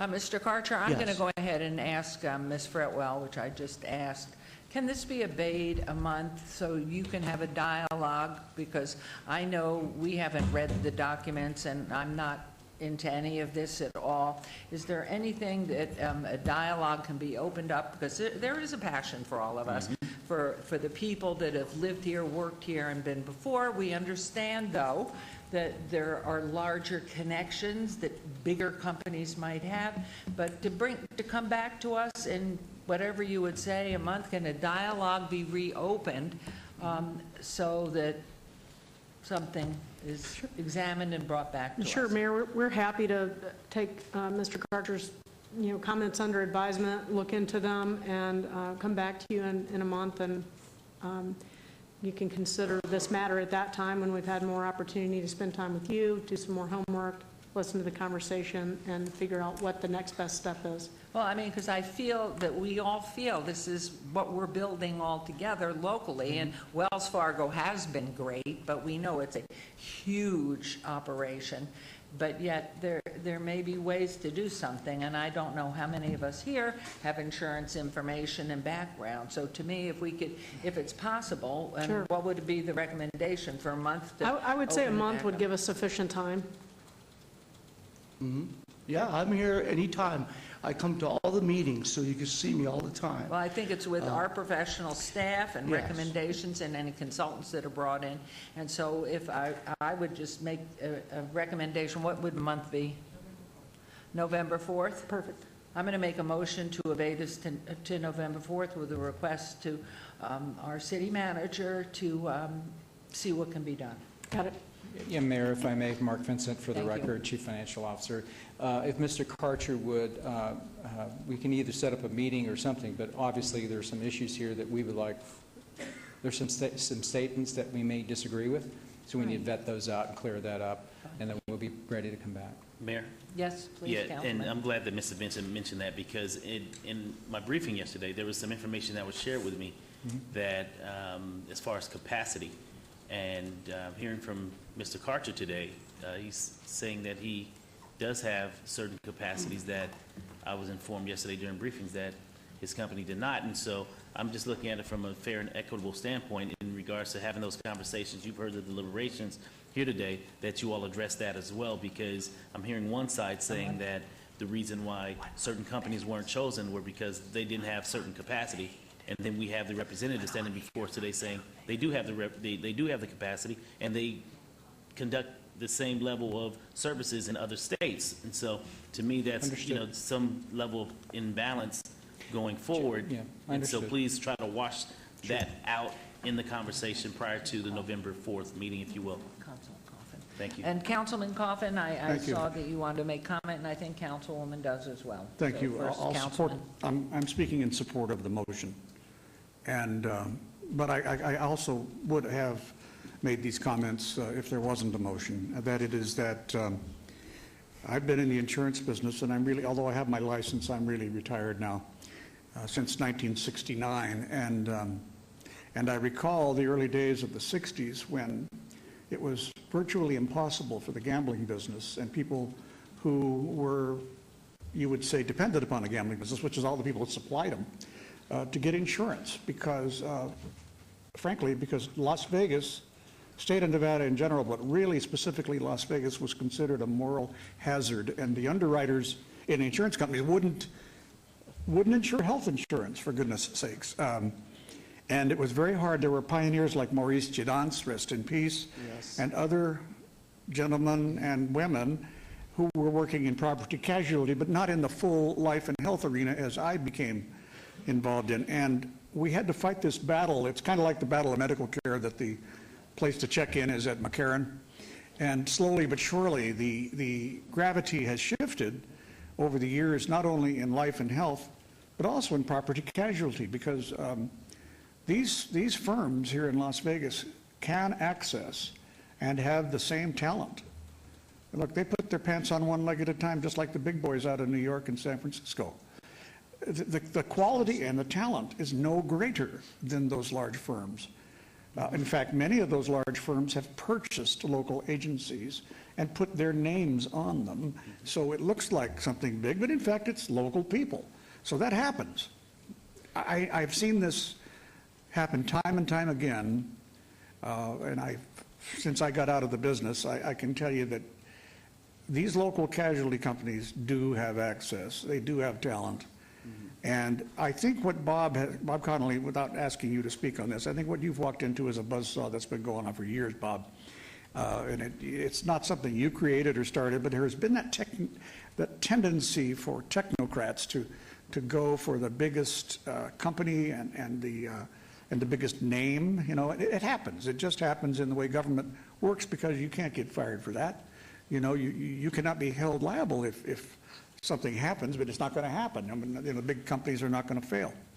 And yet the broker has always had access to the underwriters of the large companies and the wholesalers, truly, and the reinsurance companies in Switzerland and out of New York and other places. So this should not be considered a surprise to people that local people have that talent. I'll take you back 26 years. 1989 was the big fight. No, 87 was the big fight in the legislature about banks getting into the insurance business. And I was on the side of the insurance brokers, but it didn't affect me because these banks wanted to be in this property casualty business, which is what we're addressing today. The banks felt that because they were big guys, that they earned it and they had all the money in the world. And believe it or not, insurance companies are dwarfed when it comes to banks in terms of political action. And we fought that entrance of the banks successfully into the insurance business, primarily, I think, because in the end, at that 1987 session, Richard Bryan vetoed the bill that had passed. But naturally, eventually, working through Congress, where it was always a little easier to get your work done, they did it. They got into the insurance business in a big way, end around, so to speak, instead of through the state legislature. And the legislatures were looked upon as parochial, because it was said to be just protecting your local businesses. And these people you have to answer to. We're going to do you a great big favor. We'll get this done in Congress, and you won't have to vote against your friends in the banking business. Having said that, correctly, the bank here, and particularly, it's too bad it happens to be Wells Fargo, which is one heck of a bank and really has invested in our community. They have helped us revive our housing stock here in town. They've really far exceeded the efforts of other banks. But where this happens is banks taking over insurance companies. It's inevitable. The muscle of the bank then creates the image that it can not only summon the greater resources to bear on your problem, but also lend you money in the process and maybe give you a better rate on your lending. That was the insidious problem we faced, that the leverage that a bank holds over a small business or any kind of borrower to then get their insurance is incredible. It's hard to say no to your bank if your bank is going to offer you insurance. I mean, you figure you're going to be better taken care of in the lending area if you give them your insurance. It kind of boils down to that. So this has been a 25-year sore festering here in town, and I do not think we have benefited from it. It's unfortunate that the banks have taken over a great portion of the insurance business, and you can see what happens when all power resides in Wall Street, because now we have a problem financially, and we still have a problem caused by the banks. But now I'll say this, not Wells Fargo, because they have been a wonderful bank for us. In any event, I'll leave the pros to discuss who gets the better yield on the money that we've got invested with Wells Fargo. I'll leave it to some pros that we'll probably talk to about the assertions that have been made here about whether or not our staff is correct, Mr. Karcher is correct, or as the truth sometimes happens, right in the middle, and we'll find out the anecdotal truth and the real financial truth about this. But I can tell you, Your Honor, and I know you feel the same way, that too little time has been spent with the small brokers and agents, which are not really all that small in Nevada, because we've got some pretty high-quality people here who can go up against the best in New York and San Francisco and Los Angeles and wherever else they hail from. So I will be in support of your motion, Mayor. I appreciate you making it. And I look forward to the next month also being involved in finding out more about the process. This is not the only insurance problem we've got. We've been treating the other insurance products we have in such a fashion that it really doesn't give the locals much chance either. I don't believe it's intentional. This just happens in any organization where you look at the name, you look at the substance behind the name, and it's pretty hard. It's pretty hard, you know, to turn down some Fortune 500 companies, no question about it. And our staff is not to be held to blame for that kind of thing. That is what I would probably be doing if I was in their shoes. But we're here to speak for the people that live here and do business here, who we know are capable of achieving or exceeding the talent levels that are purchased from out of town, if you will. Thank you, Councilman. Councilwoman? Yes. I just, so much has been said already. I just fully agree with your motion that you're going to make, because there are many aspects of local workers and businesses that we need to look into and weigh against the other aspects. Thank you. Okay, the motion was there, and if you will please vote on that and post it to obey us till the 4th of November. Motion carries. Thank you very much. Appreciate it. And Thank you. So be in touch, and he's to make the entree, or you'll make it done. Thank you very much. Thank you, Mr. Carter. Thank you very much. Thank you. Thank you. Thank you. Okay, we'll get back on agenda now, which puts us at agenda item 42, and that administrative abeyance item, report regarding an update on the status of negotiations between the City of Las Vegas and the Las Vegas Police Protective Association Metro, Inc., LVPPA. This is in reference to all wards, and we have Mr. Davis, Mr. Scalzi. Thank you, Mayor, members of the council. Michael Scalzi, Labor Relations Manager. I'm here to give you a quick update on the status of our negotiations with the PPA. PPA represents our marshals, both our deputy city marshals and our marshals that work over at the municipal court.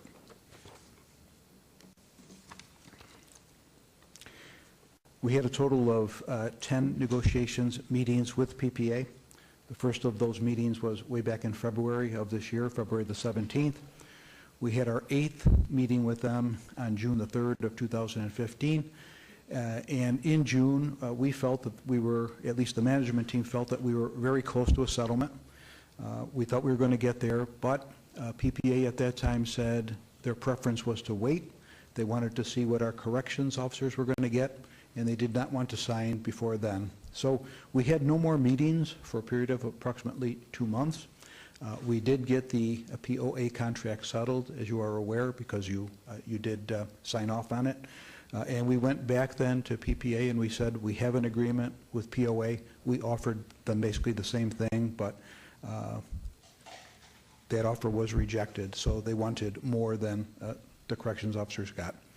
We had our 10th meeting with them at the end of August, and at that time, impasse was declared, and we have a mediation session with them set up for a week from today. So on the 14th of October, we'll be back with them, try to mediate an agreement with them. This was the wage offer that we made. It's basically the same as we made to our corrections officers, and I think pretty much from a wage standpoint, we were there. We have a 2-tier wage structure with them, which means the newer employees get paid a lesser rate than the seniority employees. And when we did the analysis, because we determined that the folks on the lower tier were underpaid, we wanted to deliver them more over the life of this contract than our Tier 1 folks got. So the offer to them was 5% per year for each of the 3 years. That would, we believe, bring them back up to market. And for our folks on the higher tier, the offer was exactly the same as we made to our corrections officers, and that was a 2% COLA increase in year 1, a 2% COLA increase in year 2, and a 2.5% COLA increase in year 3. In the 4th year of the agreement, both groups would receive a 4% lump sum.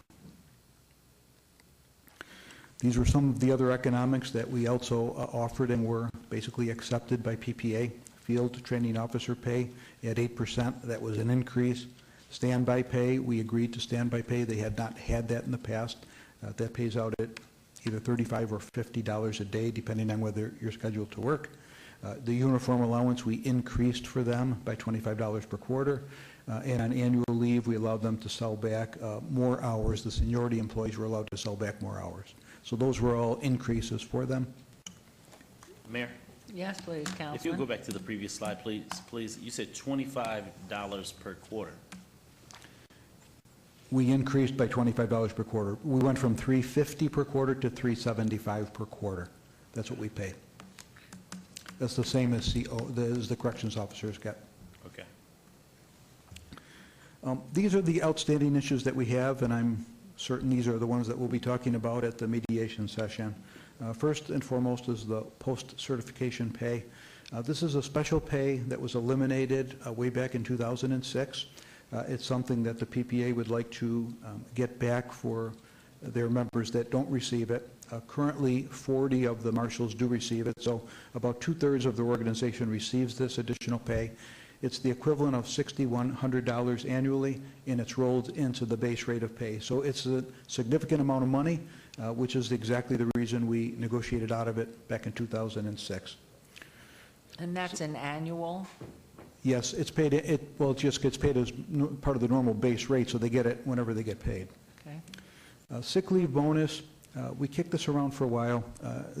The chief wanted to pay for perfect attendance, which means if a person comes to work every single day, she wanted to increase the amount of bonus that we give from $1,500 to $2,500. Their preference is to stay right now with what they have, which is $1,500, and that's for up to 10 hours of absence. So that's one we're still talking about. Sick and annual leave caps. Yeah. Question, Man, we got to jump in on please. that one. Thank you very much, Mayor. I just wanted to say this, one of the problems you have with a bonus like that is that, and I'm speaking about our offer, apparently it's our offer, is that to get perfect attendance, you're going to have people working sick. When you have them working sick, and it's a powerful incentive to work while you're sick, but it means that you're going to have problems associated with the productivity of a person that's working sick. I don't necessarily agree with the idea that we have considered this. I know the chief, you say, has suggested this, but I don't understand why we just can't get along with what we're doing now, only because I worry about this idea that we essentially could take a couple of weeks' pay if somebody misses a day. In a sense, you're taken away once it becomes part of the contract, the ability to get the $2,500, if you know what I mean. Councilman, I understand your point completely, and let me just say, from a management perspective, we do not advocate the sick leave bonus at all. We don't think it's necessary. Our expectation is that our folks come to work every day. We allow a generous amount of sick leave, which they can use when they are ill. So we do believe that the sick leave bonus is somewhat redundant, but your point is well taken. Right now, they can miss up to 1 day and receive the $1,500. This says you would miss no time and receive the $2,500. So yes, what you're saying is absolutely true. There is a possibility that a person would come to work when they probably should not come to work because they're ill. So understand the point completely. Thank you. Please continue. Okay. Sick and annual leave caps. We are advocating for hard caps. Right now, we have a cap of either 420 hours or 840 hours. And our intent was to make those hard caps, which means you should not accrue above those amounts. But right now, we do allow accruing above that amount for 1 year when you reach that point, and then those additional hours are paid out. The additional cost to the city for PPA is $78,000 per year. We think that's an unnecessary cost. We believe that the cap should be a cap, and they should not go beyond the cap. Another point of contention is the reimbursement of association hours. This was Senate Bill 241. This is something that we've discussed at length with all of our unions. We do have an agreement with our corrections officers with regard to reimbursement. So our corrections agreed that they would reimburse us for hours used for union business. And that's the same strategy that we took with PPA. And our expectation is that we would come to the same resolve with them. That was the we would be $65 reimbursed. per hour, correct? That is correct. For PPA, it's a little bit less. When we did the aggregate total, the average rate, for them it would be about $62.50 an hour versus corrections at $65. But yes, the reimbursement method would be the same. Legislated. Yes, Okay. and then we have some evergreen language that's also attached to SB 241, which basically says that if a contract expires, that the economics would not continue. In other words, things like steps, longevity, would not continue until we have a successor agreement in place. So those are the outstanding items at this point. A couple of other items that were on the table initially when we thought we were going to get the agreement. One of them was a deferred comp match, which the city manager agreed that that's something we could offer to get a deal done. Apparently there was some misunderstanding. The deferred comp plan that we have right now that we offer to our other employees, the employees that do get it, which are the non-unionized group, that's a 5-year vesting plan, which means we can contribute each year, but the money does not vest until the 5th year. What PPA is suggesting happen is that money vest and be able to be taken every year. We don't even have a plan like that, so it's something that we didn't want to entertain. The other item that's still out there, all increases to be effective following ratification of a new agreement. Our feeling is we should have had this agreement done in June. We are not interested in going back and paying them retroactively back to July the 1st. Even POA, which was settled about a month later, we only went back one pay period. If you recall for CEA, which was held in abeyance 6 months, we only started paying that agreement in December instead of July. So we don't feel we should have to pay retroactive monies, well, because we think we should have an agreement in place today. Just a little bit about market data. Before we start any agreement, we look at the market and we see where our people are relative to the market. In this case, when we looked at PPA, what we found is that they were 4.53% above the market. They contend that Metro should be included. We typically don't include them, but we put them in the formula anyway. And even with Metro in the formula, they were still 3.4% above the market. And when I talked about this intermediate and advanced pay that our folks get, the $6,100, since that's included in the base pay, but we don't do it in the market analysis, that puts those 40 people actually 12.6% above the market and above the Metropolitan Police officers. Our Tier 2 folks are 15.5% below the market. We wanted to fix that, which was exactly why we said we'd like to give them 5%, 5%, and 5% to bring them back up to where they need to be.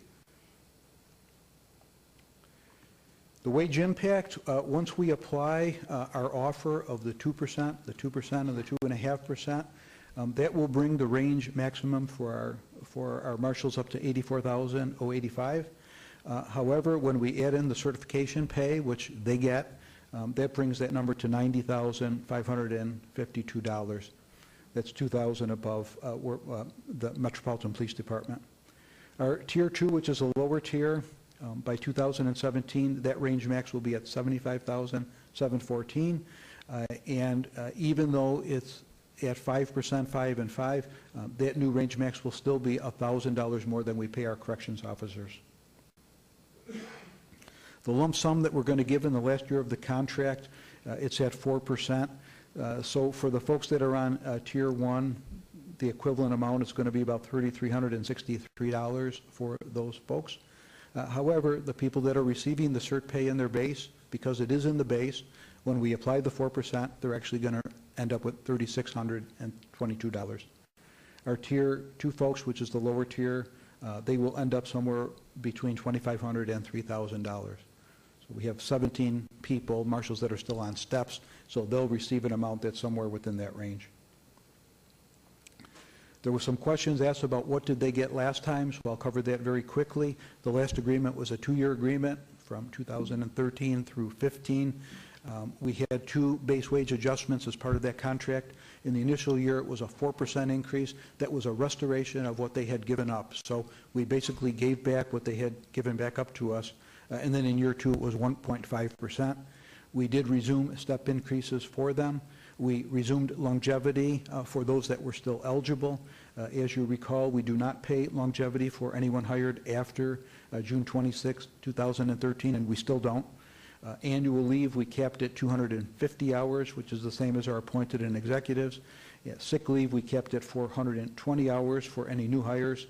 And the sick leave bonus, what was negotiated in that year, was $1,500 for up to 10 hours of absence. So that's where we were historically with them.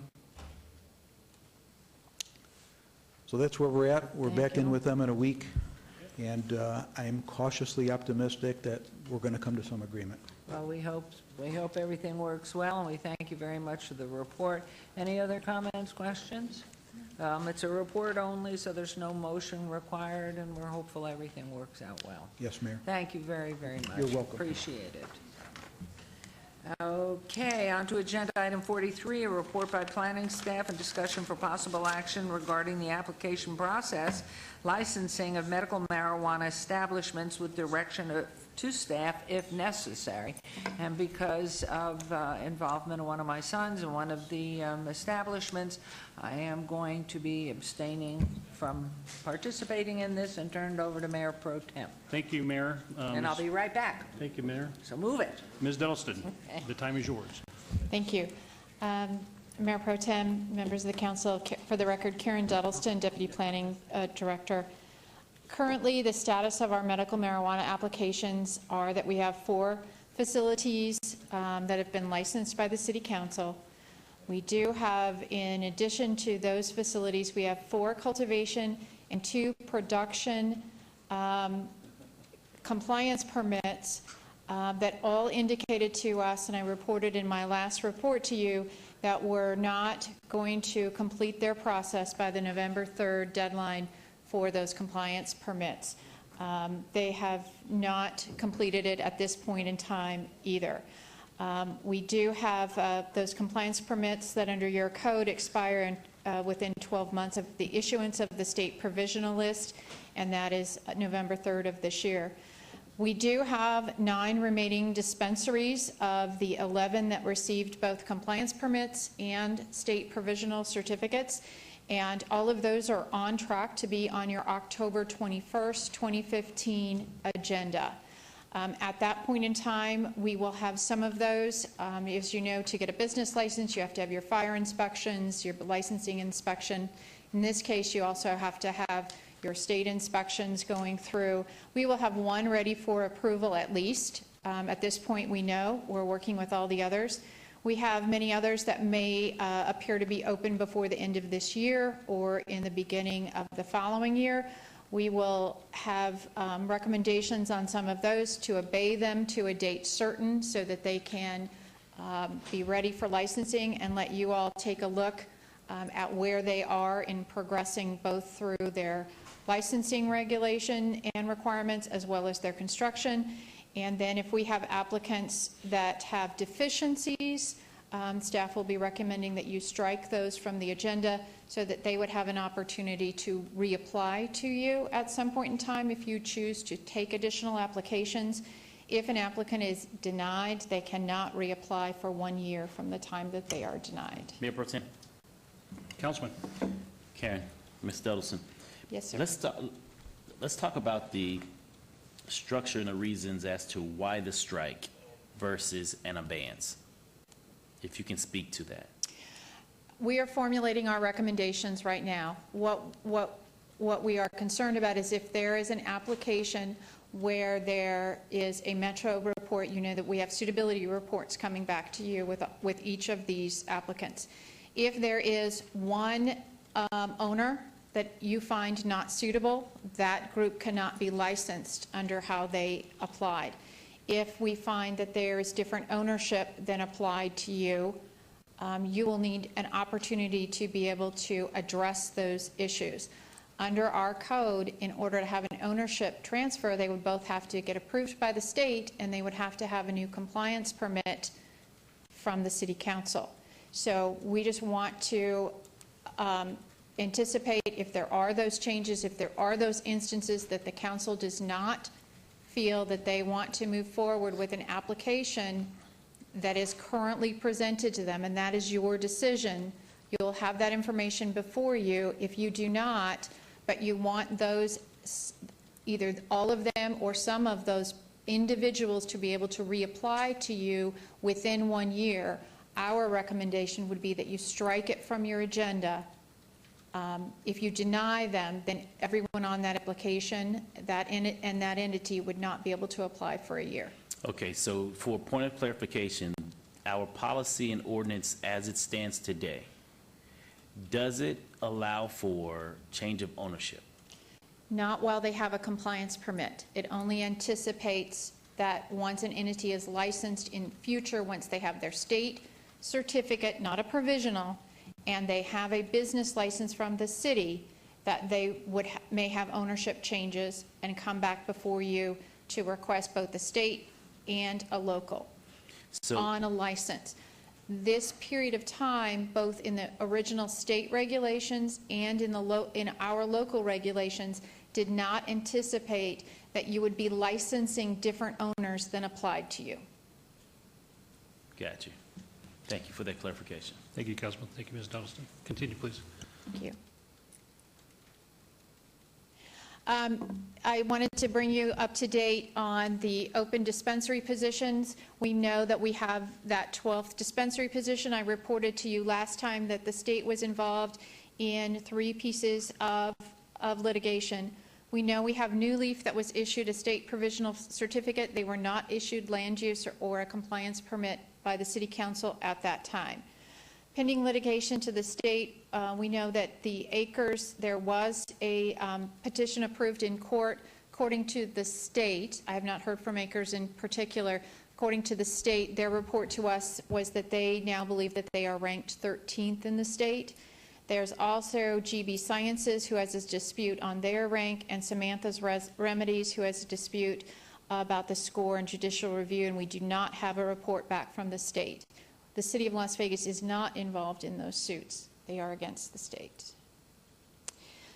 State provisional certificate holders, as I reported to you in the past, have 18 months until May of 2016 to open their business, or the state may consider revocation. The state has informed us that for any open positions for them to reopen their state process, they would be requiring that it be abundantly clear from the local government that we will not approve land use or a license.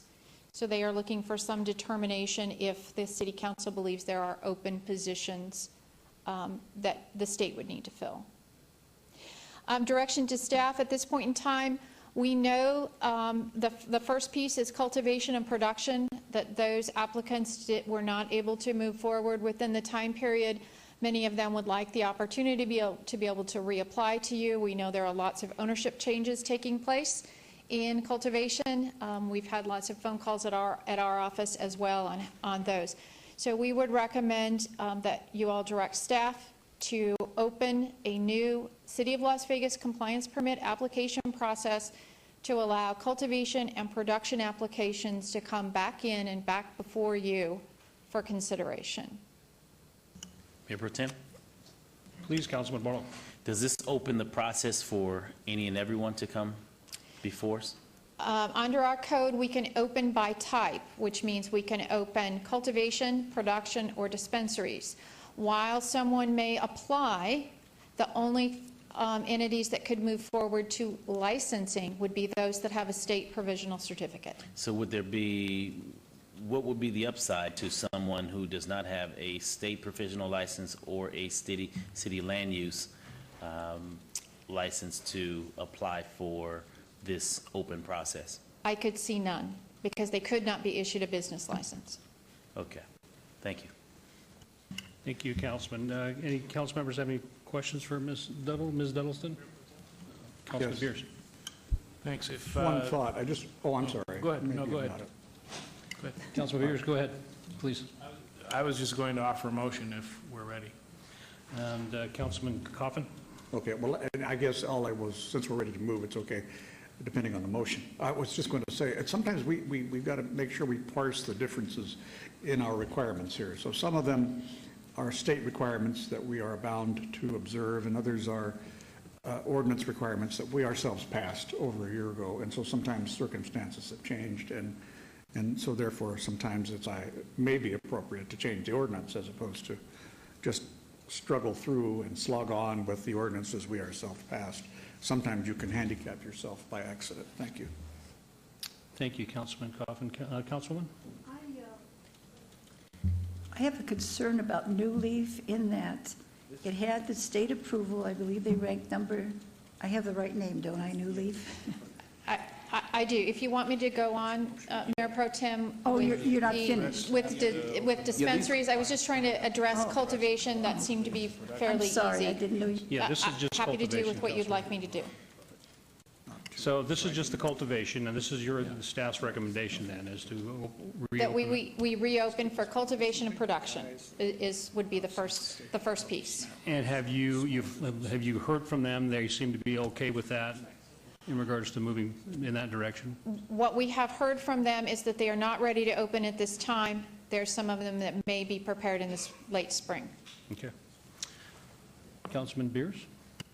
Thank you, Mayor Pro Tem. I would move that we direct staff to open the CLV compliance permit application process to allow cultivation and production applications at this point, and then we can consider these other three. Okay, there is a motion. Let's vote. And post, please. I believe, Mr. Lelu, did you get something on the record on this item? This is not a public hearing, but did you want to talk on 43 or 45? 43? This is 43. Now's your time. Are you ready for me to go on, or? I think Mr. Lelu wants to address 43. That's what your card says, unless I'm wrong. It was 43, but it concerned the dispensary portion of it. Okay. So, and Ms. Doddleson indicated she's not yet finished. That's not there yet. Okay. That's just on cultivation. So I'll reserve that for you when that time comes. Ms. Doddleson, please continue. Oh, did we post the vote? Yes. Okay. Ms. Doddleson, please continue. Thank you. Concerning dispensaries, at this point in time, we know we have that 12th dispensary. Councilwoman mentioned New Leaf, and as I said, New Leaf was the organization that received a state provisional certificate, but at the time of review by the City Council did not receive land use at that location and therefore could not receive a compliance permit.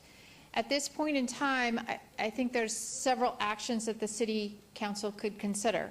The first one is to direct the opening of Las Vegas compliant permit applications processes right now, and that would allow dispensaries. You've already told us to open for cultivation and production. We could open for dispensaries as well. This would allow change in location.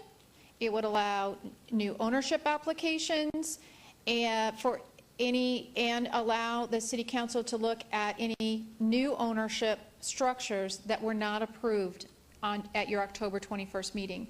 So if someone is presented on October 21st and you choose not to obey them at that time and you strike them from the agenda, they could reapply under a slightly different structure if that's what you wanted to allow.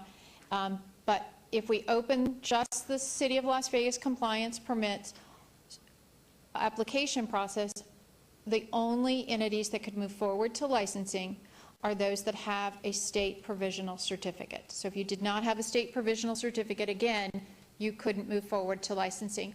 So in the case, Councilwoman, it could address New Leaf. It may not address anyone else.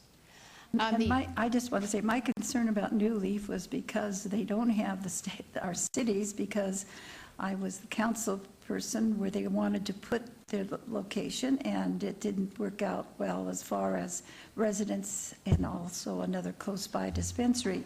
Yet they had everything else, and it wasn't that they had,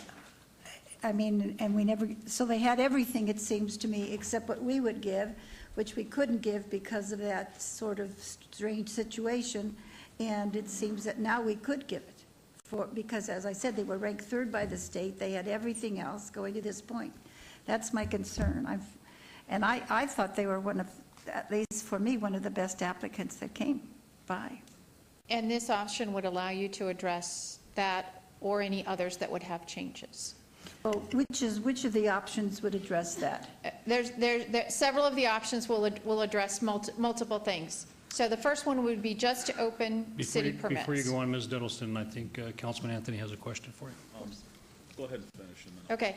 The first one would be just to open City of Las Vegas compliance permits. We could do that as soon as November and have them back before you quickly.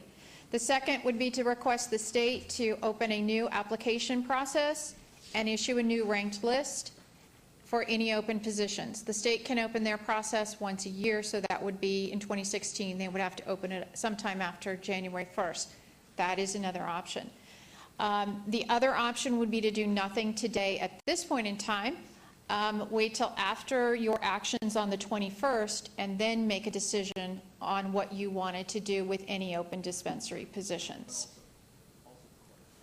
I'm Brian? sorry. And also to wait till the court actions happen also. Correct, and that would also Conclude, look at those court actions. So to put these in the next steps, if we were to open city permits only, it would address open dispensary positions, it would allow changes in location and ownership, and the outstanding issues would be, it would only allow state provisional certificate holders to move forward to licensing.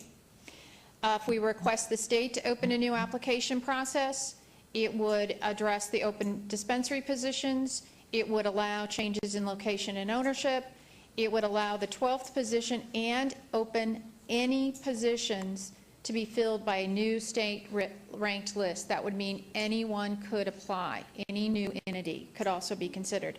If you delay action, depending on your action, it could both address the dispensary's location and the ownership. It would also give you time to see what happens in those court actions, as well as the actions that you take on the 21st. So that is my report to you, and we are just seeking guidance from you if you have direction at this time. And Mayor Pro Tem, Go ahead, Councilman. oh, did you have yours on? Excuse me, go ahead. Okay, so if I'm following you, Karen, so we have 12, we were granted 12 applications, right? Correct. 11 are in the hopper right now. Correct. So the 12th slot is, there's somebody that's been ranked 12th that could go into that 12th slot if their application was approved. No. I don't believe it's quite that simple. I believe New Leaf has expressed that they were ranked 3rd, although I believe on the list that we were given, it has a name not released. So I'm understanding from what the state has explained to us that New Leaf was ranked 3rd. There were cases filed. 3rd in the whole state?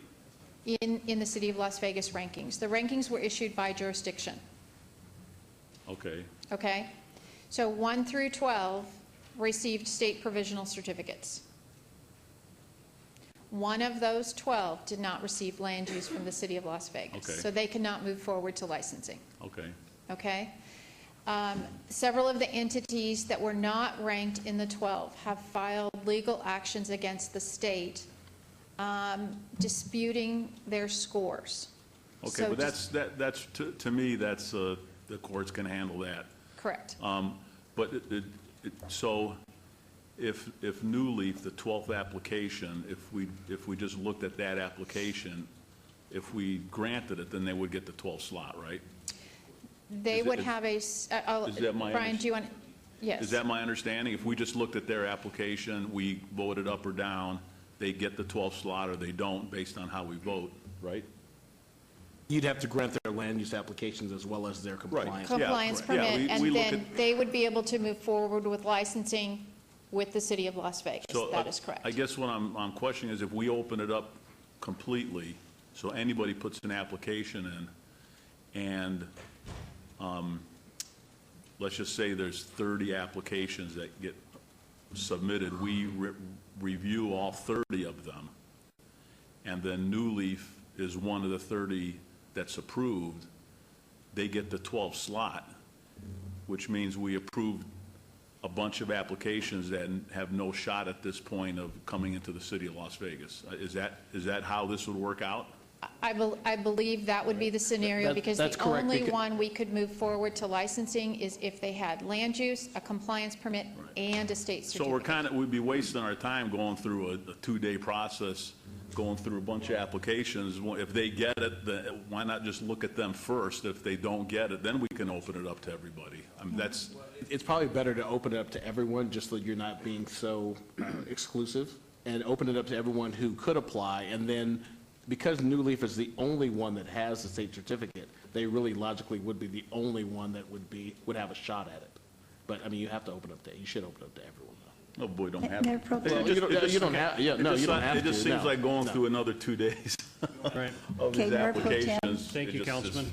Councilwoman Tarkanian. I would just like to make a motion, please, and I think it solves the problem, although legal may not agree with me, but he didn't say it was illegal, so I'm going to go ahead and say that I move that we approve the first option, which is open to the City of Las Vegas permits November 2015, which would only allow state provisional certificate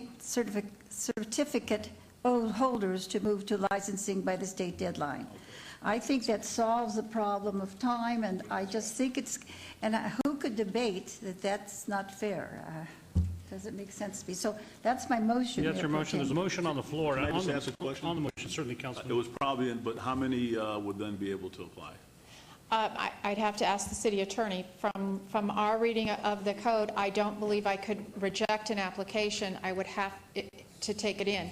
We would make sure that anyone attempting to apply understood the only folks that could move forward to licensing would be as if they had a state provisional Oh, but certificate. You don't know what that number is right now? But I do not know Okay. what that number is. But you see, the time, if I just might say, the time for requesting the state application process, that's lengthy. And then delaying action, we have people who have hundreds and hundreds of dollars, probably thousands, not just New Leaf, but others that want to know. So I just think that gets us to a quicker conclusion, and it seems to me more fair. I'm good. Okay, there is a motion. Councilman Beers, you have a comment? Thank you, Mayor Pro Tem. Does the motion provide for a dispensary state medallion holder who might have some changes in their city application to submit those changes, such as change in ownership or location? I believe that, yes, it would. So the maximum number of applications we could get under this proposal would be 12, I believe, because that's the number I of believe state. you may have others who believe they have a right to that 12th position that and may they also might- They apply. might jump in there with some changes to their plan as well. Correct. And I would assume especially be those persons who also have the current lawsuits going as well. Exactly. And I would imagine we would get If they're fighting applications for that from them. 13th spot, they're hoping the court will make a determination that they're that, I'm sorry, Right. that 12th spot. And They're so- hoping the court will make a determination that they now hold that certificate from the state. Okay. And so a dispensary that did not get a state certificate, but believes that it should have been awarded a state certificate, would Could. be able to submit an application under this motion. Correct. That is correct. I What? Is you're saying that if you did not have a state certificate, you could apply at this time? You want to clean that up? It says would only allow state provisional certificate holders to move to licensing. To move forward to licensing, so there's a permit application process, and then there's licensing after you've built up and ready to go. I don't believe the way the code is written that I can reject an application. I can certainly let an applicant know that they could not get a business license with the City of Las Vegas unless they had a state certificate. So they As the run, maker of the motion, I say if that's what you're saying now, just go through with the motion and we'll let it go and then Okay. see what happens. Okay, hang on a minute. Brian, did you want to add to I that? was going to say, they run the risk, and there's a there's a $5,000 non-refundable Well, and I think fee it's, as well. I think so. it's clear, we don't know how many got state provisional licenses. They only gave us 12, correct, Ms. Duddleston? They gave us a list of 12, correct. And that being said, there may be others out there other than just this one. Well, and the court has been asked to take a certificate away from one applicant and give it to another. And give to another. So that's still a pending matter as well. The $5,000 fee, could we discuss that briefly? Was that part of your motion, Councilwoman? That was not part of my motion. That's already in place, but I think we'd had some internal discussion about, for this round of applications or reapplications, the fee being applicable toward licensure eventually, or something along those lines. Didn't we have I believe that we would have to bring that back to amend the ordinance or have a special ordinance, but Okay. we'd So be I would happy like to work on I that would like to for request you. that, I would like to request that ordinance be drafted to apply this $5,000 toward licensure. towards their licensing fee. And that's direction to staff. Before we vote, this is not a public hearing. However, I will indulge Mr. Lelu. You wanted to make some comments in regards to this, please do. And because I'm allowing Mr. Lelu, I would allow anyone else who wants to make any comments regarding this. Good afternoon, John Lelu, 3773 Howard Hughes Parkway here on behalf of Acres Medical. I believe that Ms. Duddleston and her staff and the council has covered the ground that I wanted to cover with my statement, but I wanted to make it very clear for the record that Acres did win its petition in court. It is, as soon as the order is entered by the court, it will be re-ranked by the state at number 13. Now, there are going to be additional actions that Acres is going to take that will, we believe, re-rank it again at number 12. Now, I can't get into the machinations of that because all of it is attorney-client privileged. However, there is, the battle is not yet over. And while I can feel Ms. Samuelson burning holes in the back of my head, I would urge caution and a delay of any further action that could impugn Acres' rights to that 12th spot, such that the court can sort this out and we can obtain what we think is the rightful spot for our client. Appreciate your comments, Mr. Lelu. Thank you. And there are donuts from Ms. Samuelson. Would you like to? Just for the record, and until a court deems you to be injunctively stopped from doing so, we'll just go ahead with the process as normal. Yeah. Karen will accept whatever applications that come in, and we'll proceed as usual. Okay. Thanks. Mr. Brown? Just very briefly, Jay Brown, 520 South 4th Street. I represent New Leaf, and we've been very, very patient throughout this process, and we think it's time to move forward, and we'd appreciate voting in favor of Councilwoman Tarkanyan's motion. Thank you very much. Thank you, Mr. Brown. Anyone else like to get on the record? Okay. There is a motion. Madam Clerk, we vote, please. And please post.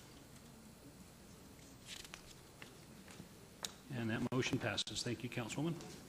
Thank you very much, Ms. Mr. Mayor Pro Middleton. Tem? Yes. I just wanted to make, this is kind of an editorial comment, but it's ironic. A year ago, we voted, I had made a motion to wait until we had the state rankings before we awarded the land use permits, so that this wouldn't have come up, because I think with a 3, placing as number 3, New Leaf would have been a shoo-in to come in. I could say that. Well, of course, that doesn't count the problem with the Essex neighborhood, but it does, and there's winners and losers on everything that happens, but this is the consequence. We kind of moved a little too fast on that. I know sometimes you got to move, but nevertheless, it just comes back and bites us sometimes. Thank you, Councilman, for your editorial. Yeah.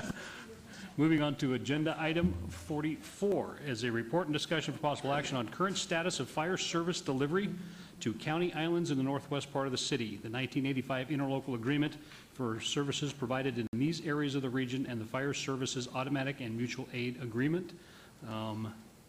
Mr. Sanchez, I see you. Good morning, Mayor, City Council. Orlando Sanchez, Deputy City Manager.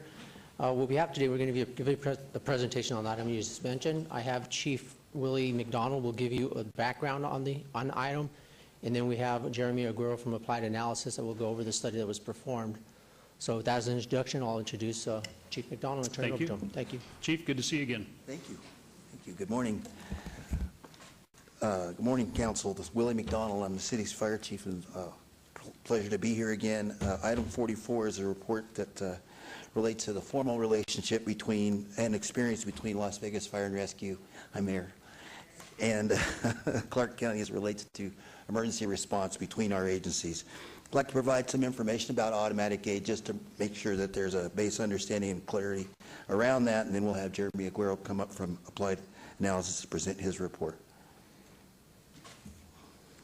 So automatic aid is an enhancement to the basic level of fire protection and emergency medical services that would be provided by a city or a fire jurisdiction, a fire district.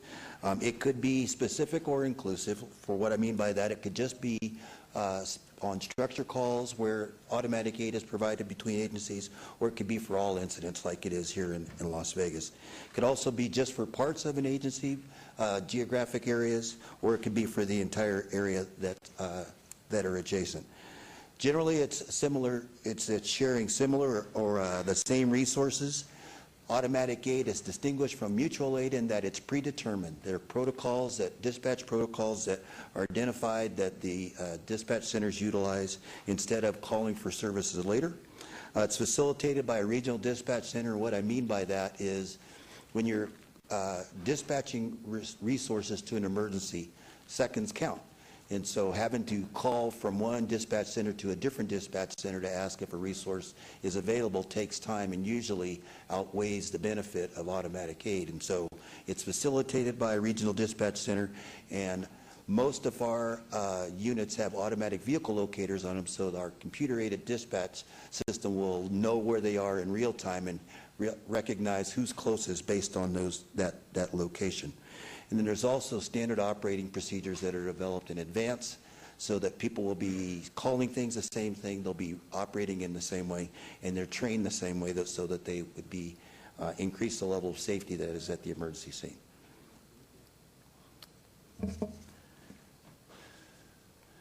I'm sorry, I must have skipped the slide there. No, I think I'm okay. All right. So I wanted to provide some examples of how automatic aid works.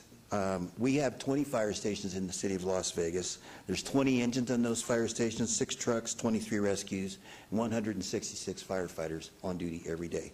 So that's where all of our fire stations are located. There's a couple that might be identified on that screen that look like fire stations, the real small print 102 and 103. Those are not operating fire stations, but all the other red spots are. Excuse me, why aren't they operating? What are they doing? We use those for other purposes. One of them we use as a warehouse facility that we provide support for all of the stations. It's a former fire station that we have some sense as to what we may be doing with it in the future, but we relocated that station to the campus of College of Southern Nevada. So, but is it possible in the future to reactivate them if necessary? It is possible if the council sees fit to do that. Okay, thank you. Okay. So this is a map that shows where all of the neighboring fire stations are in North Las Vegas and Clark County. As you can see, there are a lot of areas where, because of the irregularity of boundary lines between jurisdictions, that in some cases a resource of a neighboring agency may be closer to a Las Vegas location than we are. It also works out that in some cases where one of our units may be busy on a call and there's a call in their area, that an agency's resource from another agency's resource might be closer than ours. So let me show you an example how some of those might work. So in our case, Engine 10 over by your house, Mayor, may respond, I wasn't supposed to say that, sorry about that.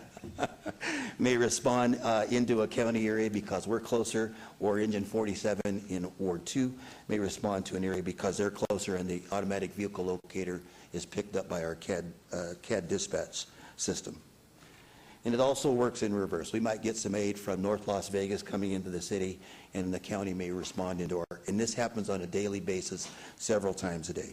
And I don't mean to interrupt you, but I gather you have all the data, or Mr. Aguero will be doing that. How many calls each one of these, whether they're, all the different municipalities? Yes, Mayor, we do keep track of that, and I think that there's one thing that's really important, and maybe I did skip that slide because I don't remember having said this yet, but while automatic aid is reciprocal services between agencies, it's not one for one, and I don't think that it should be. I think that it should be based on the fact that both agencies or both communities are better off than they would be if they operated independently. And so it has something to do with, it certainly has something to do with some sense of approximate amounts that are provided back and forth across jurisdictions, but when both communities are better off than they would be independently, it's a good idea. Okay? Could I ask a question, please? Yes.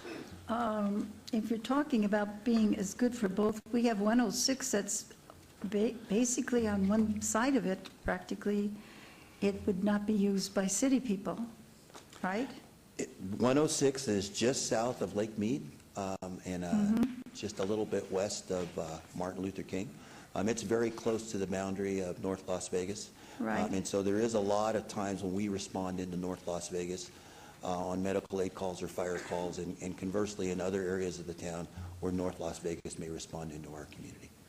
It doesn't look as if there was much that was be coming from North Las Vegas, but I'll listen to the rest.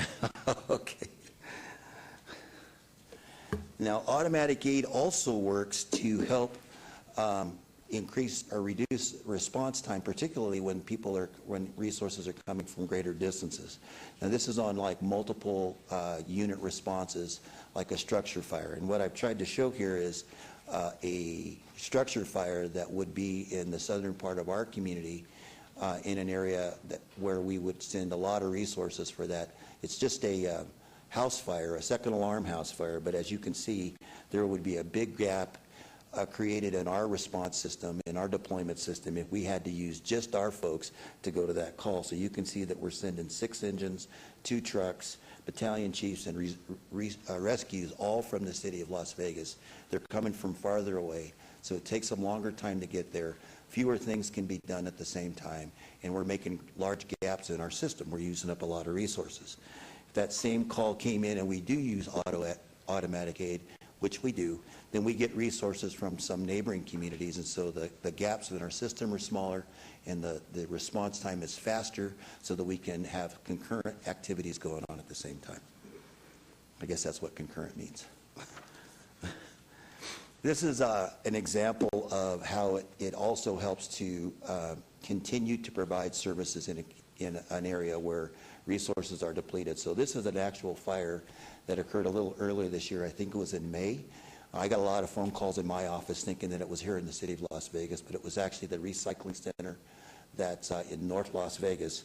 If you remember, that was a very hot day, happened right at noon, black smoke everywhere, and I got calls from all over the place. And so that was a major county effort. We sent lots of resources there. We sent 2 full alarms worth of equipment there.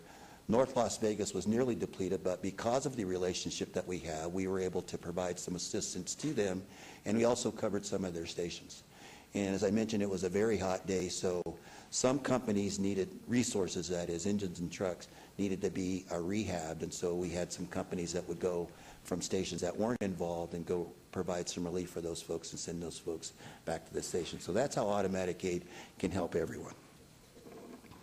Now, I believe that, as I said earlier, that automatic aid is an enhancement to the basic level of services that are provided by a community, with one exception in my mind, and that is unless there is an agreement, a formal agreement, that services are provided to an area, a different jurisdiction, through some kind of an agreement for a consideration.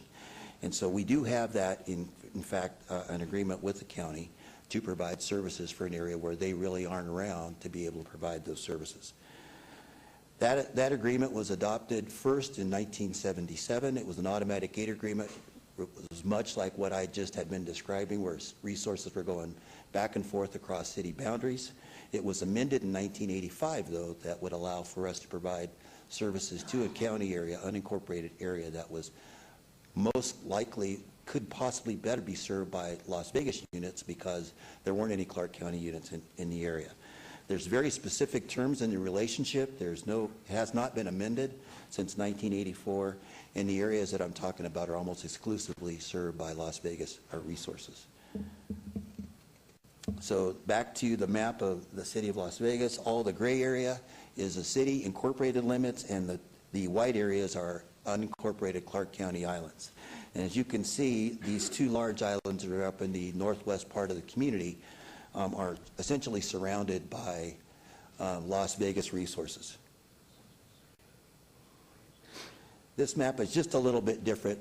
What I wanted to identify, and I think that this will be spoken of by Mr. Arguello in his presentation, the agreement that we have that was amended in 1984 identified areas of unincorporated Clark County that we would serve for them for consideration. It had been thought that the larger of the 2 county islands, the one that's west of 95, was included in that agreement. It is not. The areas that you see on the right-hand side, or the east side of 95, are the ones that are included in that agreement. And that's the one that was, as I say, amended in 1984. So that's not a reciprocal exchange. Excuse me, the crosshatch was included, and 84 was the white piece? The crosshatch was not included, and it has not been included. It's not in the agreement. And how about the island, the white one that's north of, I guess, what is that? Way up there. Oh, it's the 215. The 215, right. What about that one? That one is. And it's hard for me to tell by the map, and it's included in your staff report. I believe that it looks like, because that island, that picture was from 1984. It looks like that the area of the county islands that are down in the lower area there near Station 42 were larger at the time, assuming that annexations happened in the period of time since then. Right? Okay. So what you're saying, excuse me, but what you're saying is that we're providing services for county areas for which we had an agreement, and also the very largest of those areas for which we did not have an agreement. That's correct. And we've been doing that a long time? We've been doing it since the mid-'80s through an agreement. So at this point, I would ask that Jeremy Aguero come up and make his presentation, and I'll come back and ask for some direction from the council. Thank you very much, and I'm going to have to pardon myself. I have to go to an important meeting briefly, so I may miss part of it, but hopefully you're leaving some printed material behind you. And also, Mr. Aguero, hopefully you're leaving something that's hard copy. Absolutely. Yes, ma'am. Thank you. Thank you very much.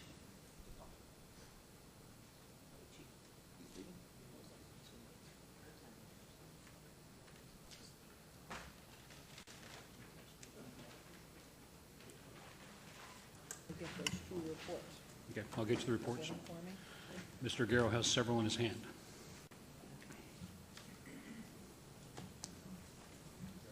I dibs one.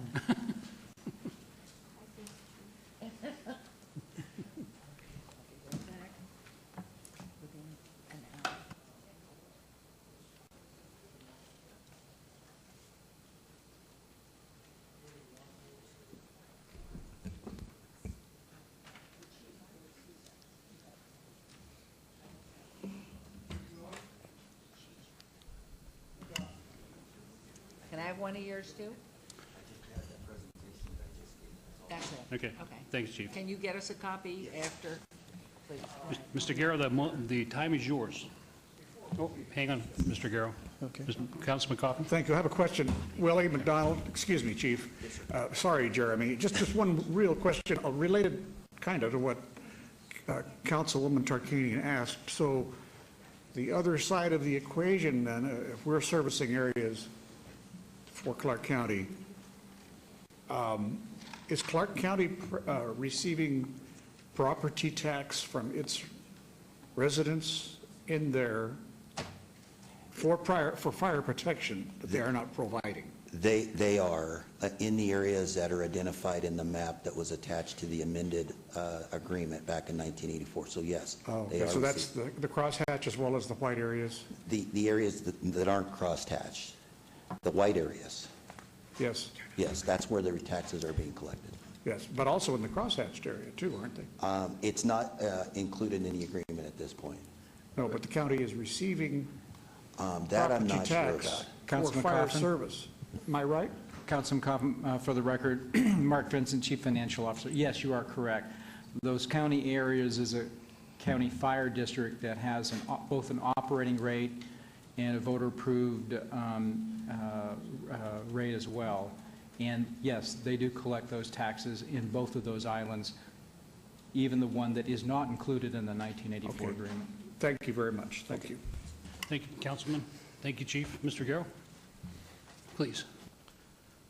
Thank you, Mayor Pro Tem. Appreciate the opportunity to be here. If it's possible to put the presentation that was handed out to each one of you up on the screen, probably make my life just a little bit easier up here. Let me begin by saying thank you for the opportunity to be here. I'd also like to express my personal thanks to the Chief.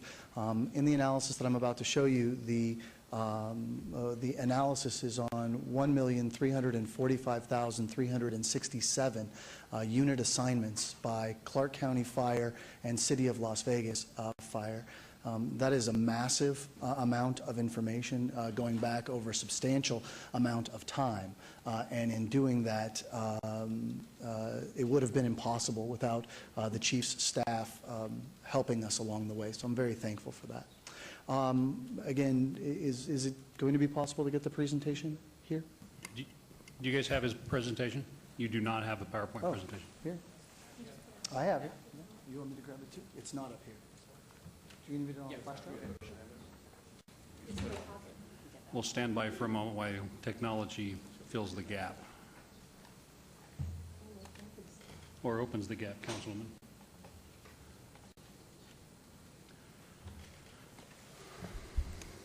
Councilman Coffin, now would be a good time to comment about those donuts.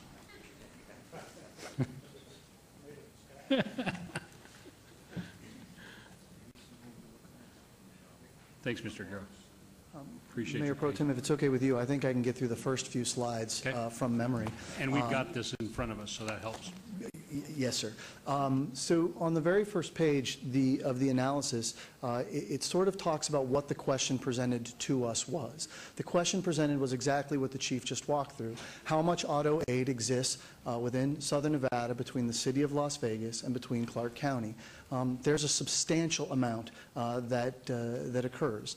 We essentially went through each one of the calls. As we went through the exercise the first time, what we found is that the data are not always as accurate as we might like. Let me give you a few examples. When, for example, someone calls on their cell phone and says, I have an emergency, I need a rescue to come and help me, if they hang up the phone quickly and we don't have a physical address, of course, the dispatcher would always ask for a physical address, but if we don't have it, we don't necessarily know exactly where that is all of the time. In addition to that, there's also a nuance with regard to the geographic information-based system that assigns where a rescue might be. Let's imagine, for example, that a City of Las Vegas unit is in Clark County providing some type of automatic aid and then receives a second assignment. Because that unit was physically located in the city in Clark County at the point at which we received the second assignment, there are times when it would have been classified as a county unit. Well, of course, we needed to correct for those. There's also problems with just human error when things get assigned. And so we went through the exercise to try and clean the data to the greatest extent possible, to the greatest extent of our ability, to make sure that we were having every one of the individual units be tied back to its station of origin, and every one of the calls be geographically relocated to make sure that we were getting as close as humanly possible, as close as we could relative to that. The analysis that I'm going to go through now, I guess I can jump to the first slide, and thank you very much for getting that up and running. I appreciate it. The analysis attempted to correct for those errors, which is sort of the third box that I'm going to show you there. So we believe that we have gotten relatively close to being able to answer the question presented. Now, in the presentation that I gave, the deck that I provided to you, there's a broader report with some bigger pages and some bigger maps and all those type of things, and a number of different ways we were asked to carve and analyze the data. I've only selected a few here just to kind of give you a sense of what it looks like. So this is Clark County's automatic aid assignments into the city of Las Vegas between January of 2011 and July of 2015. For the purposes of our discussion today, that's going to be the 4.5-year study period that we're going to be looking at. And you can see that every one of those little dots represents where those calls came from or where that assistance was provided. On the right-hand side, you can see the volume of that automatic aid that occurred between 2011 and 2015. And you'll notice that barring 2015, which is only half a year, the level has been relatively consistent. You'll also notice that there's some pretty strong clustering, particularly around the border between the city and the county, which I think would be expected, but also in kind of this east area of the city as well, where a station was recently opened, 108, as the chief showed up on his screen when he was giving his presentation. That's a relatively new station that was opened and has changed the dynamic relatively significantly. By contrast, and again, all I'm going to do here is go through the individual years just for a moment. By contrast, if if we look at the city of Las Vegas's responses in terms of automatic aid assignments into Clark County, right, you'll notice a couple of things. Thing number one, they're much more dispersed. Right? They're much more dispersed along the boundaries between the city and the county. You'll also notice some strong clustering within the city itself. And this is the, if you will, this is the county island issue that was just discussed. The hatched area is both reflected here and the unhatched area from what the chief just displayed, but you get kind of a sense of where those clustering units are, where the city of Las Vegas is essentially going in and providing emergency response services onto property that is county property. It's the same thing as crossing the border, but just in a county island. Let me hold you there for a minute, Mr. Aguero. Of course. I think Councilman Anthony and I have been very focused on those county islands and that mutual aid, but Ms. Fretwell, I had no idea the southern boundary on how much volume has taken place into the county at the south end of the city. That's quite significant. I mean, overwhelmingly to me, at this point, I had no idea there was that kind of volume we were sending into Clark County. So I think that's quite significant to note at this time. I think Councilman Anthony's probably just as surprised as I am. That kind of volume on the south end of the city. What you think, Councilman? Well, actually, I mean, it's interesting because it's going into the city, it's all clustered almost right on the line. Going into the county, we're going miles and miles into the county. Why the big difference there? Well, I think Mr. Aguero may go into some of that, but we do have some specialty units that we're the only provider in town. So whether it's the bomb squad, hazardous response details, heavy rescue, those kinds of things, So we're the only ones doing it. Okay. So you're going to see some of that. I guess I should amend that slightly. Henderson does have a different level hazardous materials response unit. Ours is pretty specialized. So we have agreed in the past to assume those responsibilities. Clark County got out of that business in 2009 or 10 and left it all with us by agreement, in part based on some of these dots that you see here, because the data earlier looked much more of a swing towards the county coming into the city, but we didn't realize the discrepancy that Mr. Aguero has found in the reporting. So there are a lot of complicating factors, but the bottom line is some of this is related to us running those specialty units. Some of it could be maybe based on call type, and the chief may want to talk about that a bit too, because they've been trying to get that much more contained as fire chiefs in the last couple of years. You want to address that, Chief? If I may. There we go. If I may, it's that, but it's also that the stations that are located in Clark County that are between about Spring Mountain, Valley View, Paradise, and Tropicana are extremely busy, and they draw units from north of them into that area a lot because of the sheer volume, and so that draws some Las Vegas units into the area because of the sheer volume that they have, and so there is a kind of a domino effect, if you will, that causes units to slide down.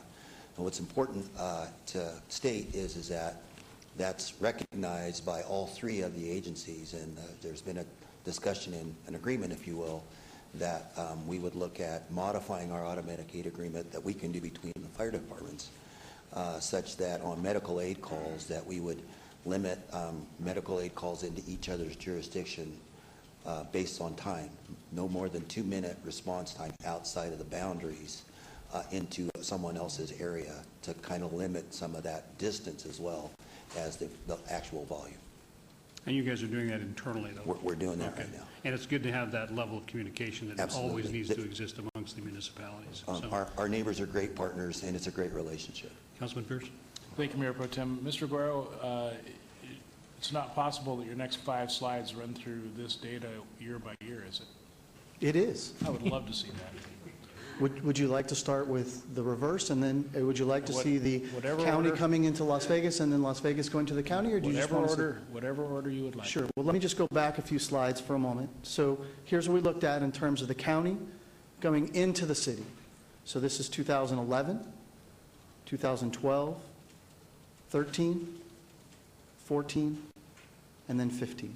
And the only thing that I would point out in 15 is that you'll notice that the opening of 108 reduced the volume of activity in that sort of east portion of the city. This is now the county coming in, this is now the city going into the county. Here we have 2011, 2012, 2013, 2014, and 2015.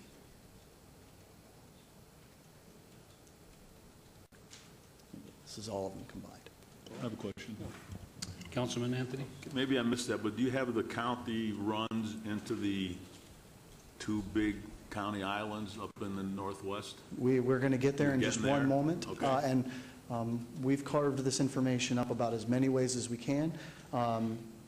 However you'd like to see it, I think we'll be able to display it for you. Okay. Continue, Mr. Gill. Thank you, sir.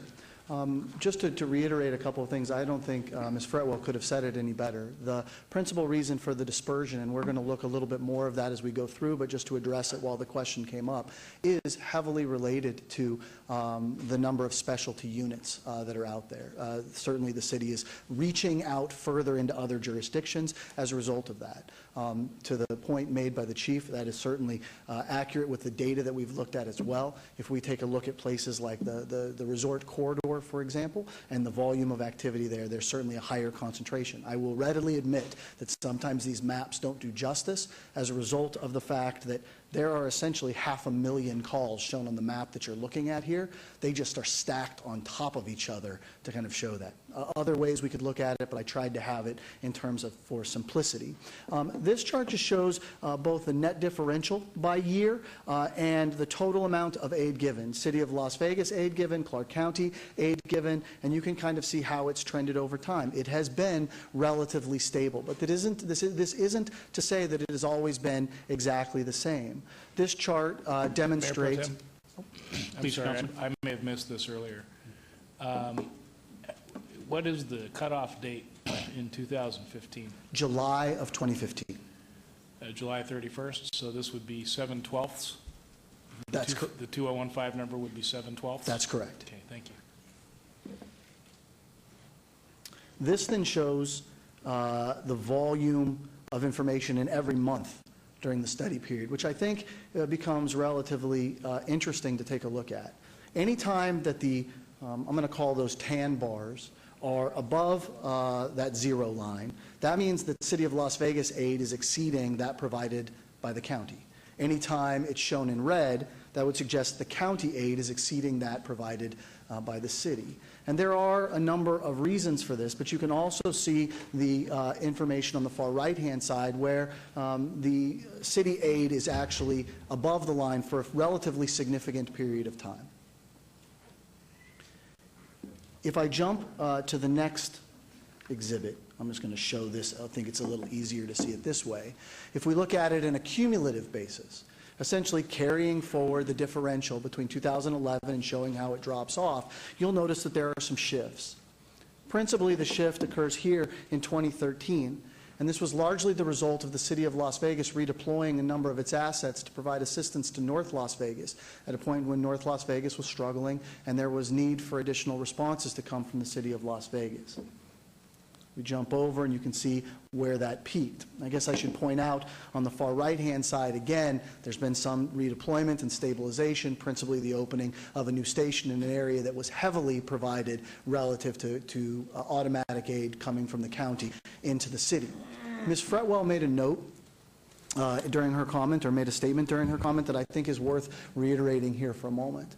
If we were to have gone back and just utilized the baseline data unadjusted, it would have appeared as though Clark County had been providing more aid into the City of Las Vegas during the entirety of this period. So those adjustments became very necessary and appropriate. I had the opportunity to sit down with some folks from the county and talk about why we had made what adjustments and to make sure that they were reasonable. And while certainly more of that dialogue is probably needed to ensure that we're not missing anything, I think there's a mutuality of understanding relative to what adjustments were necessary and appropriate to ensure some of those problems that I alluded to did not skew the data going forward, because you'll notice the differential is relatively close, so those differences matter.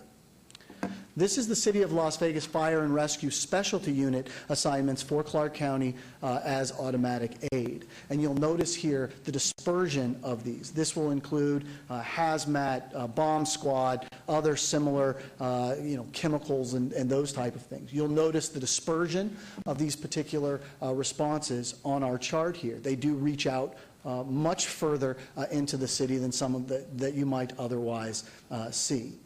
By contrast, instead of just looking at the specialty units for a moment, this is the volume of calls that the city is providing, but now only within the county islands. I've taken off anything that is cross-border for a moment, and we're only looking at the county island data for a moment. 2011, 2012, 13, 14, and 15. You'll notice a substantial consistency, if you will, relative to the volumes and the trends of those particular analyses.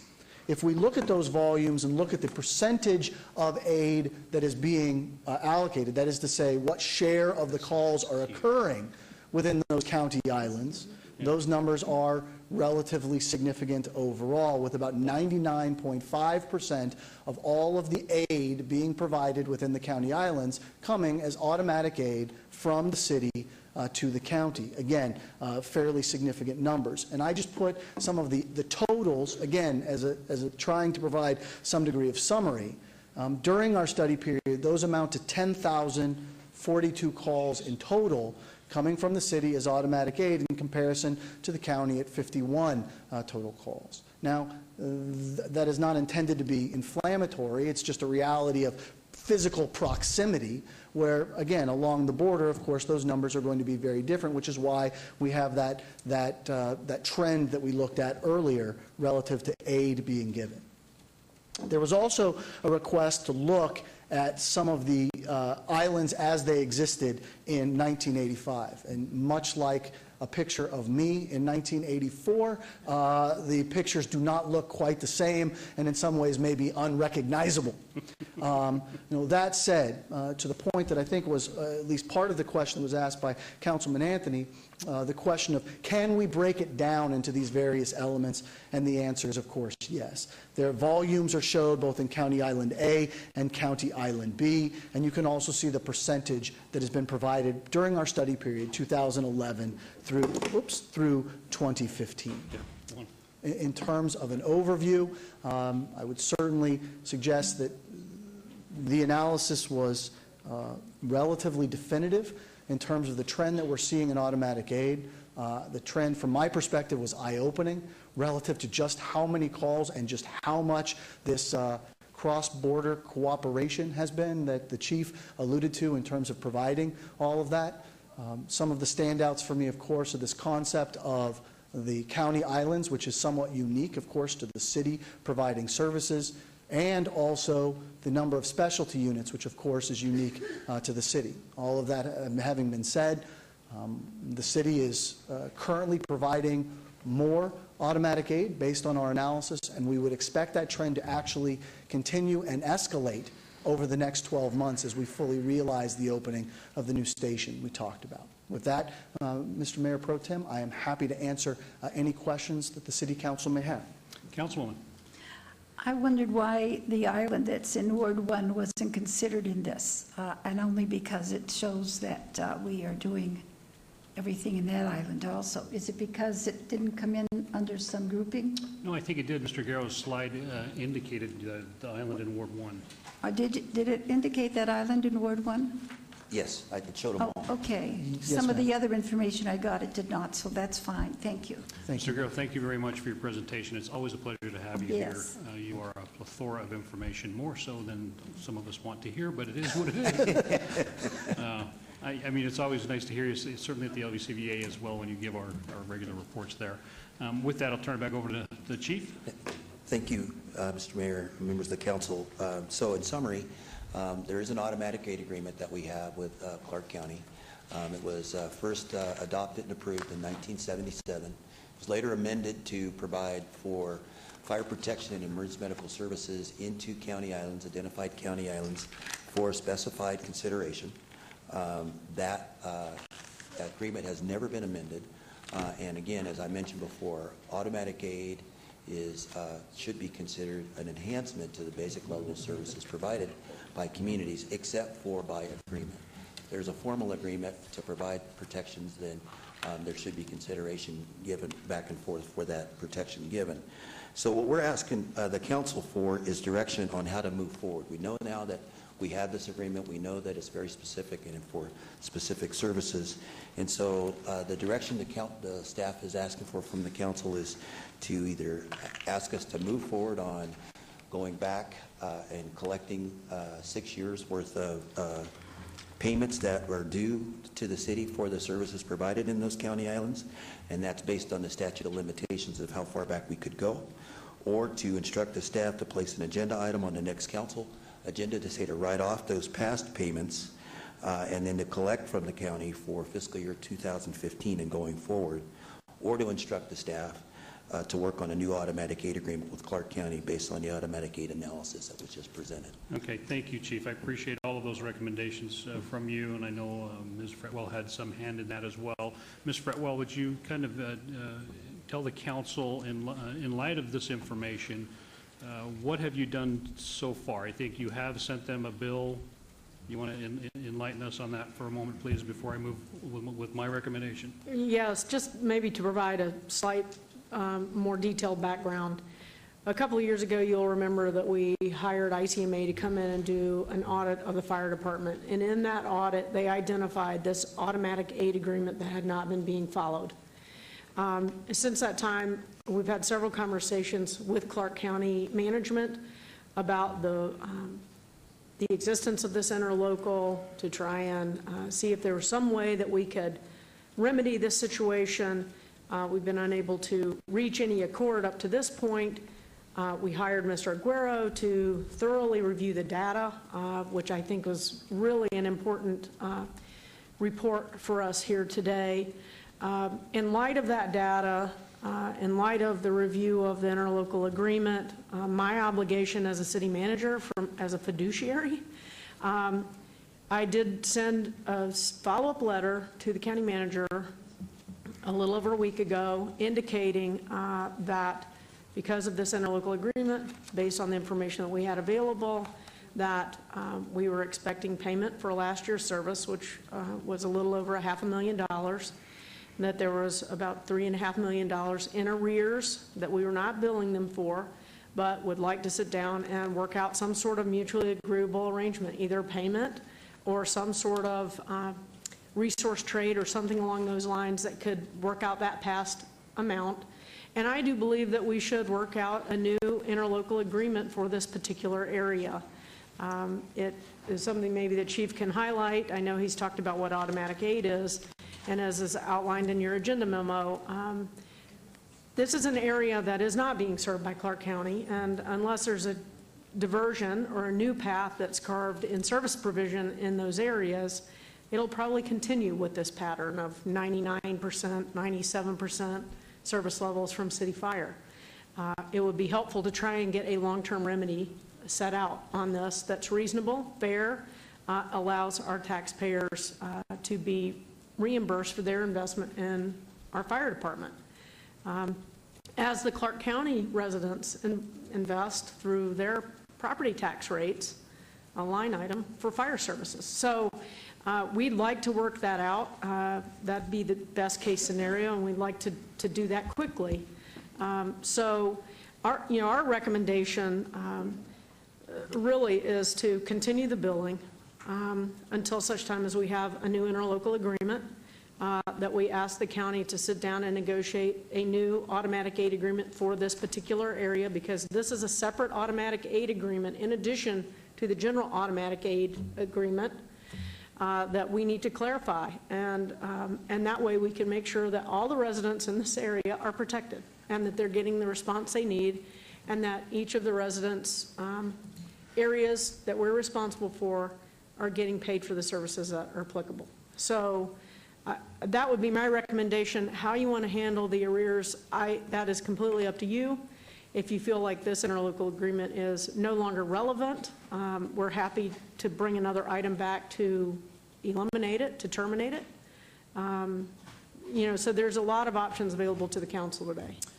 That being said, I don't want to, I want first and foremost the public. Do you want to comment, Councilman Beers? Please. Thanks, Mayor Pro Tem. Can we instruct staff to put an agenda item on the Clark County Commission's agenda? I like that idea. To have this presentation? I like that idea. No? Let me say this. I think this is, it's significant that when it comes to the safety of all of the residents in Southern Nevada, that's our number one concern. And I know all the fire chiefs feel the same way. So that's not the issue here, or that level of service that we provide to the islands or to the city from the county or to North Las Vegas. That will always stay a priority, Chief. And I think we all are comfortable knowing that. Right. And automatic aid and the benefits to this city are wonderful. It is the best way to provide fire protection. These areas are different. And I think as policymakers here in the city and the local elected officials, we get that, and we want that to continue. Ms. Fretwell, we have now been enlightened by this. I think a big question looming out there, certainly if I was the public watching this at home or sitting in the audience today, is how did this happen? Mayor Pro Tem. Councilwoman. Okay, go ahead. How did it happen? And then can I speak? Okay, yes, absolutely. I think there's a lot of history and a bit of confusion that probably has happened over the years. And I know from my own personal experience, having had several conversations about this with at least 5 fire chiefs at this point in my tenure as a city manager, not about this payment, but about service to these islands. It is something that I think got confused with overall automatic aid. And I believe that some of the reporting that was provided about the service levels that were being provided between the city and the county confused this matter substantially. And as a result, these payments were not pursued, I believe. The bottom line is that we had 2 separate agreements. It took an audit to point out that we had an additional agreement that carved out a special treatment for these particular areas that the chief has highlighted today. When that became apparent, and we found out that the service delivery data that Mr. Aguero developed, that some of that data was inaccurate to begin with, on which some of those earlier decisions may have been based, including among fire chiefs about deployment strategies along the borders, station locations, et cetera. I felt it was an obligation to bring it before council. I felt it was an obligation to send the bill. I know that makes everybody uncomfortable, but that's why we were here. I think it's really important, Mayor Pro Tem, to reinforce something you just said. For all those people that are being served by Clark County Fire and Rescue, that is not going to change today or tomorrow. We need to figure out a long-term solution. I believe there are long-term solutions out there that are fair and equitable. We work together very well on a lot of fronts. This is certainly one where we have a rich history of working well together, coordinated planning, coordinated training, coordinated recruitment, even coordinated equipment purchasing. So I know that we can work this out. We just need to get people in a room together to sit down and come to some accord and get this settled for the benefit of both groups of taxpayers so that we're fair to each. Thank you. Councilman Anthony? Where did I go? I forgot you. Yeah. Oh. Okay. Councilwoman, would you please go first? Thank you. It seems to me, Betsy, that what you just said there, a group get-together, would be a good idea before we present a big full thing to the entire county commission. They're busy with a whole lot of other things, and they won't be able to get it all in as far as what's concerned.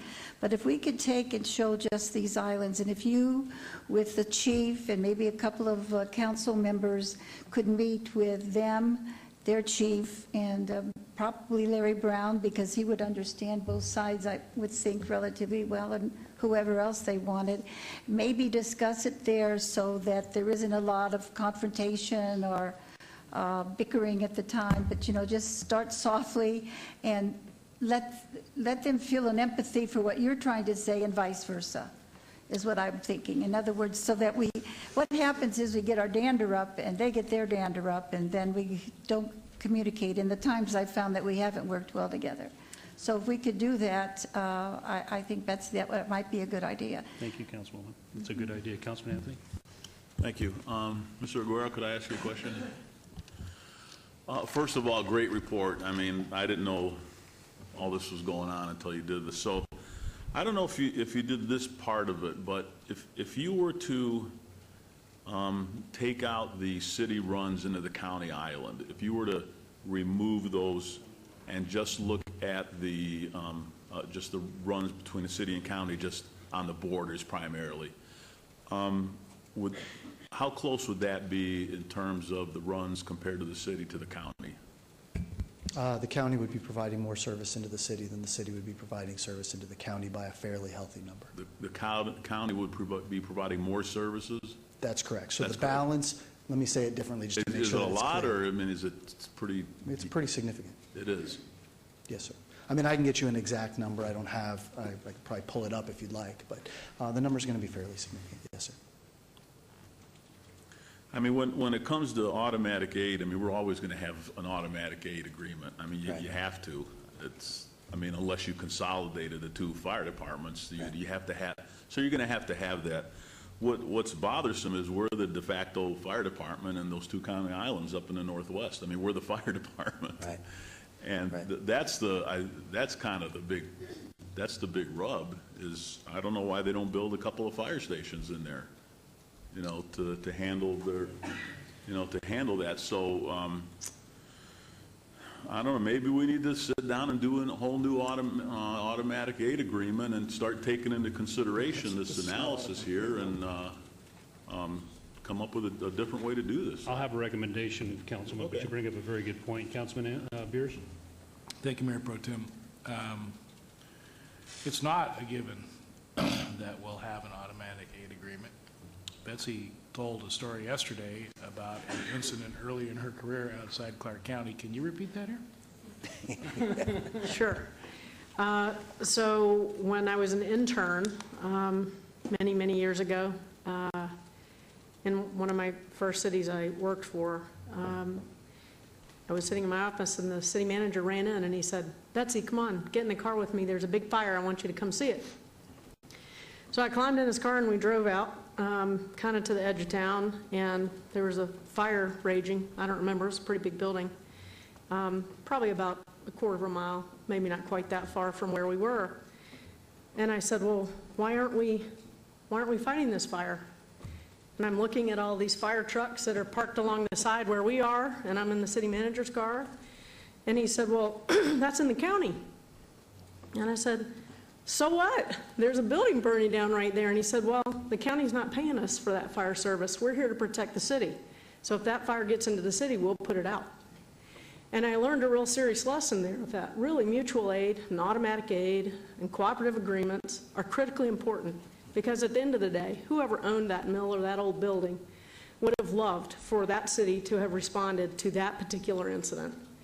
And so I believe when the chief says automatic aid is really important, and if you think back to his little arrow chart there that showed what would happen if we didn't have Clark County helping us on our southern border, can't imagine what would happen on the northern border with North Las Vegas.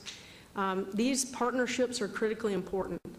And at the same time, it's important for us to recognize our own fiduciary responsibility to our residents to make sure that it's fair and balanced. Because one of the things that we didn't get into, and probably would be a part of a conversation with the county on this, is that some of these highly specialized technical units that we are deploying for the entire region are not inexpensive. In fact, they're very expensive. And we may not need more than one in the region. So from a regional standpoint, probably a smart deployment method. From a cost standpoint, the city taxpayers bearing the brunt of that. Is that appropriate? Maybe, but I think it's important for us to have a wholesale look at these things. And I believe in early conversations with the county manager, he agrees we should look at all of these things together. You add into it the complicated discussions about annexation. Councilman Anthony, you brought up, why doesn't the county just build a station out there? Because they know we're working through annexation plans that are slowly modifying the borders of those boundaries of the city and the county. Just like that 1985 map doesn't look the same as it did in 1985 because we annexed a lot of it. So part of this is figuring out a way to create a response system that people can rely upon, that there's a reimbursement rate that's fair and reasonable for the investment that the city taxpayers are providing today for potentially future city residents, but certainly to the county residents that are not under your jurisdiction right now. I would like to have that conversation. I think it would be really important. But at the end of the day, we are where we are. We have an agreement that your predecessors agreed to in 1985 that has sat unenforced for, I don't even know however many reasons, for 30 years. And now we are where we are, and we need to figure out how to resolve those differences, resolve that issue, and figure out a way to move forward. Councilman Coffin, please. If it's my turn, I guess. All right. Look, I'm convinced that we need to do something here. This, I know in our private conversations this has come up. I remember 4 years ago when I came on board the council that I actually heard jokes about, well, here we're providing aid to them and they're not doing this for us, and I didn't quite understand it because there really are no county islands on the east side of town. There are islands on the west and the northwest that are bigger than all of Ward 3. All of Ward 3. And our taxpayers are paying taxes to provide service on a regular basis. This is not an emergency basis. It is a regular basis into these county areas. The county is collecting taxes from its residents in there and keeping the money and not providing the fire service. That's as simple as I can make it. I think that it is accurate, and I think that it is wrong to let it continue. I have watched polite letters flow from us to them, a realization that this is becoming a big number. And you know, maybe it could have been handled in a handshake and a joke and a lunch and oh, we'll get to it next year, or we're going to stick you one of these years. But it never happened. And this is a huge bill. What is the number, Mark or Betsy, what is the number?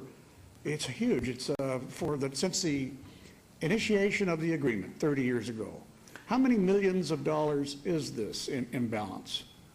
For the record, Mark Vincent, Chief Financial Officer. We don't really have all the records we would need to calculate that. You can finally give us a But I can give you a range. It's probably in the low end, somewhere in the neighborhood of $12 million collectively for the 29 years.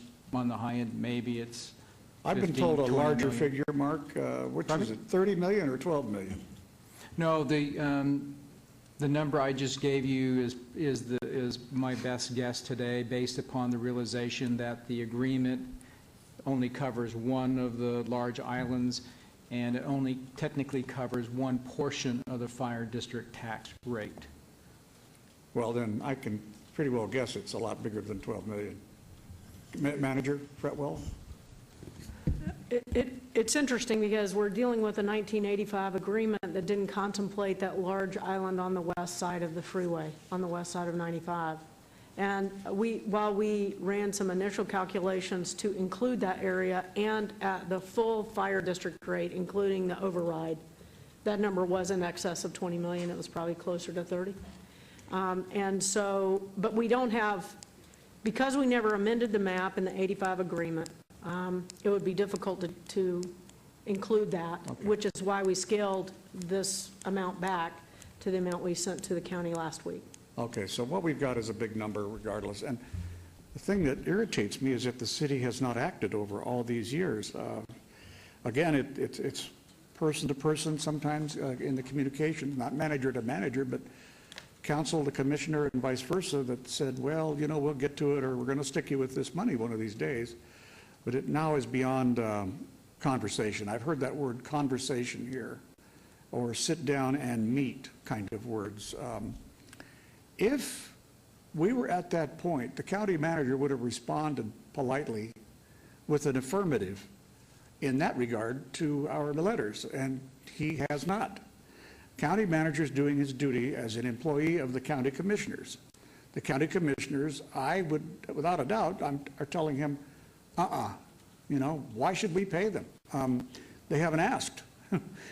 Or they just started asking and they're not asking very hard and they're sort of just pussyfooting around. So we'll just sit back and see what happens. And so I'm going to say to my colleagues here, we need to make something happen.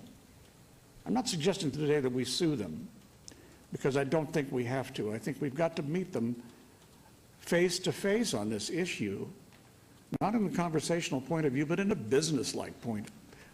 It can't be manager to manager anymore. It's got to be mayor and council to chairman and members of the county commission.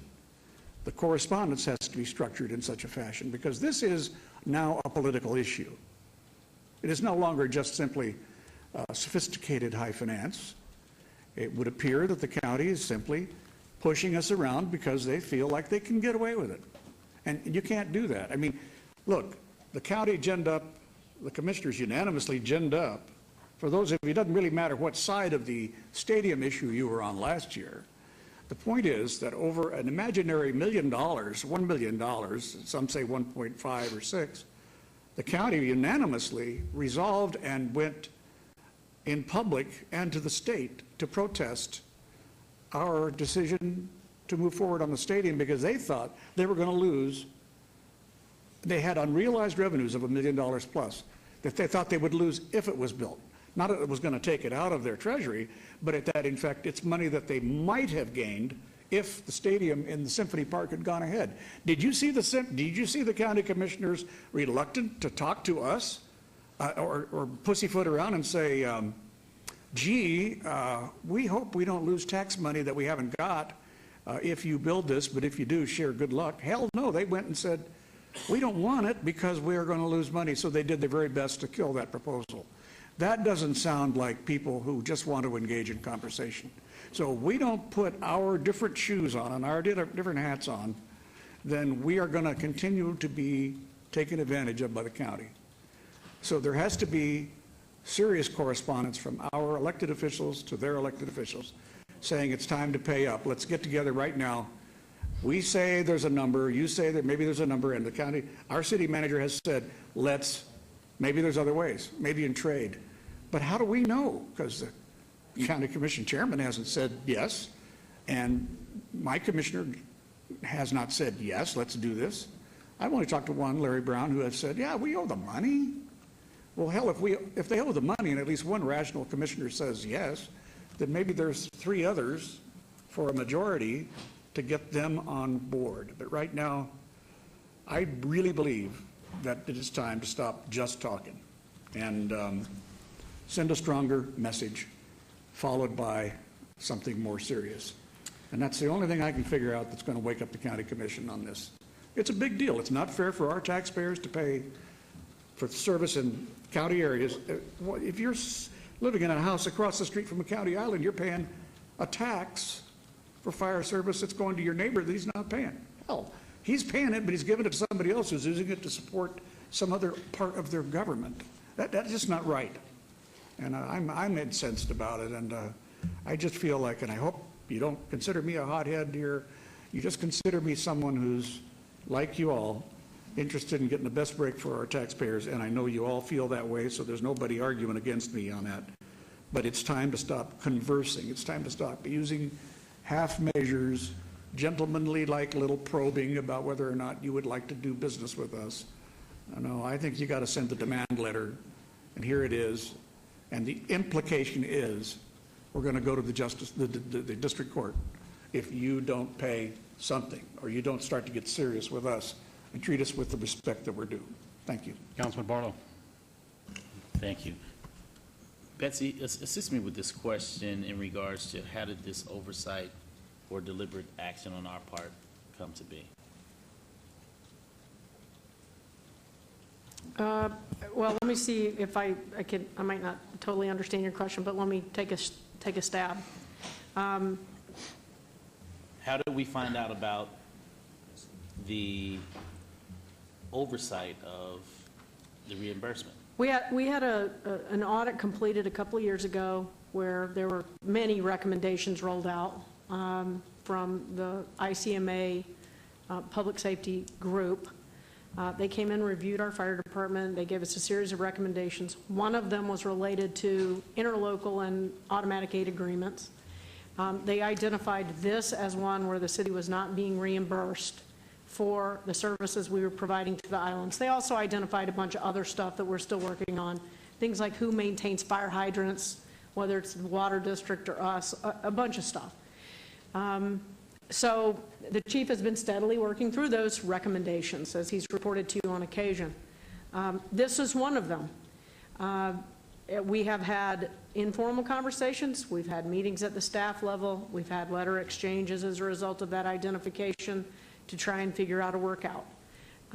We've been unable to reach an accord as it relates to that.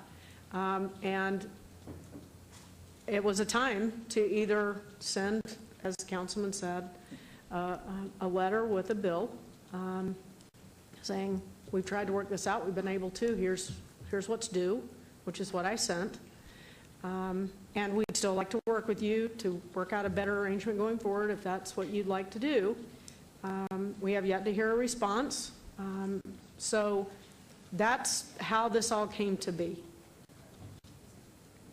Thank you. This question is for legal. Brian, Val, whomever is awake down there at the end of the day is. From a legal standpoint, where do we stand? I'm pretty sure you all have looked at this and evaluated this. What are you saying from a legal standpoint? Well, Councilman, we just learned about it yesterday as well, so we haven't really been able to give an evaluation yet. We'll take a look at the contract. The contract's fairly short. It's probably about a page and a half long, so. And it does provide for a certain formula, given the fact of the city's entry into the county and rendering aid to their citizens. So we'll take a look at it and see what. If I may just weigh in, Brad's not here today. No, he's not. Brad and Elias and John Curtis have been very involved in this from the city attorney's office. They've provided us advice on this matter. There is a legal recourse. You could file a court case against the county based on this contract.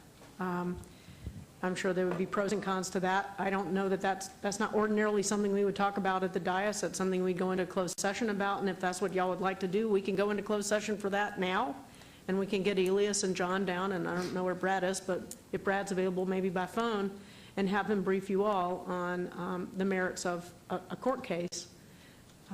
As I indicated, you know, I would hope that we would be able to not have to go down that route. But if that's the only way, if that's what you guys would like for us to do, we could certainly pursue that as well. My recommendation, Mayor Pro Tem and members of the council, I haven't had an opportunity to hear from legal, and Betsy has shared that Brad and others who aren't here today have been intimately involved, and so I would like to at least receive their input before making the best judgment call and decision as to the direction in which we should approach this, because I truly believe that when it comes down to the mutual aid, I can care less if it's the city or the county. If a business is burning down, I want the fire put out, whether it's in the county or the city. And I'm pretty sure a resident or business owner can respect that, because I'm pretty sure they feel the same way that I do in that regard. But I also have to keep in mind the oath of office in which I've taken 3 times now, and that's to be fiduciary responsible for the finances of the city's taxpayers, and so there's a clear balance. But I also understand that there's a bigger conversation, Betsy, in regards to the bomb squad and the other equipment, heavy equipment that we have, that we utilize that asset, that city asset, for regional purpose, and the city's paying for it. So there has to be a balance between the two, and it's a bigger conversation as to how, in fact, we can possibly make some appropriate adjustments during this evaluation process, during this process in which we are looking to recoup funds that are being told are rightfully should be refunded to the city. So before I jump to any formal conclusion right now. I believe that it would be best if, in fact, we slow the process down a little bit and really look at all of the pieces of the puzzle, to include the politics of it all, because the county commission, the city council, we are the regional boards, right? And we have to look out not only for those that sit specifically within our jurisdiction, but at the end of the day, we have to look out for Southern Nevada as residents in this community. And so I believe that's where the public really looks upon bodies like this and really turn, look upon us as sour, because we don't work well together, and we don't play well in the sandbox. And I think we need to start down that process. And I'm really speaking to the electeds that are here and those that are listening, that we really need to do a better job as far as playing better in the sandbox for the greater good of the community as a whole. And I believe a lot of the apathy, if you will, when it comes to our municipalities and our governments will start to shift. It'll be a completely culture shift, but we have to change it at the head. And this is the leadership body that we have to do that in. And so for that, I'm asking and requesting upon my colleagues to let's slow this process down. Let's make sure that we have the appropriate people in the room. And if we need to sit down as electeds to communicate what these issues are, we need to work those issues out for the greater good of the community. Because at the end of the day, when the fire chief sends his crew out from the city of Las Vegas and the fire chief from Clark County sends out those units, they're going out there to protect and serve and to preserve. And so for that, we have to make sure that we give them all the tools necessary that they need in order to keep our communities safe. So my recommendation would be to get Brad and whomever else you spoke about that is more knowledgeable in regards to this process, just so that we can hear from them to give us a better understanding as to the direction in which we should go. Thank you, Mayor Pro Tem. Thank you, Councilman. Councilwoman. I agree with Councilman Barlow on taking more time, and I think that, and time before we bring the lawyers in. Again, I'm going to repeat what I said before. You know, I have some close friends on the county commission, and I've worked with them so long. I know what happens. You've got 100 things on your mind, and someone pops up and, what? The city wants this money? 12 million, 20 million, and the first thing is you're antagonistic about it. And unfortunately, it's not been that we've had a chance yet, you know, to talk with some of the individuals there, and with the time that you can explain. And that's why I say, while you're doing this other waiting that Ricky has mentioned, and before you bring in lawyers, because that will be antagonistic too, what we need to do is sit down with Betsy, a couple of our people, you, and go in with a feeling, look, I want to know why you're feeling the way you are, and we want to tell you why we're feeling the way we are. And that way, I think we have a better chance of working it out. Oops, he needs a point of clarification. Okay, thank you. And Councilman Cobb, before you go, I know Councilman Barlow wants to make a point of clarification. No, just listening to my colleague, Councilwoman Tarquini, so that everyone understands and understand where I'm coming from. I'm asking to speak to the City of Las Vegas Legal Counsel, who has been a part of these conversations, to provide additional information to me so that I can help guide the process when it's time for me as an elected official to do that. And so that's one key piece that I lack right now, being that my city attorney is not here to provide me that additional information during this conversation piece. That's all. Right. Ricky, I want you to know that I knew that. Whatever I said, I didn't mean to imply that you were using it for any other reason, but I'm just talking about the other things we've talked about. Or as Councilman Coffin talked about, you know, we have to go right away. If we're being taken advantage of, if we can't work it out so that, you know, our citizens are treated fairly, then we can get to that point. But before we get to that point, I just say we should meet on a basis where we could talk together, just a few of us, not everybody, not all of them, but to get the information across and do it in a good way so that we can show a lot of this that Mr. Aguero has done and a lot that you have done, and show that basis. Thank you, Councilwoman. Councilman Coffin. Thank you, Mayor Pro Tem. Well, I do treat my colleagues respectfully, and I hope they don't take this as a disrespectful thing. I want to move faster than just waiting. We have waited for a hell of a long time, and it won't hurt the speed. I would be very happy to wait another 2 weeks, but I want to make sure that in the interim period of time, that we look at the correspondence that's been sent, and we send another letter after this meeting is concluded, signed by the mayor and the council, essentially saying what the manager has said in her letters.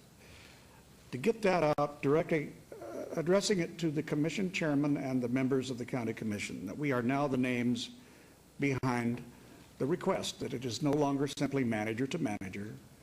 It is unfortunately, it's political now. It really is. It's real money.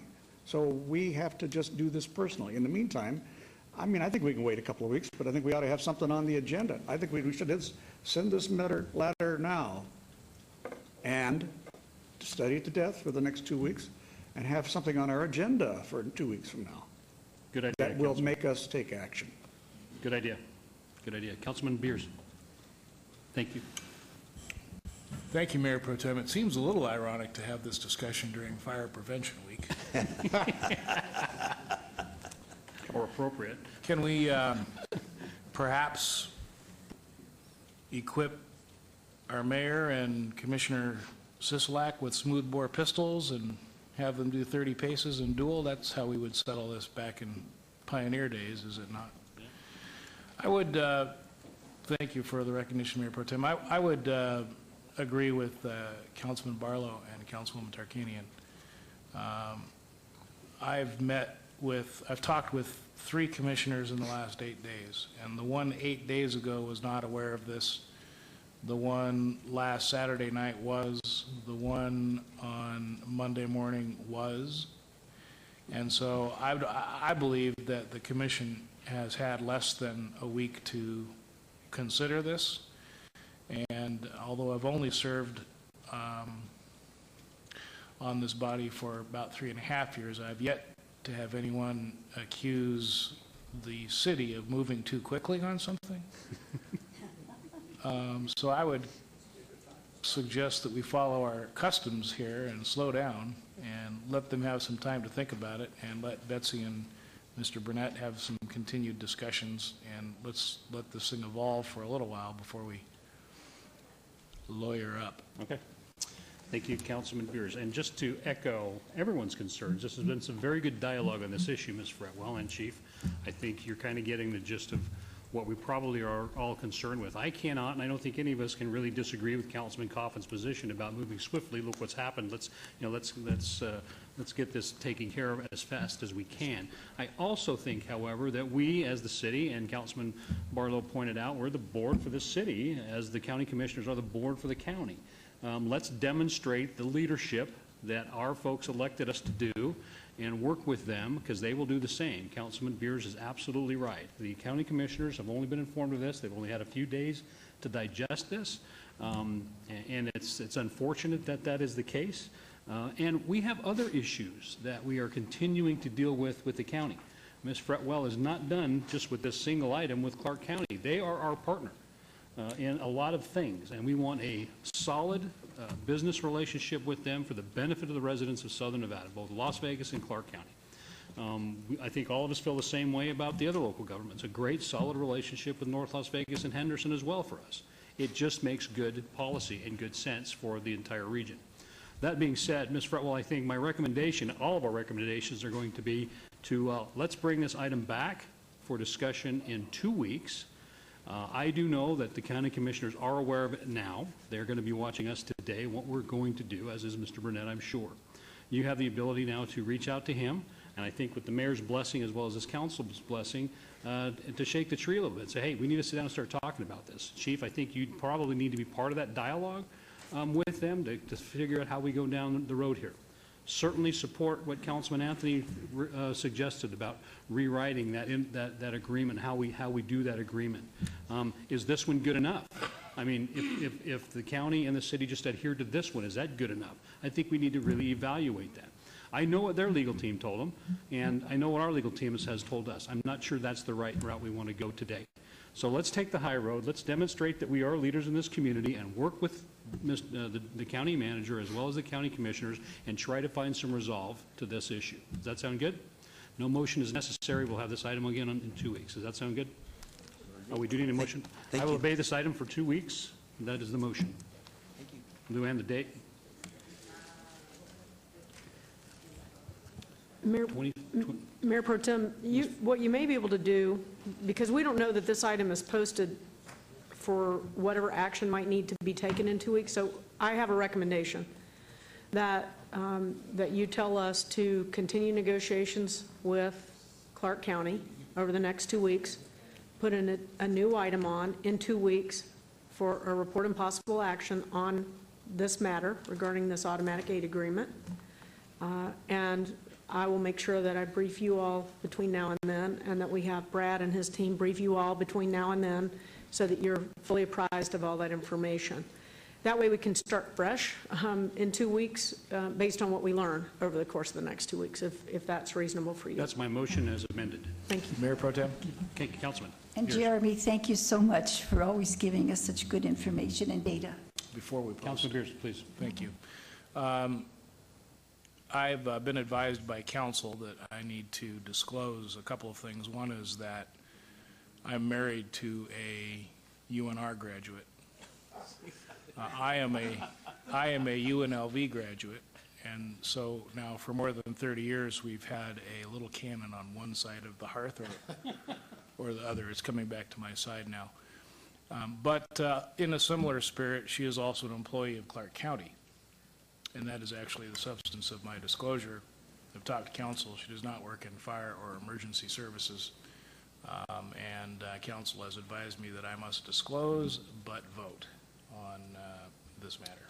And actually, Councilman, we do not need to vote. So we can take this just as a report from the fire chief and the city manager's office and Mr. Garrow, and direct staff accordingly for in 2 weeks. Maybe if we can get a little model fire truck, we can put that up there with the cannon.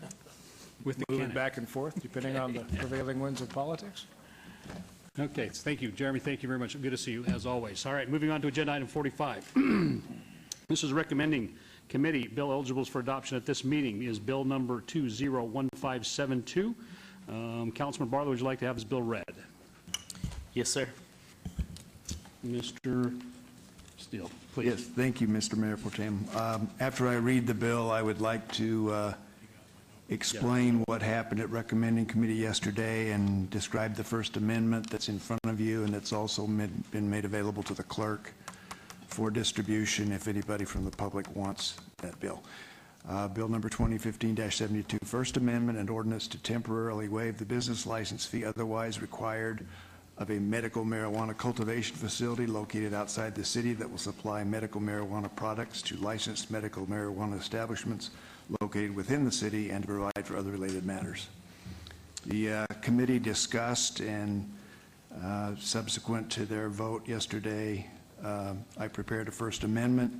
What that does, it does three things essentially. It adds both to the text of the bill and to the title and summary the additional application of the waiver to production facilities as well as cultivation facilities. It changes the date through which the waiver was available to say June 30th rather than the August 1st date that had been there previously. That's to help coincide with our billing practices. And then it adds a sentence indicating essentially that anyone who is subject to the waiver but who already paid the fees before the effective date of this ordinance can apply for either a refund or credit and receive that refund or credit. Thank you. And Ms. Samuelson, I know you want to speak on this, but this is not a public hearing, and I think I'm going to turn over to Councilman Barlow for his motion. Move for approval, subject to all conditions. That's First Amendment. First Amendment. Thank you, Councilman. Mayor Pro Tem? Councilman Beers, please. I did not attend the recommending committee, so I have some questions on the bill. Very well, please. Why, so my understanding is that no other jurisdiction charges a external manufacturer or grower to sell into their jurisdiction, and that we stand alone in this particular fee structure? Was that discussed at the recommending committee? It's certainly, I don't know, Councilman Barlow, was that discussed at the I recommending could committee? answer that question here. Councilman Coffin. Oh, all right.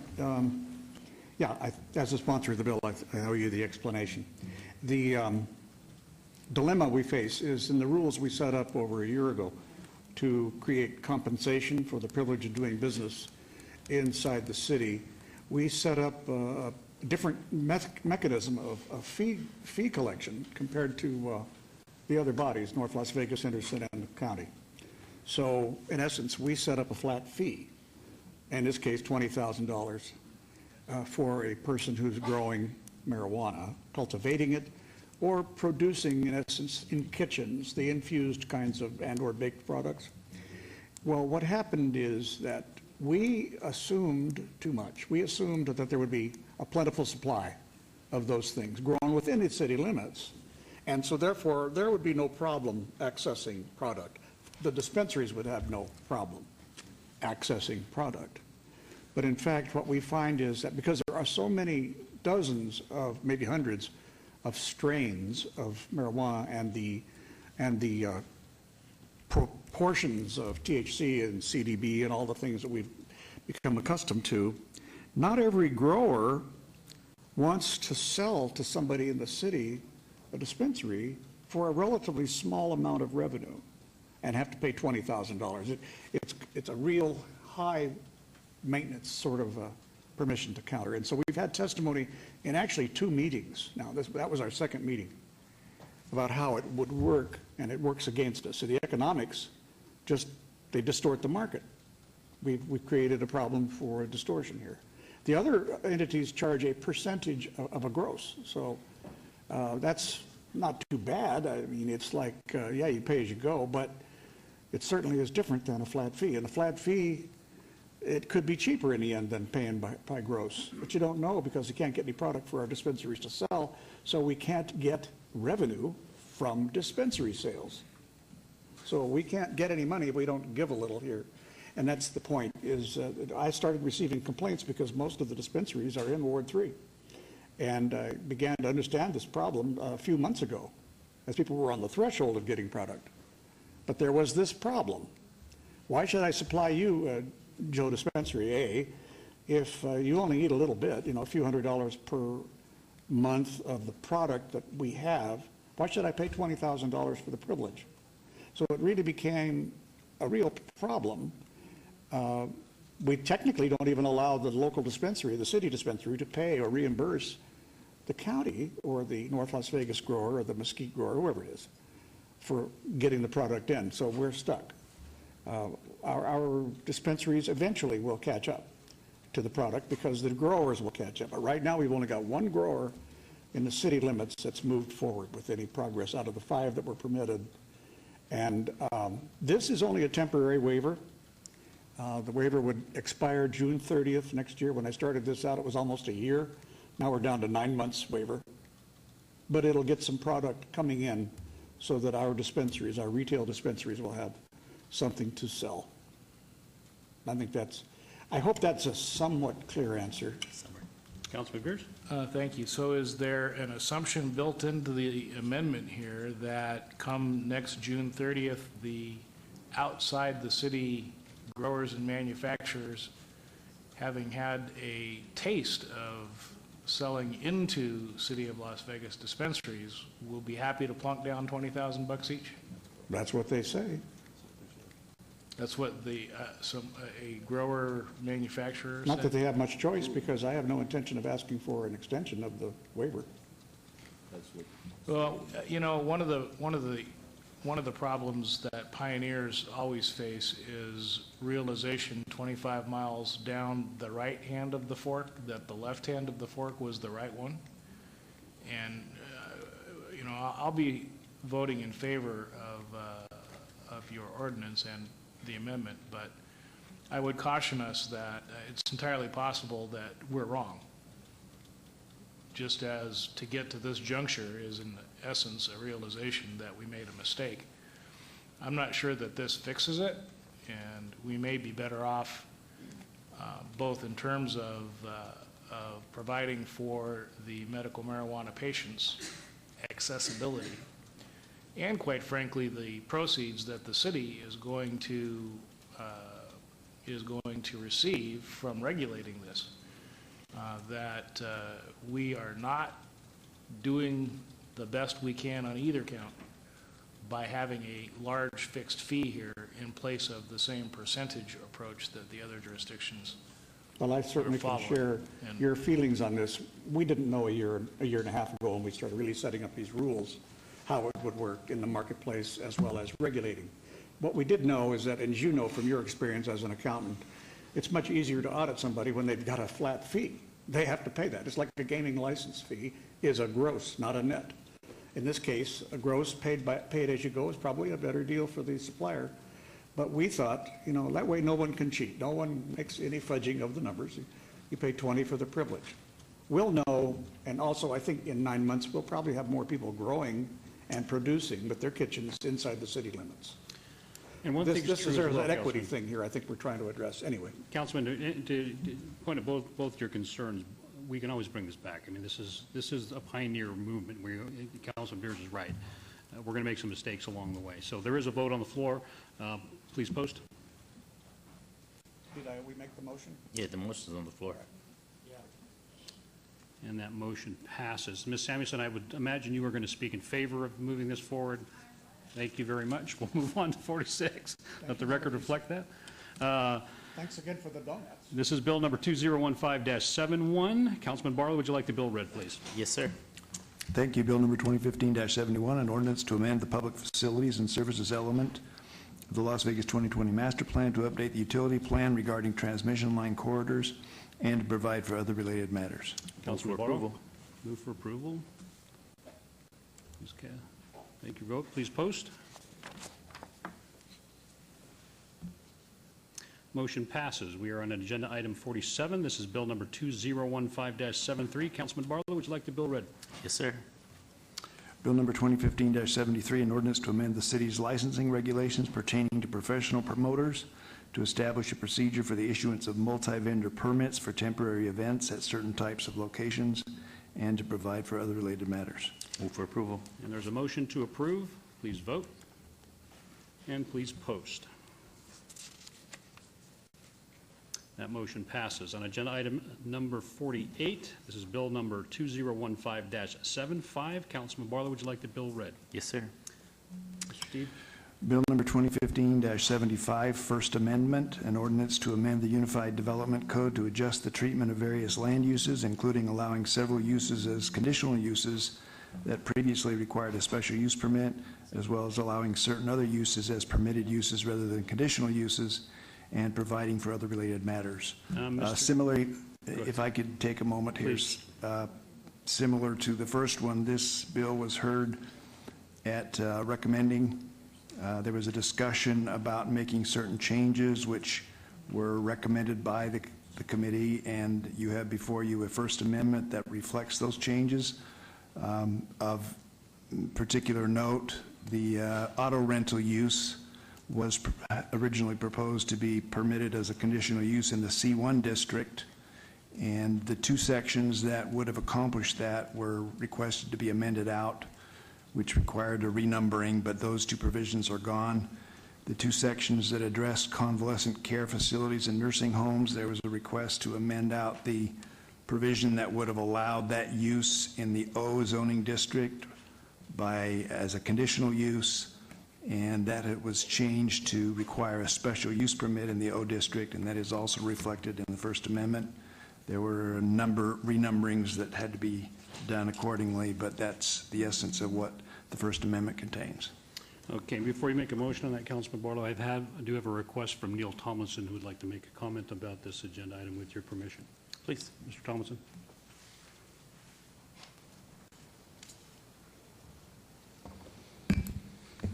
Thank you, Mayor Pro Tem. Neil Tomlinson, 3883 Howard Hughes Parkway, Las Vegas, Nevada. With me is Greg Borgell and also Fred Schultz, CEO. I'm here representing the Foundation for Positively Kids.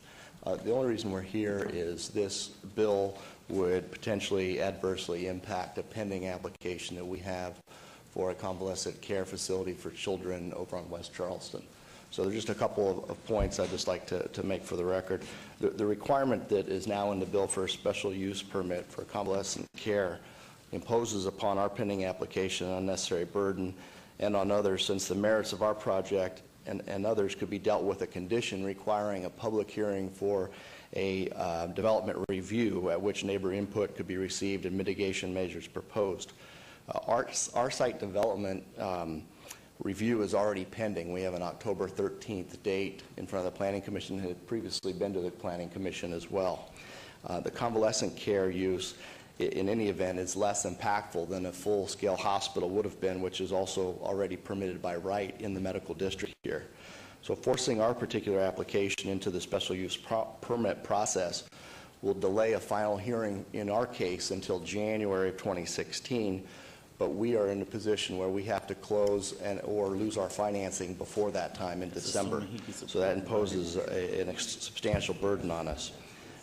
When our site was designed as part of the medical district, everyone was on notice that normal medical uses would be allowed at that location. So, there is no issue with people not being apprised of it and also having input, because there's been substantial input. In fact, at the prior Planning Commission hearing, the majority of the concerned neighbors said that our use was acceptable, but they didn't want C1 zoning because of other potential uses that might come in later.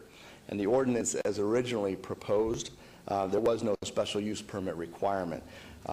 So we think that in our situation, the ordinance could be adopted, but we'd ask that making the special use permit requirement in our case should be exempted. So it couldn't be imposed on future applications, but because we're so far along in the process, and we also have another Planning Commission hearing scheduled for October 13th, we'd ask that if the bill is going to be adopted, that we be exempted because we're already in the pipeline, have already been participating through the public process. Okay, before we do that, Councilman Barlow, this was vetted at recommending, am I correct? Yes, it was vetted at recommending, and I could appreciate this from the gentleman or the applicant before us.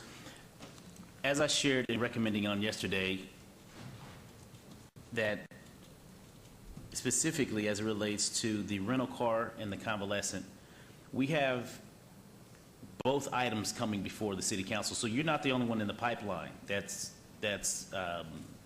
has to deal with this change of law in the middle of the game.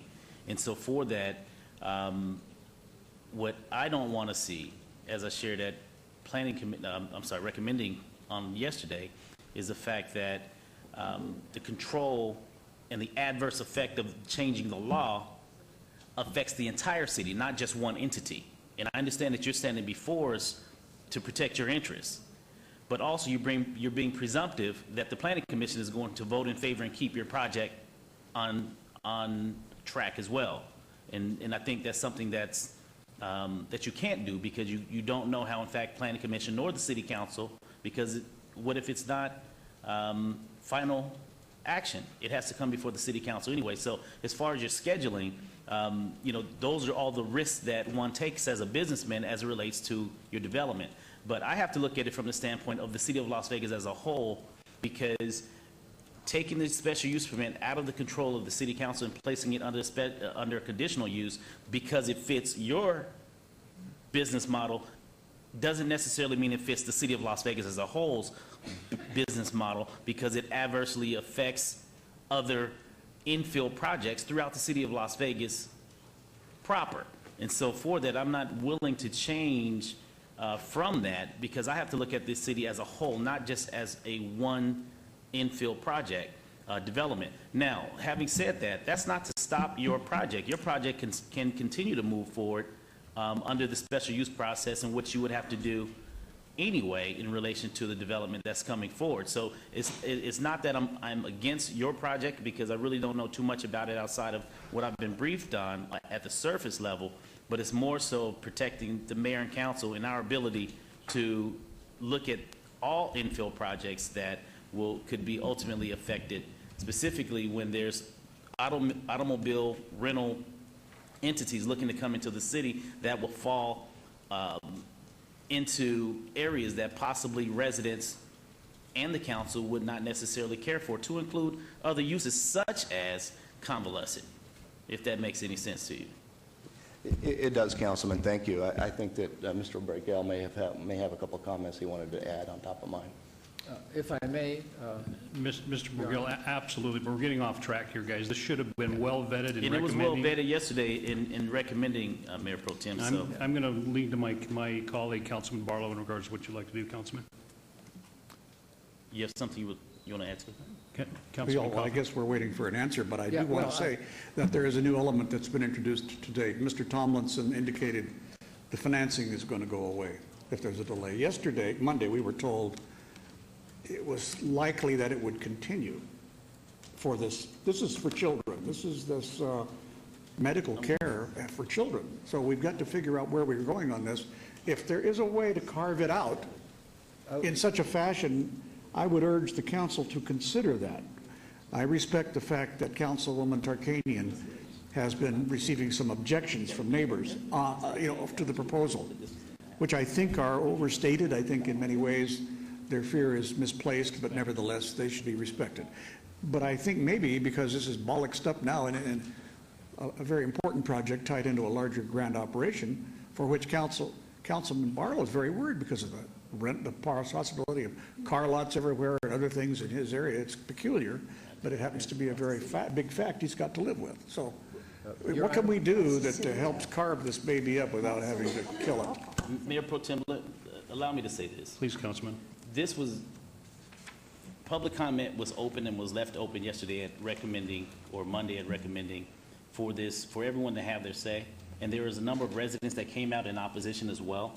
And so to now stand before this council, when in fact those residents were a part of that process on Monday, and for the applicant to stand before us today and those residents not be here to be a part of this conversation, I don't know, I feel like it's some form of a backdoor conversation being had here when in fact the residents are not even here to have their cases heard as to why in fact they support the motion of recommending. So as far as I'm concerned, I'm going to move forward with the recommendation, First Amendment as stated, from recommending. That's my motion. Councilwoman Tarkanian, please. Yeah. First, excuse me.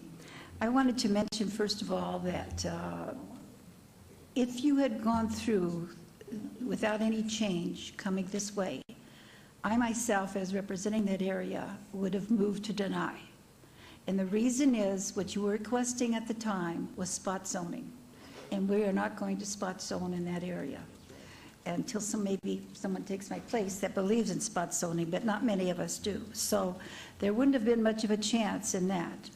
What happened was, as I researched the project and was trying to find out what's the difference between a hospice, which can be in an office designation, and a convalescent home, which cannot. And I found out that there really is any difference. When I talk to medical people, when I look it up in the dictionary, when I talk to ordinary non-medical people, there was no difference. I had heard that a bill was going through that was making changes on land use, and I requested that the convalescent home be included with hospice.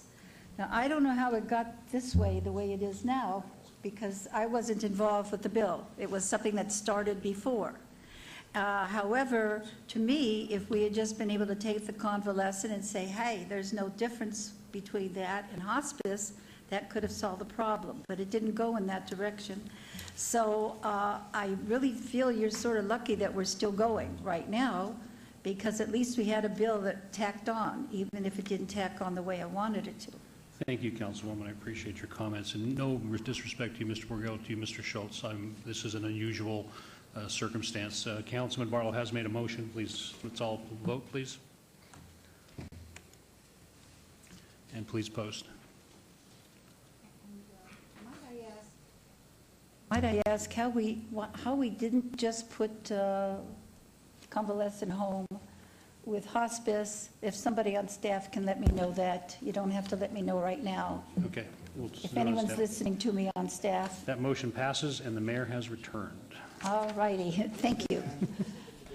Okay, Betsy, could you just have staff let me know why we couldn't just put convalescent home with hospice when they were both you know, I asked Dr. Barbara Atkinson, who's going to be the director of our new School of Medicine, and I said to her, what's the difference between a hospice and a convalescent home?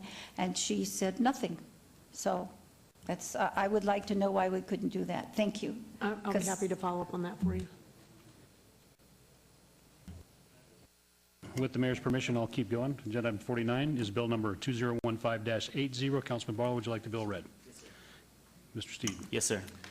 Thank you. Bill number 2015-80, an ordinance to amend the city's alcoholic beverage regulations to repeal provisions pertaining to advertising at certain types of establishments located adjacent to or upon a pedestrian mall and to provide for other related matters. Move for approval. There's a motion for approval. Please vote.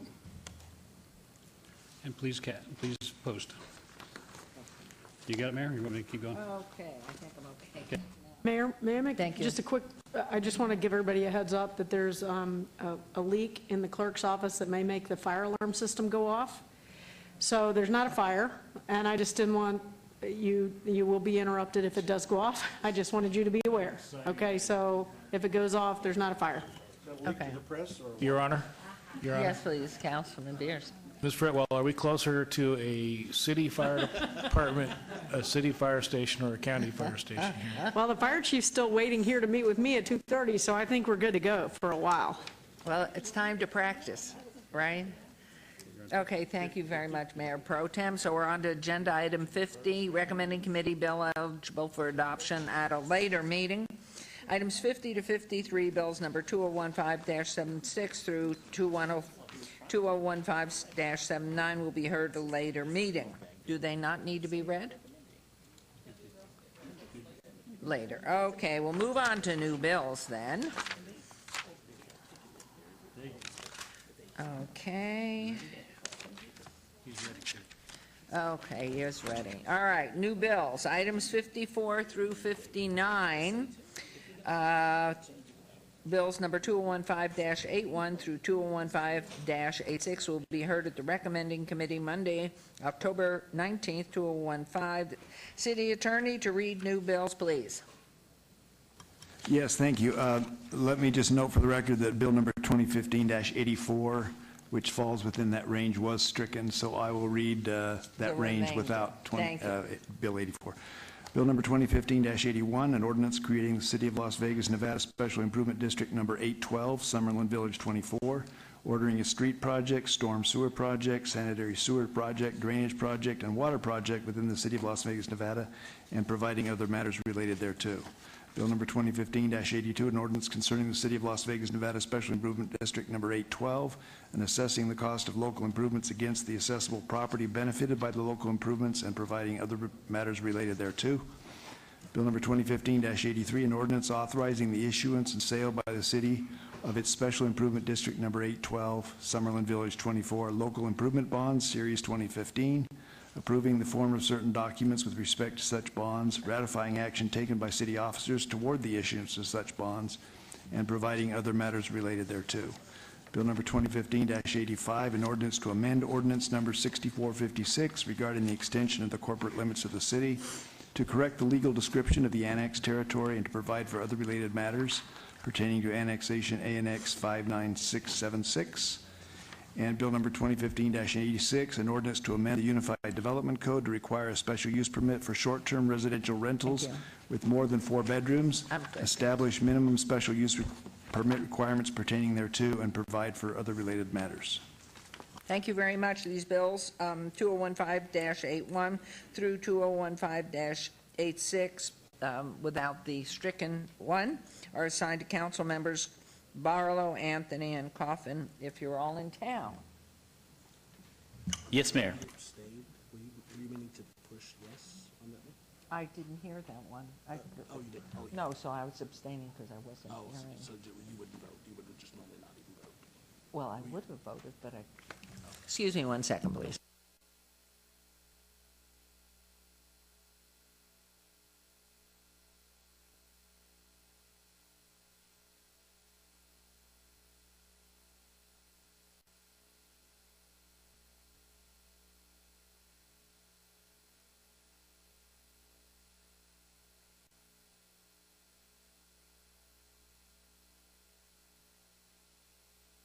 Do you need to recall them? Just I can do that. Yeah, that's fine. Just take me, not a...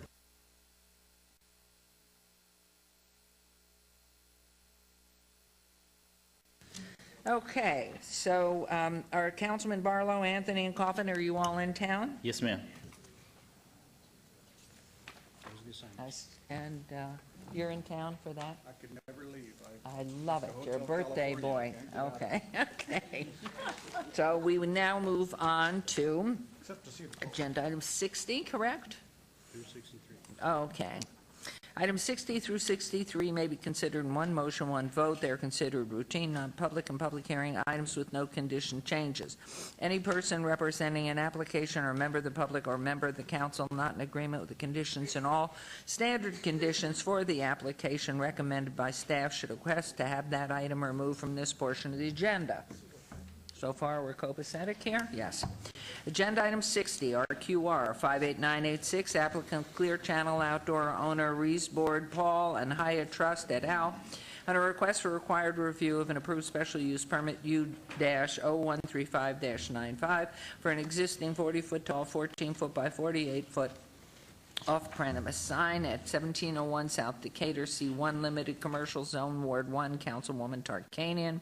Agenda item 61, RQR 59507, applicant Las Vegas Billboards, owner Jonathan Park LLC, on a request for required review of an approved special use permit SUP 4811 for an existing 40-foot tall, 12-foot by 24-foot off-premise sign at 3319 Meade Avenue, M Industrial Zone, also Ward 1, Councilwoman Tarkanian.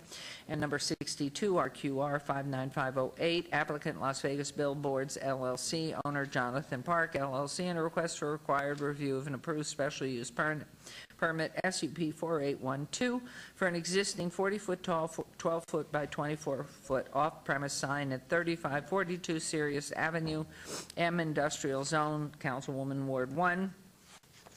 And number 63, EOT 60717, applicant owner 1205 East Sahara Avenue LLC, and a request for an extension of time for a non-conforming use tavern at 1243 East Sahara Avenue, C-1 Limited Commercial Zone. This is in Ward 3 with Councilman Coffin. All items are recommended for approval by staff and are public hearing items which I declare open. Is there anyone wishing to be heard on these items? Hearing none, I'll close the public hearing. Is there a motion to approve items? Let's take them one at a time. So we'll, Move to approve agenda item 60? no, but, 60 through well, because 63. there are three different, well, okay. Yeah, one motion, one vote. One motion, one vote. Okay, so you want to move on that? That's my then, motion, please? to approve agenda item 60 through 63 on one motion, one vote. Okay, thank you. This motion, please vote, and please post. Okay. Motion carries.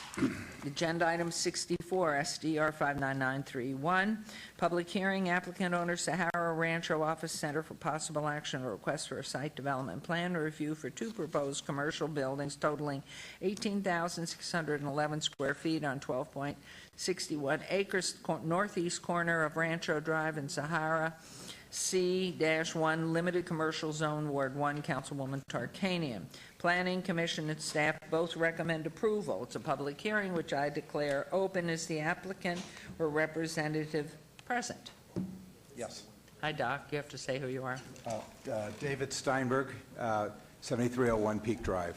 And are you you're representing yourself, or? I'm representing the management of Sahara Rancho, my father as being the majority owner. Thank you. And sir? A.J. Plank, Intuit Architecture, 5135 South Durango. Great. Anything to comment, Mr. Perigo? Yes, Your Honor. Mr. Lowenstein will make a brief report. Surprise. Hello. Good afternoon. Madam Mayor, the proposed buildings are designed to complement and be compatible with the layout and landscape design of the existing office buildings, are in full compliance with all adopted city codes and development standards, and staff's recommending approval. Thank you very much. This is a public hearing. Anyone who wishes to be heard on this item, would you like to make any comments about this wonderful venture? Just as a quick recap, this was on the consent agenda at the last meeting. It was pulled because of neighbors that had some concerns about the traffic, and we had a chance to meet with those neighbors along with Councilwoman Tarkanian. The general synopsis of the meeting was that the neighbors are concerned about traffic along Rancho and in their neighborhood, and they have a gut feel that this project would have a negative impact on their traffic. However, all of the engineering that we've done and what has been approved by the city indicates that that's not the case, and this project would not substantially impact traffic for the neighbors. And judging by the thousands of people here coming in to protest, I gather your meetings were successful. Hope so. It didn't Okay, seem like it at the Councilwoman? time, but I think so. I believe Mr. Okay, yes. Mayor, this is actually quite timely because I just had a conversation yesterday with a group of investors who were looking at the opportunity of bringing a Chick-fil-A into the city of Las Vegas. So this is There it wonderful is. because I've had an opportunity to experience the brand of Chick-fil-A, and what you all have to offer is very special, specifically in the region in which you operate the most. One question that I do have is, I know on the east and the Midwest of the country, you all are closed on Sunday. Would that be the case here in Las Vegas? That is the case. Chick-fil-A was present at that neighborhood meeting, and that's one of the things that they confirmed is that their business model is closed on Sunday, no matter where they're located. Right, no matter where they're located. And that's really unfortunate because, you know, I mean, but I guess if that's just your business model, I understand that. But I know a number of people, specifically being in a 24-hour town, that would be very helpful to those that enjoy your product. But I guess that does still drive up the demand during the week. But let's talk about traffic. So they had their meetings. There's a lot of traffic today without Chick-fil-A on that corner. So I'm not sure how well the traffic issue goes over in regards to a defense for the residents, Councilwoman, because there's already thousands upon thousands of cars at this intersection, and so I don't see that being a problem whatsoever. I look at it as being a great advantage, specifically on this site that needs redevelopment, and what you all are doing on the site from the site plans, I think is wonderful. It's going to create more jobs and more opportunity to revitalize an area specifically on Sahara and Rancho that currently is in a static state.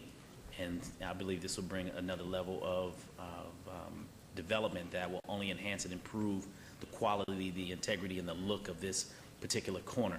So I'm pretty sure that all of the businesses that face this location, to include the gaming property, cat-a-corner from this corner, will be very pleased to have something new and fresh coming into the area. And I believe it will only continue to exercise the opportunity for more developments to come, specifically on infill projects on major corners that need developments such as this. So I'm most definitely in support of this development moving forward.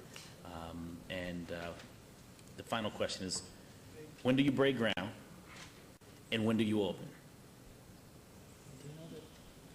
And while they're doing that, Councilman, I just wanted you to know, I think you weren't at the last meeting.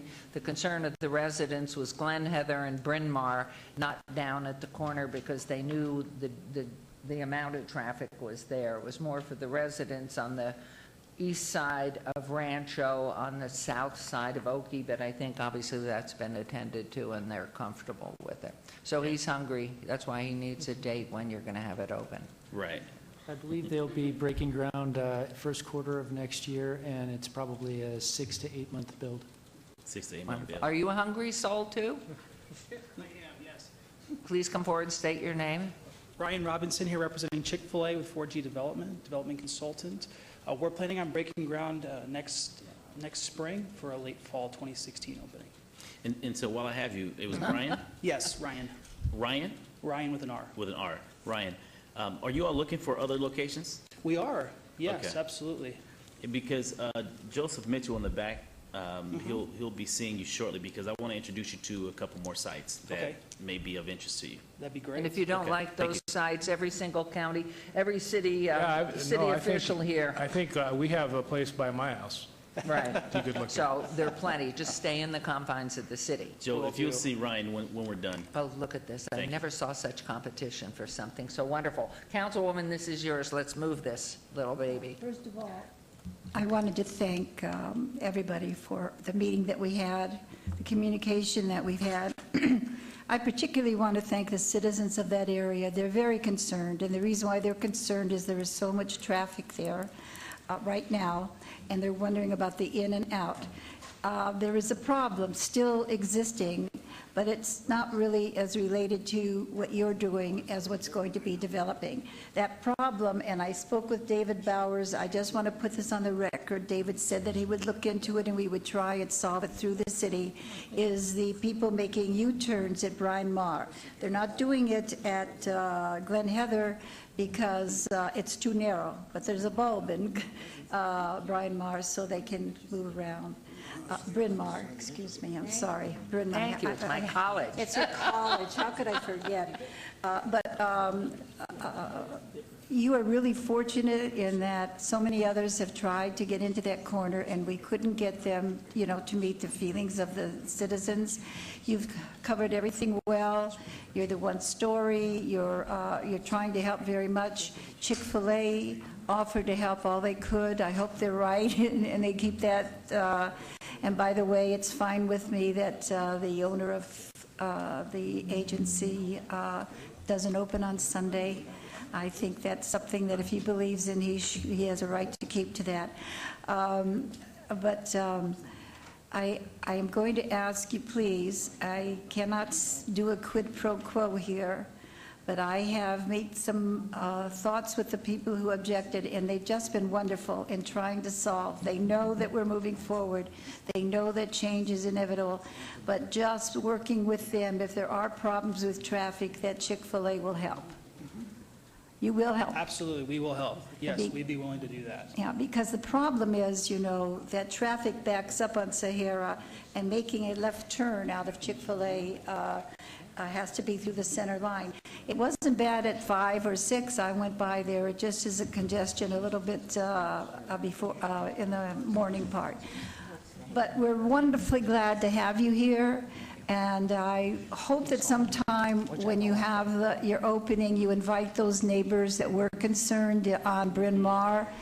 And I also want to tell the council that I was told that you opened a new store in New York, and that store you had to wait 40 minutes to get served, and that the line went all around the block. It did. Yes, that's our first store in New York City, and it's one of our most successful openings to date. That's what I heard. In Manhattan. And of course, that sort of scared the people that were worried about all the traffic, but we know you're very successful, and I know they'll be eating there also. So I'm going to, with recognition of the citizens there, and with the understanding that we will be working through David Bowers to help where they're making that U-turn. And if additional help is needed as far as turning left, Chick-fil-A will help us. I want to also say we never found out why we had a light put up at that corner if there's somebody there.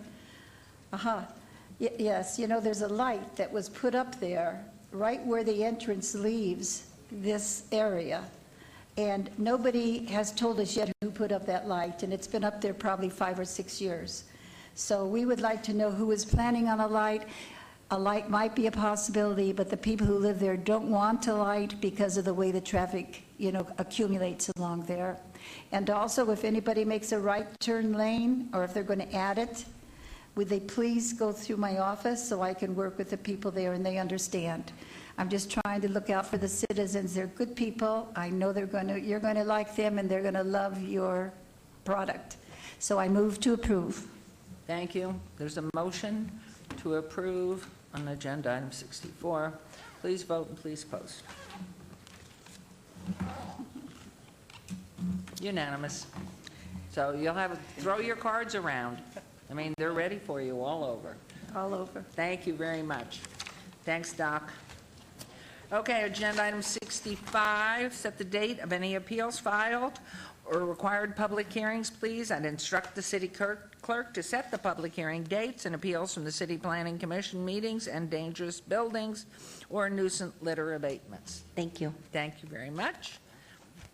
And agenda item 66. Citizen participation. Public comment during this portion of the agenda must be limited to matters within the jurisdiction of the City Council. No subject may be acted upon by the City Council unless that subject is on the agenda and scheduled for action. If you wish to be heard, please come to the podium, give your name for the record. The amount of discussion on any single subject, as well as the amount of time any single speaker is allowed, may be limited. Any members of the public who wish to speak under this portion of the agenda? Okay, thank you. There's no one doing that, so we will move on. Okay, agenda item 67.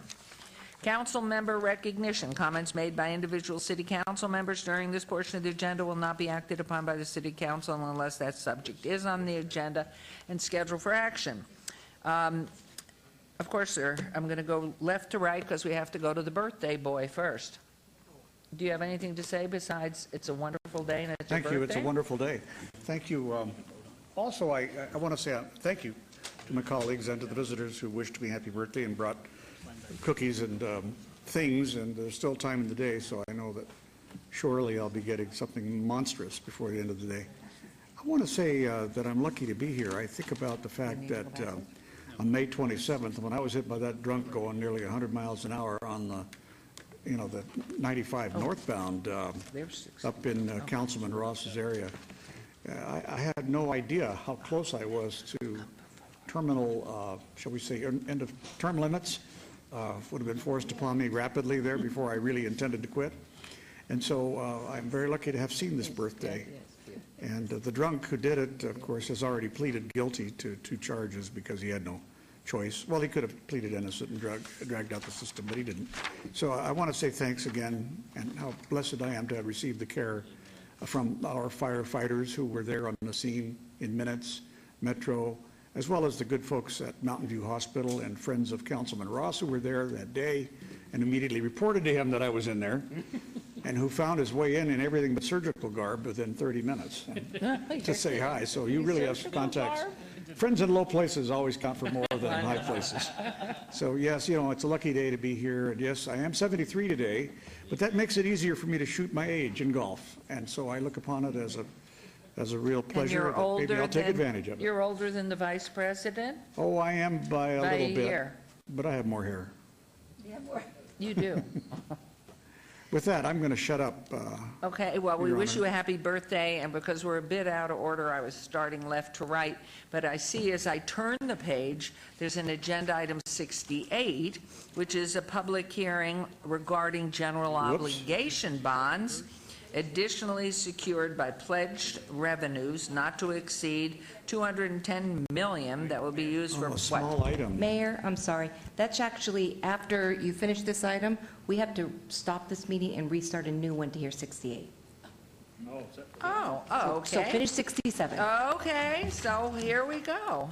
Boy, are we organized. I'm so glad the room is so full. I'm finished. All right, so Next. thank you. Happy birthday, but you may not Thank you, leave. ma'am. So let's go on to Councilman Barlow. Welcome back from your travel. Thank you, Mayor. Glad to be back to a lot of work. I would like to sing happy birthday to my colleague. Please, a cappella, He go for said, it. he said that something big was going to happen, right? So That's something big. monstrous was going to happen, and he's going to hear a monstrous voice that cannot sing Go happy solo. birthday to him. So that is monstrous. You want us to back Because you I up? sound Go. like a monster when I Oh, sing. no, no, So 'cause I'm if my afraid you backup can singers will assist me. Okay. Happy birthday to you. Happy birthday to you.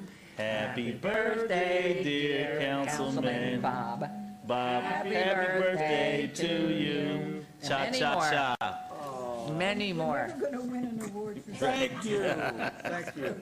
He This said is not something monstrous Imagine was going to Dragons. happen, right? We are not Imagine Dragons. Well, good yeah. deal. In Ward 5 this month, ladies and gentlemen, Monday, October 12th at 6 p.m., you are invited to attend a community meeting to discuss the proposed expansion of the redevelopment area in Ward 5. So please come out Monday, October 12th at 6 p.m., taking place at the Doolittle Community Center located at 1950 J Street. For more information, please call my office at 229-5443.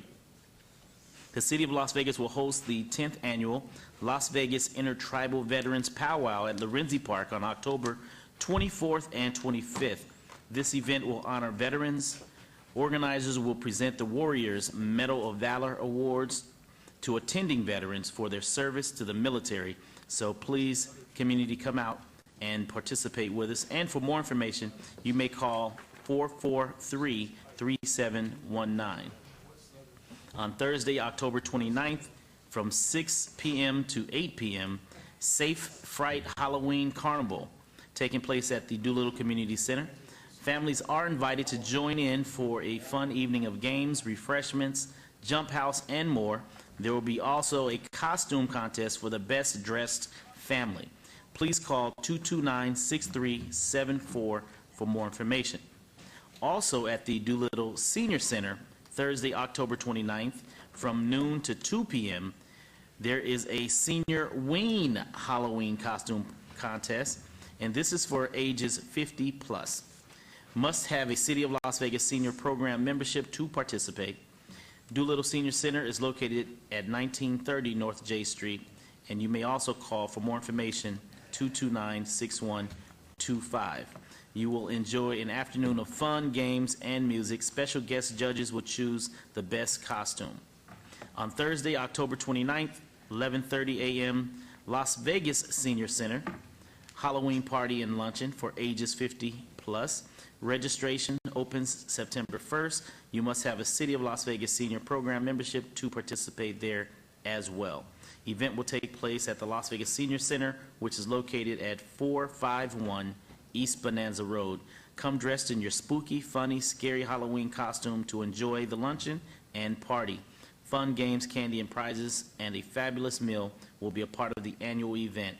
And of course, for more information, 229-6454 for additional information.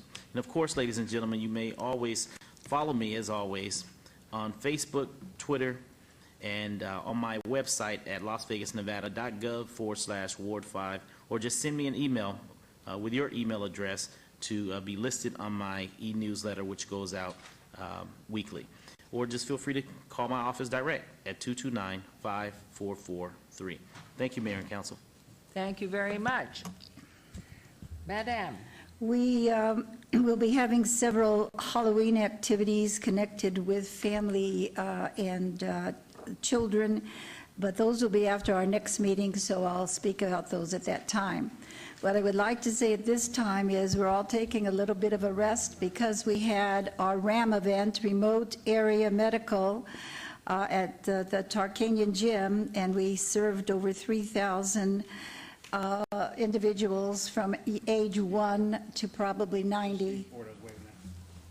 And I want to emphasize this to everybody because it will come again next year, probably at Clark High School, and it's so critical. There is no place that you can have fully qualified doctors, nurses, whatever there.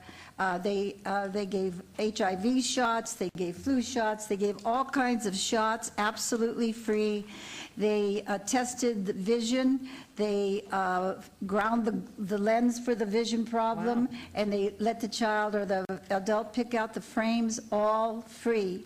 The same thing for dental. They pulled teeth, they fixed cavities, they did all kinds of stuff like that, absolutely free. You don't have to have an ID, you don't have to have a driver's license, you don't have to have anything. You just come to that RAM event, and I'm pushing it hard now because it's such a wonderful thing to see the way they organize it and how many people they serve. So next year, at this time in the fall, be watching for it, because anybody from any place in the city or county can come. That's awesome. Awesome. All right, Mayor Pro Tem, you're next. Thank you, Mayor. I'll try to make this short and sweet as I possibly can. The Ward 6 announcements are going to be short today. I do want to express my appreciation to Betsy and her team for putting on a fabulous company picnic, if you will. out at Lorenzi Park. In conjunction with that, we did Plant Pure Nation showing out at the Centennial Hills Amphitheater. That's Mr. Olivas came all the way out from Henderson to visit with us, and other staff members came to visit as well. Maggie Plaster there as well.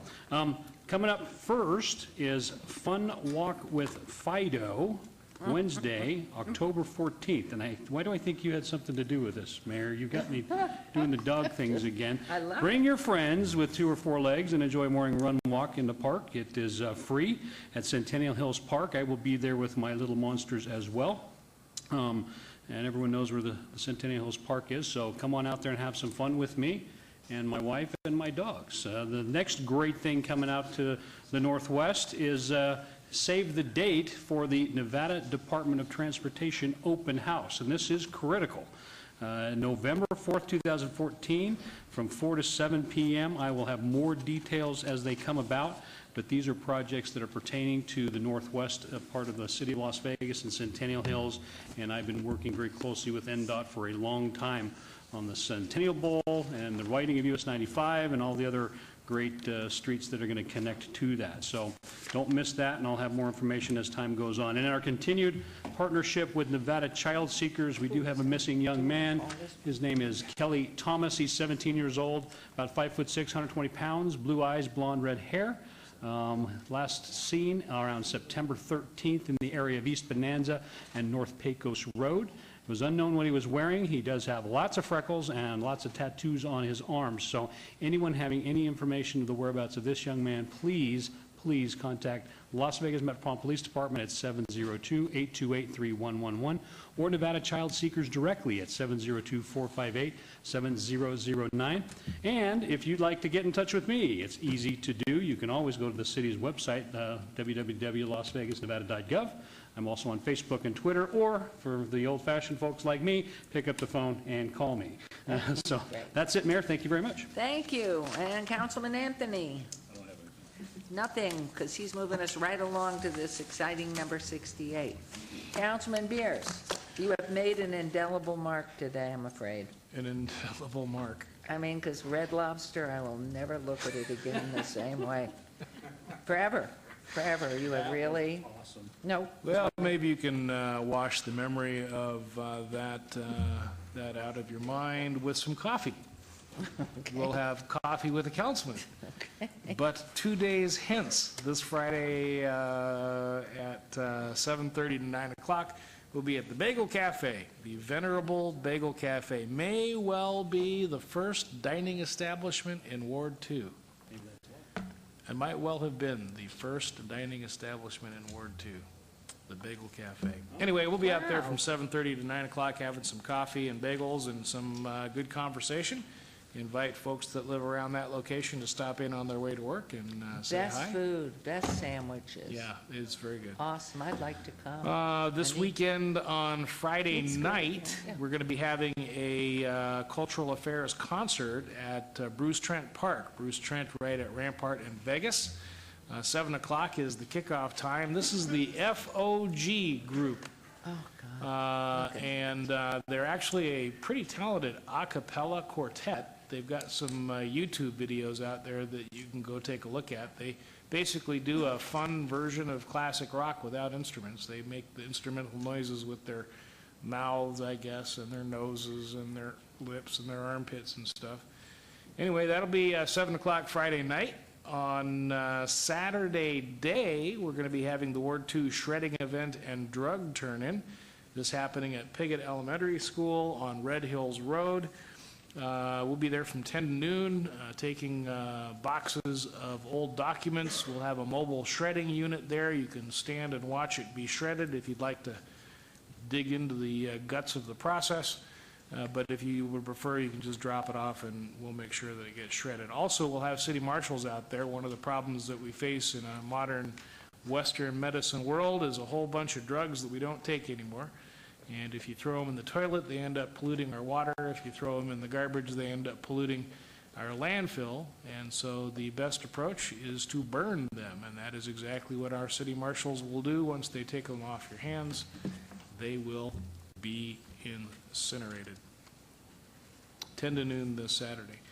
We're going to have Trunk or Treat. That's our annual Fun Fest out at the Veterans Memorial Leisure Services Center. That will be next Saturday, October 17th, from 10 in the morning until 2 in the afternoon.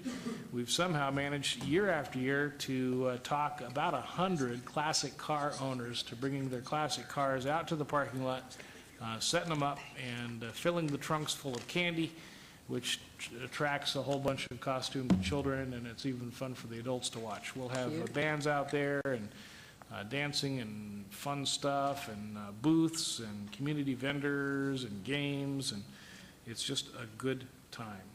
Cars, if you're listening, and one of our exhibitors will be allowed to start setting up at 7:30 that morning. Finally, Beers with Beer is going to be on October 20th from 5:30 to 7:30 p.m. We'll be out at Distill, kind of, I guess, in the Costco shopping center out there in Summerlin. And on this day in music history, 1996, October 7th, Bruce Springsteen scheduled a solo acoustic show, part of the Ghost of Tom Joad tour, and sold it out in 8 minutes. 8 minutes. Bruce played that fall in a whole bunch of different small venues. It was his first departure from the raucous, joyful rock and roll sound, kind of solo, quiet, acoustic stuff. Threw a lot of the fans for a loop, but turned him into a superstar. And that's all we have from Ward 2. Wonderful. Very exciting. Lots to do, everybody out there. And of course, our next city council meeting is October 21st, but before then, well, wrong. Looks like after, no. If you haven't visited lately, head downtown to sample the many new exciting businesses. How do you sample a business? Anyway, I'm just reading this. Businesses that have opened or will soon be opening. Pawn Plaza with restaurants and retail will open next door to our World Gold and Silver Pawn, as in Pawn Stars on TV. This Friday, October 9th at 6:30 p.m. Maybe Councilman Coffin mentioned it because I was not listening. Additionally, he didn't mention that. Okay, we've got the Gold and Silver Pawn opening their big container park. We also have Flipping Burgers. And the venue are open on East Fremont with Sadeco Po' Boy sandwiches nearby at 7th and Carson. Boy, we have a lot of places to eat and have fun. And check out the many culinary delights and entertainment options that are available. Also, you have to think ahead. Everybody think ahead. One is on Saturday, December 5th. This year's Great Santa Run is returning to downtown. Fabulous events for runners and walkers benefiting Opportunity Village, helping us win back the title of the most participants for our competitors in Liverpool, England. We lost last year by, I think, about 1,000. So the race will begin at 10 a.m. on December 5th. There's tons of fun, music, having a great day. That's December 5th. You'll hear more about it. And what I don't like to do, but I'm going to do it anyway, the week after the next council meeting, we're going to have coffee with the mayor out in Ward 6 at Lulu's Bed and Breakfast on Sky Point Drive. I'm looking forward to that. Been there before. And this is in, of course, Ward 6 with Councilman Steve Ross. So make sure you come out. Also, on October 19th at 4 o'clock, on our KCLV Cable Channel 2, it's another episode of Hello Mayor, and we will be discussing the performers on our Fremont Street experience. So we have our wonderful council, Brad Jerbick there. We'll probably have one of our performers there as well. And just so to bring everything forward so you can be part of a discussion through social media before it comes to the vote on and goes into place, the ordinance November 1st. So with that, we are now going to formally, we are going to take a 5-minute recess.